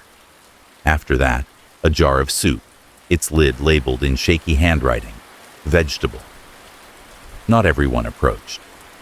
Some neighbors crossed the street rather than pass directly in front of the house. Others lingered at the corner, talking too loudly about something else while their eyes slid toward the balcony, the dark windows. People in the cafe lowered their voices when her name came up. But more often than not, when Edith walked down to the shops now, someone would nod instead of looking away. Marianne put an extra pastry in her bag and pretended it was a mistake. Inside the house, the change was subtler, but more profound. Edith seemed smaller in one way, as if some stiffening tension had left her bones, allowing her shoulders to sink a little. The straight line of her back curved gently when she sat. The hand that had always held onto objects as if they might float away now rested lightly on the edges of cups and plates. Yet at the same time, there was a lightness about her, a space in the air around her body that had not been there before. The constant brace against something unsaid had loosened. She moved through the rooms with the same care as always, wiping surfaces, straightening frames, watering plants. But every now and then, Daniel caught her standing very still, eyes unfocused, as if listening to an absence. The first night without the crying had been the hardest. She had lain awake in her narrow bed, staring at the ceiling, waiting for a sound, that did not come. When the clock's hands slipped past 2:17 and the house remained quiet, her chest tightened as if the silence itself were an accusation. By dawn, she was exhausted, not from noise, but from the effort of not hearing what had been there for so long. On the second night, she slept a little. On the third, her breathing finally evened before midnight. Still, each evening, as the light dimmed and the shadows stretched along the hallway, Daniel could sense her anxiety rising with the minute hand. She had wrapped her life so tightly around that nightly penance that letting it go, even partially, felt like a betrayal. One afternoon, as the pale sun slanted across the kitchen table and turned the steam from their tea into thin ghosts, he raised the subject as carefully as if it were a fragile object on a high shelf. "You know," he said, tracing the rim of his mug with a fingertip, "you have already done something extraordinary. You told the truth. You let them dig. You spoke to Claire. You turned off the timer. The house does not cry on its own anymore." Her fingers tightened slightly around her cup. "I hear it anyway," she said. "In here." She tapped the side of her head. "Waiting. The quiet feels wrong, as if I have fallen asleep at my post. Perhaps," he offered gently, "you are not falling asleep. Perhaps you are being relieved of duty." She gave him a look that was almost amused, almost offended.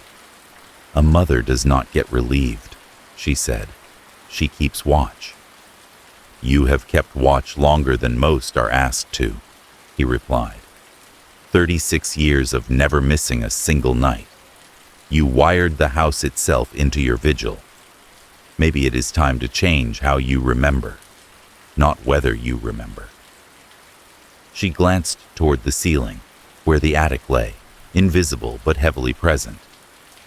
"The machine is still up there," she murmured. "The tape. I know it is unplugged, but as long as it sits there, it feels like a mouth that could open again if someone turned the switch." He nodded.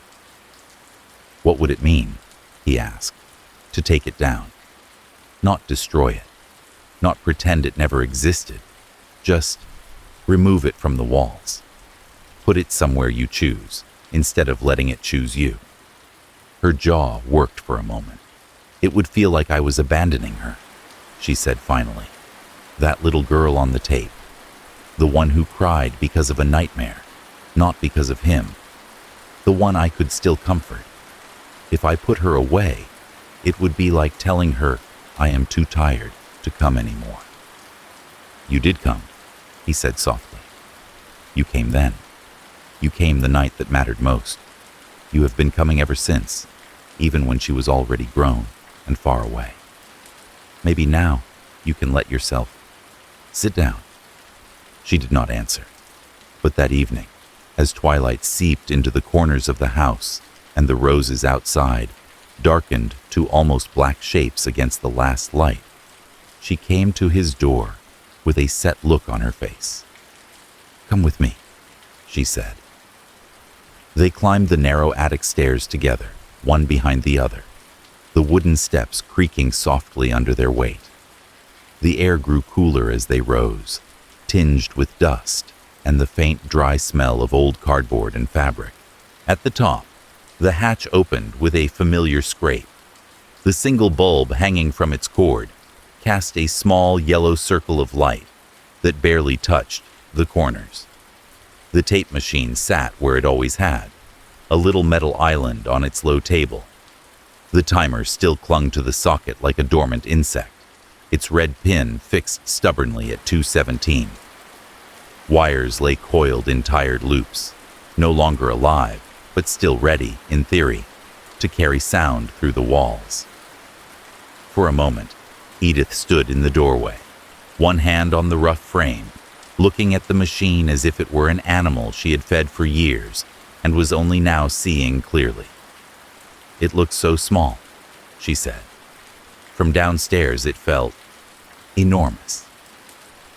That is the way with most ghosts, Daniel replied quietly. Up close, they tend to fit on shelves. She stepped forward slowly. Her slippers made no sound on the floorboards. The bulb's light reflected off the metal face of the recorder, catching on the clear plastic window where the cassette sat, inert. Her hand hovered over the plug. We already turned it off, she whispered. Yes, he said. The house is quiet. This, he nodded at the machine, is not about the noise anymore. It is about where you keep the memory. She swallowed. Then, with a small, decisive movement, she closed her fingers around the plug and pulled it from the timer. The cord sagged, its tiny metallic teeth no longer gripping anything. The act was simple, almost laughably so, considering the decades it represented. A plug out of a socket. That was all. Yet in the still air of the attic, it felt like a bell being rung very softly in a long, echoing room. Do you want to take the tape out? He asked after a moment. Her shoulders rose and fell. Yes, she said. Her fingers, thinner than they had once been, moved with surprising steadiness as she pressed the eject button. With a faint click, the lid popped up. The cassette sat there, a small rectangle of plastic and magnetic tape with the label she had written long ago. 217, in neat, careful ink. She lifted it out as if it were fragile. In a way, it was. The physical vessel of years, of ritual and pain. From the pocket of her cardigan, she drew out a piece of white linen, folded into a square. It had once been a handkerchief. The embroidery on the corner faded to softness. Perhaps it had belonged to her mother, or to her younger self. Without speaking, she unfolded it on the table, placed the cassette in the center, and folded the cloth back over it, edge to edge, tucking it in like a child into a small, quiet bed. When she was done, the thing that had haunted the house for so long was just a wrapped shape in her hands, light enough to carry. She cradled it close to her chest, palms curved underneath, fingers holding the fabric as if it might slip. In the thin light of the attic, she looked for a heartbeat, like a woman holding an urn. This is not her, she said almost to herself. Not my girl, not her real cry. It is just proof that she once called, and I once came. Daniel nodded. And now you can decide where to keep that proof, he said. Not in the walls, not in the clock, with you. She stood there for a moment longer, the linen bundle in her hands, the unplugged machine at her side, the dust motes drifting slowly through the beam of the bulb. The house around them was very still, as if listening to see what she would do next. For the first time since he had known her, Edith Carmichael was no longer tethered to 217 by any cord but her own memory. The night of the last 217 came in gently, without drama. By 11, the town had gone quiet. The small line of street lamps down the hill glowed like tired sentries, their light hazy in the cool air. A thin mist clung to the road, turning distant headlights into soft blurs that came and went without sound. Up on the hill, Carmichael House sat with its windows dim and its garden dark. The roses gathered in on themselves like sleeping animals. Inside, the quiet was of a different kind. Daniel lay on his narrow bed, fully awake, though his body had learned by now how to relax in the hours before the old ritual. The ceiling above him was only a paler patch of darkness. The faint outline of the attic hatch sat in his peripheral vision, like a closed eye. There was no hum above it, no mechanical heartbeat. The tape machine was unplugged, its cassette wrapped in linen and carried downstairs. The walls held only their own stillness. He could hear his own heartbeat if he listened for it. It was not loud, just a steady presence under the hush, the sound of a living body in a house that had spent years pretending to be a mausoleum. Downstairs in the sitting room, Edith waited too.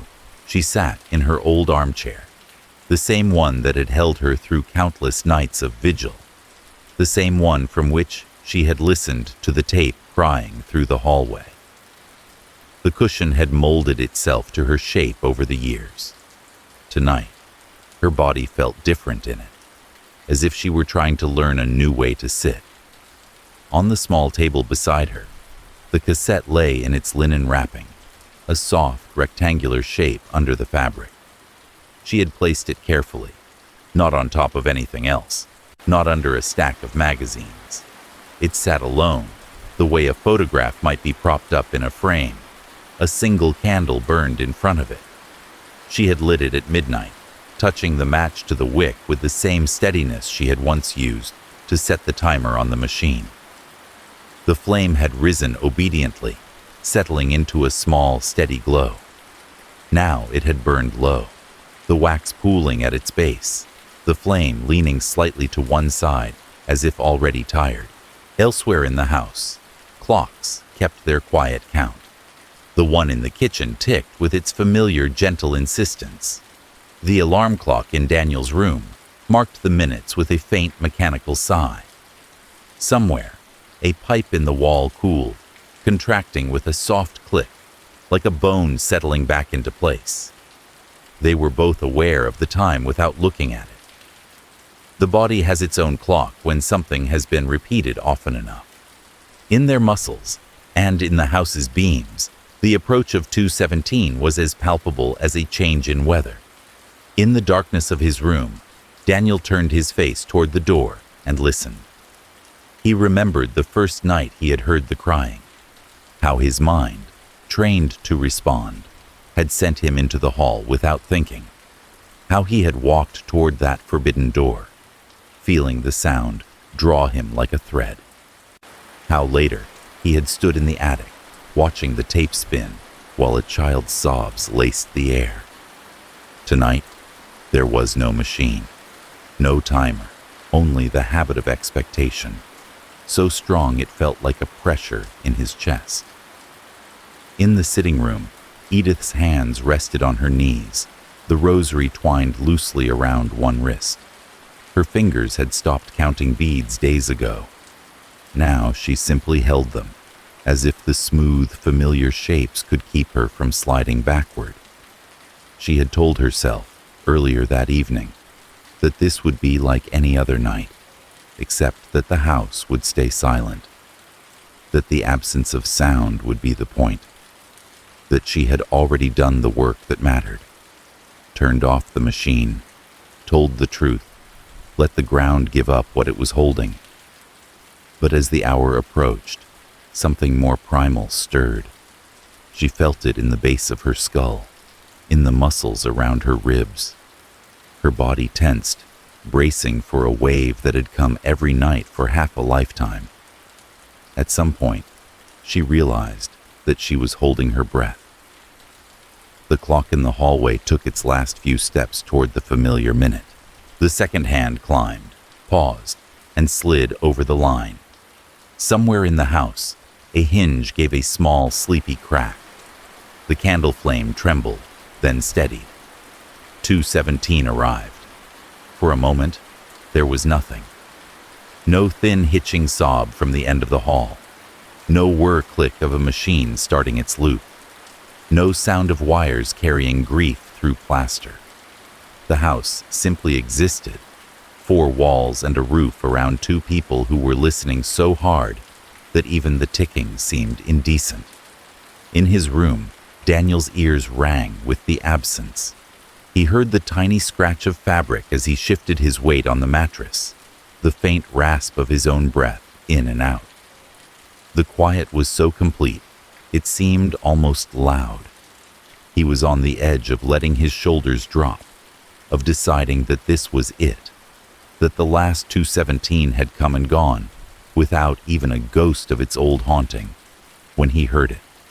It was not loud. It was not clear. A person who did not know the house might have mistaken it for the wind in a crack, or the distant call of a fox. but he knew the shape of that sound, the way his own hands knew the motion of turning a page. A child's sob, soft and small, rose through the stillness. It did not come from above him, or from the forbidden end of the hallway, or from any single direction. It was simply there, threaded through the air, present in the walls and the floor, and the space between his chest and the ceiling. It sounded as if the house itself had taken one last breath of all the nights it had carried and let it slip out. Downstairs in the sitting room, Edith heard it too. Her head lifted, eyes widening. The candle's flame leaned sharply to one side, guttered, then returned, smaller. The sob drifted through the room, not the long, looping cry of the tape, but a brief, trembling note. There was no mechanical click behind it, no sense of something turning. It felt more organic, as if a sound that had been trapped for too long had finally found the smallest crack to squeeze through. It did not last long. A single broken whimper, a tiny inhale, a second soft sob, then a breath, unsteady but whole, that did not catch on anything. The sound of it seemed to reach a point, and then, instead of being cut off, faded inward, like a wave that had finally reached the shore and had nowhere else to go. Edith felt something loosen inside her chest in that same instant. For years, every replay of the tape had ended with that incomplete syllable, the little mo, truncated by the clicking stop. Every night she had carried that interruption like a shard. Tonight, the house's version of the cry did not break. It finished itself in a sigh that sounded impossibly like relief. The candle flame flickered again, this time without any draft she could feel. It lifted, straightened, burned a touch brighter, then resumed its quiet, steady consumption of wax. Outside, where no wind had been a moment before, the roses brushed once against the sitting room window with a soft, deliberate scrape, as if something had passed among them. Upstairs, Daniel lay very still, heart pounding faster now, not from fear, but from the strange, solemn awe that comes when the world does something that feels like an answer instead of an accident. He knew the skeptical explanations. He could have listed them if asked. A house full of old wood settles in peculiar ways. Pipes can mimic voices in the right configuration. Memory is a powerful filter. If you expect to hear something, your brain will find patterns in the random and call them meaningful. Yet, lying there in the dark, he also knew that this sob had not been like the others. Its brevity, its gentleness, the way it ended itself rather than being cut short. All of it felt less like a replay and more like the last echo of a bell that had already been taken down from its tower. In the sitting room, Edith's hand moved, almost without her willing it, to rest lightly on the wrapped cassette. The fabric was cool under her palm. The object inside was silent.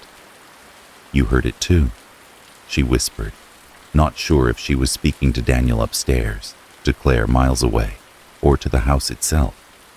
The house did not answer in words. It answered in the way the air seemed to settle, layer by layer. The tension that had lived in the corners, in the stair treads, in the dip of the hallway, near the forbidden door, eased. The silence that followed was not the brittle quiet of a held breath, but something softer, deeper, like the stillness in a room where a long argument has finally ended. Daniel let his head sink back into the pillow, exhaling slowly. He did not feel watched. He did not feel tested. He felt as if the house had, very politely, included him in a moment that was not entirely his to interpret. Whatever had cried here had done so for the last time. The clocks kept ticking. The candle burned lower, its flame a small, steady point in the darkness. Outside, the roses stood, their petals closed, their thorns dull in the night. For the first time in 36 years, 2:17 a.m. passed in Carmichael House, not as an hour of punishment, but as a kind of quiet, weary benediction. Then, finally, the house rested. Some months later, when the worst of the questions had quieted and the town had found a new rhythm around the absence of rumor, a woman in a gray coat stood at the bottom of the hill and looked up at Carmichael House. Claire had imagined this view 1,000 times, as a child pressed to the back seat window of a passing car, as a young woman lying awake in a rented room hundreds of miles away, as an adult shelving books while her mind wandered backward. In memory, the house had always loomed larger, its windows dark eyes, its roofline a frown. Standing at the gate now, with cold air on her face and damp earth under her shoes, she was surprised to find it smaller. Just a tired, narrow house with flaking blue paint and a porch that leaned a little, as if it had been listening to something for too long. She kept her hand on the gate longer than necessary, fingers curled around the metal. On the porch, Edith waited in a chair, wrapped in a shawl against the chill. She did not wave. She did not call out. She simply watched, eyes steady, as if afraid that any sudden movement might send the figure at the gate back down the hill and out of sight again. Daniel stood discreetly inside the hallway, far enough back that his presence did not intrude, close enough to witness. He knew this moment was not his, not really, but the house had a way of drawing its witnesses together. Eventually, Claire opened the gate. The hinges gave a soft, uncertain creak, as if they too were surprised to be used for this. She walked up the path slowly, boots leaving faint prints in the damp. The roses on either side were in late bloom, their petals not quite at their peak, not yet gone, carrying the heavy scent of something trying to live honestly now. She stopped at the foot of the porch steps and looked up. "Hello, Mother," she said. The word sounded strange in the open air, like a language she had not spoken aloud for many years. Edith's fingers tightened on the arms of the chair. She did not stand all at once. She pushed herself up carefully, as if adjusting to a new gravity. "Hello, Claire," she answered. They did not rush toward each other. There was no cinematic embrace, no weeping collapse. Instead, Claire climbed the steps and sat down in the empty chair beside Edith, leaving a small, deliberate space between them. They both faced outward, toward the street, toward the slight curve of the road that disappeared behind the trees. For a while, they spoke about the only things they could bear to touch first: the weather, which had been unusually damp, the cafe, which still made 2 sweet cakes, the way the town seemed both unchanged and entirely different. Claire talked about books, about the people who came into the shop and asked for something to help them sleep, something to remember their childhood, something to forget it. She described the charity work in halting, modest phrases, reading aloud in quiet rooms, setting chairs in circles, making sure there was always hot tea. Edith listened, the lines around her eyes softening. "You always did read fast," she said once, almost to herself. "Your teachers complained that you would finish and stare out the window." "Windows are the best part," Claire replied. "They remind you there is somewhere beyond the page." The house around them kept still. It did not groan or sigh. No footsteps echoed from upstairs. The silence was deep, but it was not the tense, waiting quiet of the old 217. It felt more like the hush in a church, when the candles have just been blown out and the smoke still curls upward in lazy threads. Only after the sky had begun to dim and the chill had crept into their fingers did Claire look at the front door. "I should see it," she said softly. Once. Properly. Then I can stop seeing it from the corner of my eye. Edith nodded. You do not have to go upstairs, she said quickly, or down the hall. We can stay where you can see the door. I will not take you into any room you do not choose. Claire drew in a slow breath, then stepped over the threshold. The floor under her shoes was familiar and not. The same boards, the same gentle sag in the hallway, where the years had pulled. The same scent of old wood and soap, and something like rosemary. But the weight she had always expected to feel, a pressure from above, from that end of the hall, from a memory wrapped around the clock, did not come. The house did not cry. The silence pressed against her ears, but instead of making her feel small and trapped, it opened out, as if there was suddenly more space inside her ribs. She stood in the hallway, one hand on the banister, and let her body search for fear. It found traces of it, yes, but also something else, the faint, steady heartbeat of an ordinary building that had finally stopped rehearsing the worst night of its life. It is quiet, she said, and the words trembled without breaking. It took practice, Edith replied, for both of us. They did not linger. They did not tour the rooms. They did not stand in the doorway of the old bedroom. There were some ghosts that did not need to be fed by sight. Instead, they returned to the porch, and then, later, walked side by side down the hill, out of the neighborhood, onto a bus that took them into town and beyond, to a small cemetery edged with trees. The grave they visited was modest, a simple stone, clean and new among older, lichen-stained markers. It bore a name, dates, nothing else. No florid epitaphs, no engraved promises of peace. The earth here was level, the grass still a little thin over the recently turned soil. They stood on it together, mother and daughter, shoulder to shoulder, not touching but near enough for warmth, if either reached. Edith did not speak to the stone. She had said enough to the man it marked, in screams and whispers, and in 36 years of silence. She bowed her head for a moment, not in forgiveness, not in reconciliation, but in acknowledgement. This is where you are now, here, not under my roses, not in her dreams. Claire did not forgive everything. She did not suddenly become a child again, nor did she imagine a different past into existence. But she did let herself stand there, weight evenly distributed, lungs filling and emptying, as if the air were no longer owned by someone else. It is enough, the moment seemed to say, in the soft rustle of the trees. Enough that we are here, enough that he is not between us. Months later, when the seasons had turned and the worst of the attention had faded, Daniel began packing his single suitcase. His work here had never been official. There were no files with his name on them at any agency.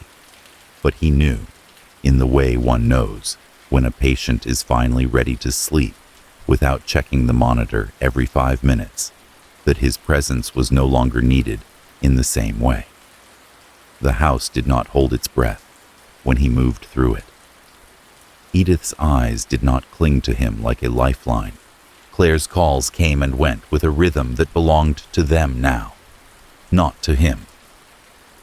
On his last afternoon, as he stood in the backyard looking at the roses one more time, Edith came down the steps with a pair of pruning shears in her hand. "You cannot leave with empty hands," she said, and the practical firmness in her tone made him smile. She chose a branch carefully, from a bush whose blossoms were a deep, steady red. Not the oldest, not the newest. A stem with thorns that could be managed, leaves that were strong, a promise of future buds. She cut it cleanly and held it out to him. "A cutting," she said, "for wherever you go next. It will need fresh soil, better soil perhaps. but it knows how to survive. He took it, feeling the dampness of the stem, the small living weight of it. Grown from old earth, he murmured, with less to hide in it.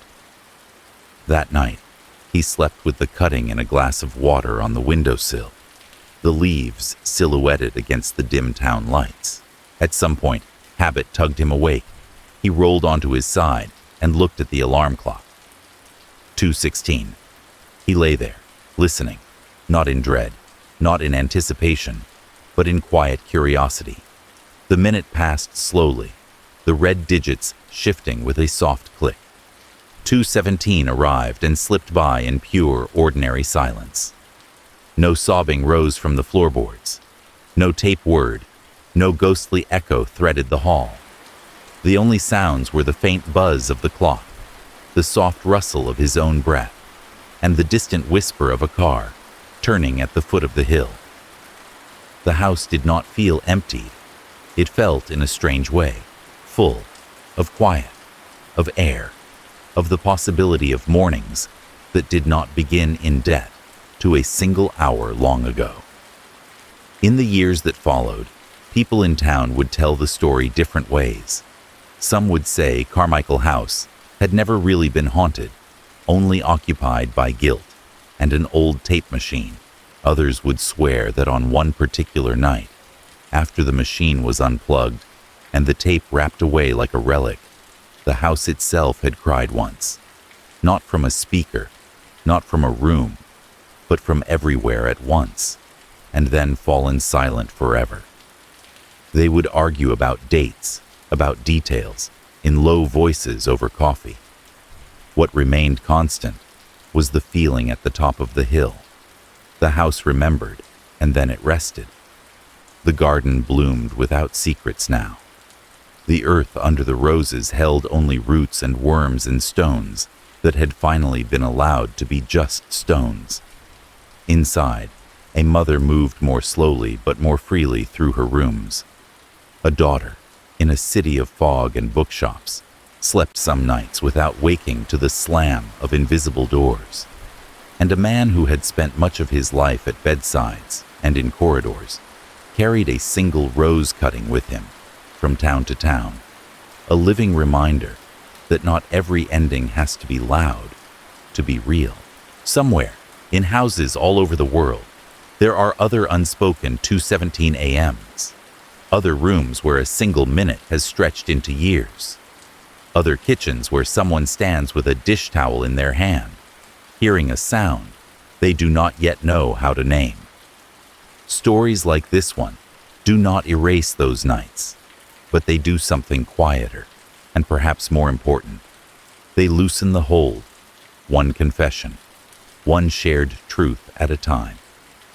And if you are listening to this in the dark, with your own house breathing softly around you, you can imagine Carmichael House as it is now, its windows dim, its floors still, its clocks ticking toward an hour that no longer owns it. Not every haunting is meant to frighten. Some are just grief, replaying itself, waiting for someone kind enough to finally press stop.